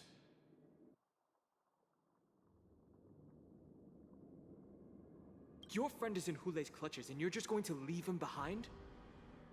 Look, I'm the Yaoqing General's guard, not his.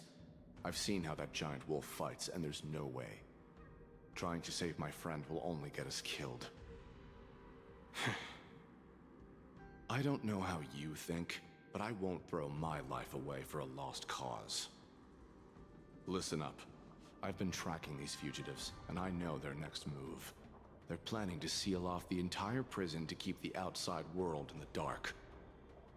The worst-case scenario, we are all killed by that giant wolf, and the shackling prison is sealed off. No one will know about us or about their escape until it's too late. And the best-case scenario...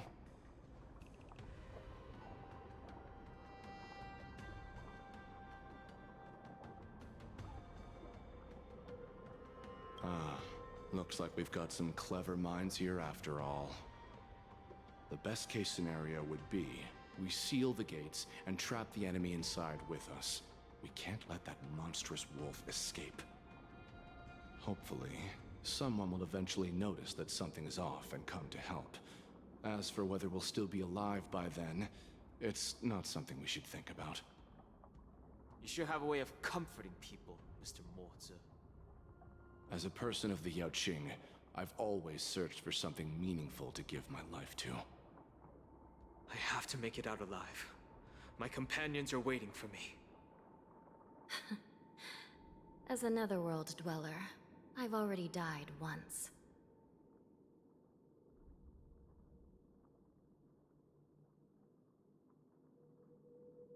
Yeah. We won't give up. Not until the very last moment. None of you are part of the Ten Lords' Commission, so sacrificing yourselves isn't the right move. As a judge, it's my responsibility to guard this prison, and if someone should step up to stop Hulei from escaping, it should be me, not you. Once we reach the gate, I hope you'll help me seal it. After that, I'll do everything I can to fight the Borisin, and you find a safe place to hide and wait for reinforcements. Now, let's proceed upward.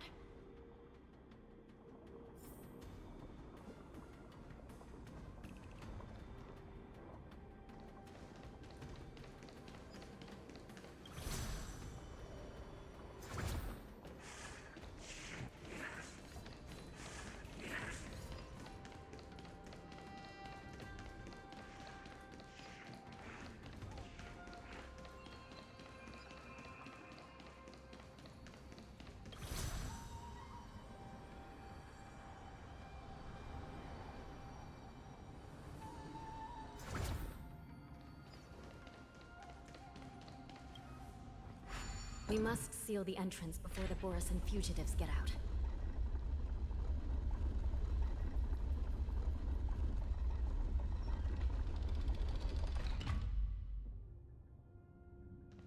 The prison wardens and mechanisms won't be able to hold them for long.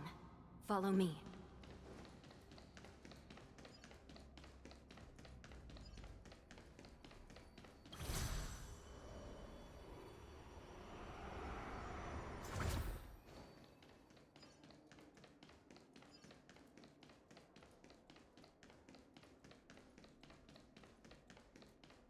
We're almost there. The gate is just ahead.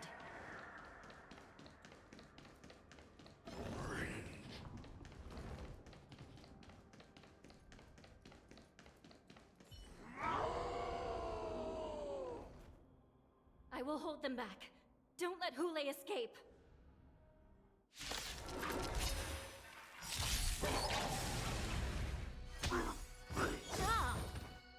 Bust. Or maybe I'll take it all. Time to say bye. Boom. Ill tidings manifest. Beneath the waters lies an endless abyss.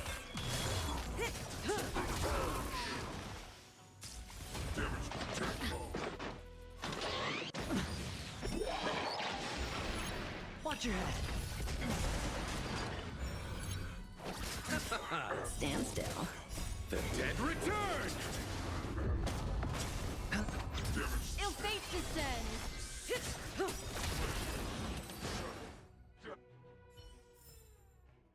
As if victory were ever in doubt.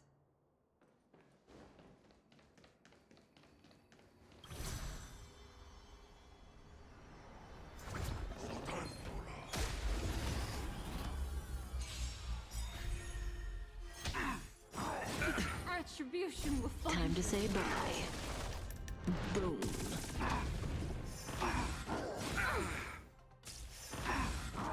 No dirty Retribution trick. will find you. Ill tidings manifest.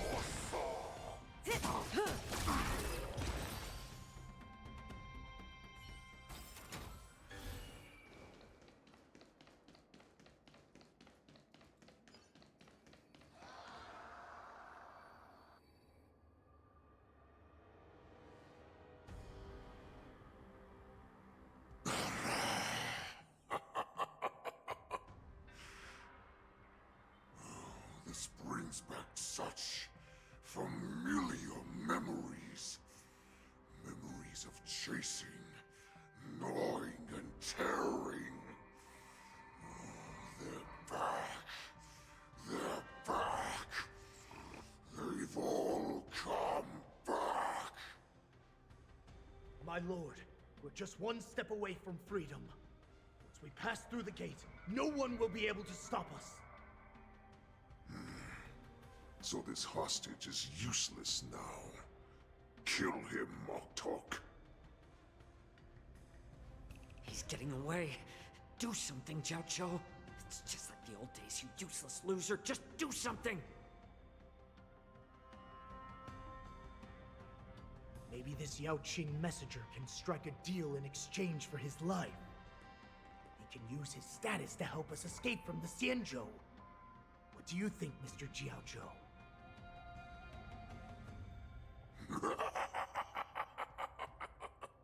Oh, just look at you. Fallen so low during my absence. You're even negotiating with livestock. As far as I recall, no one from the Yao Qing would ever consider a deal with Duran's offspring. I've got to make this beast stay here. Whether it's for the sake of Fei Xiao or the Yao Qing. Deal. I certainly have more value alive. My identity, my knowledge of the Xianzhou, and my understanding of many things that your minions have no knowledge of. They'll all be valuable. Lowly beast. Muster up that pitiful tongue of yours and plead for what remains of your life. Speak up. I'm afraid you're unaware. The woman who defeated you, Jing Liu, she has recently returned to the Luofu. Your opportunity for revenge is right in front of you. My lord, this slave is talking nonsense. I've never heard anything about this. May I just kill him now? Silence, Moktok. And you, slave. From now on, you'll stay by my side. You'll only speak and move when I allow you to. Otherwise, I'll dismember you from head to tail, inch by inch. Got it? But my lord... We must stay here for some time, Moktok. Fear not. Because once I step out of the prison, it's the people of the Xianzhou who should tremble in fear. I'll show them what true calamity means. Now, Duran's whelps, follow me!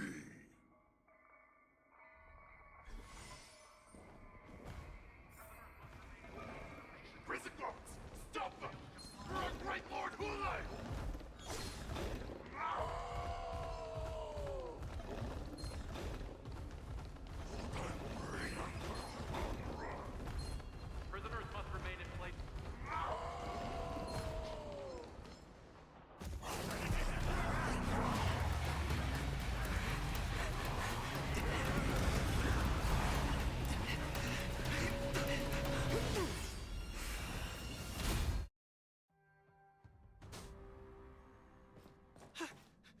report! After we lost contact with the shackling prison, we received a message from a Psycrane. The prisoners have revolted, and the criminal Hule is nowhere to be found! What about the Yaoqing messengers and the Nameless? No news at the moment. We're trying to restore contact with the shackling prison as soon as possible. I see. You're dismissed.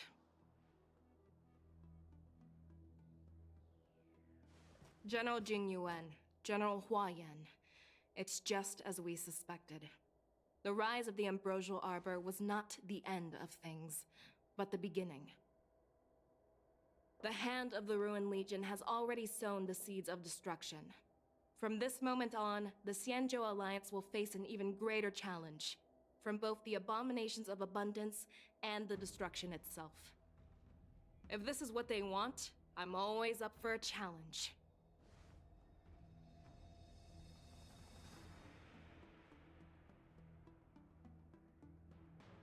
As the Marshal's special envoy, I'll dispatch the Lawfu Cloud Knights to pursue Hule myself.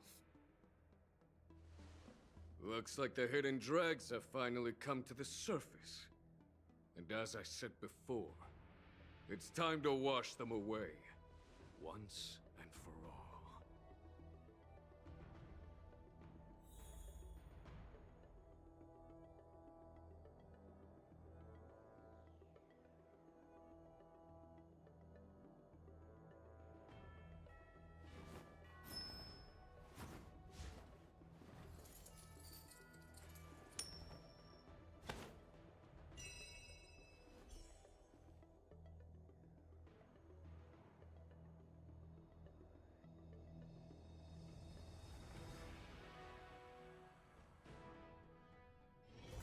All this free time, why not make the most of it with a game?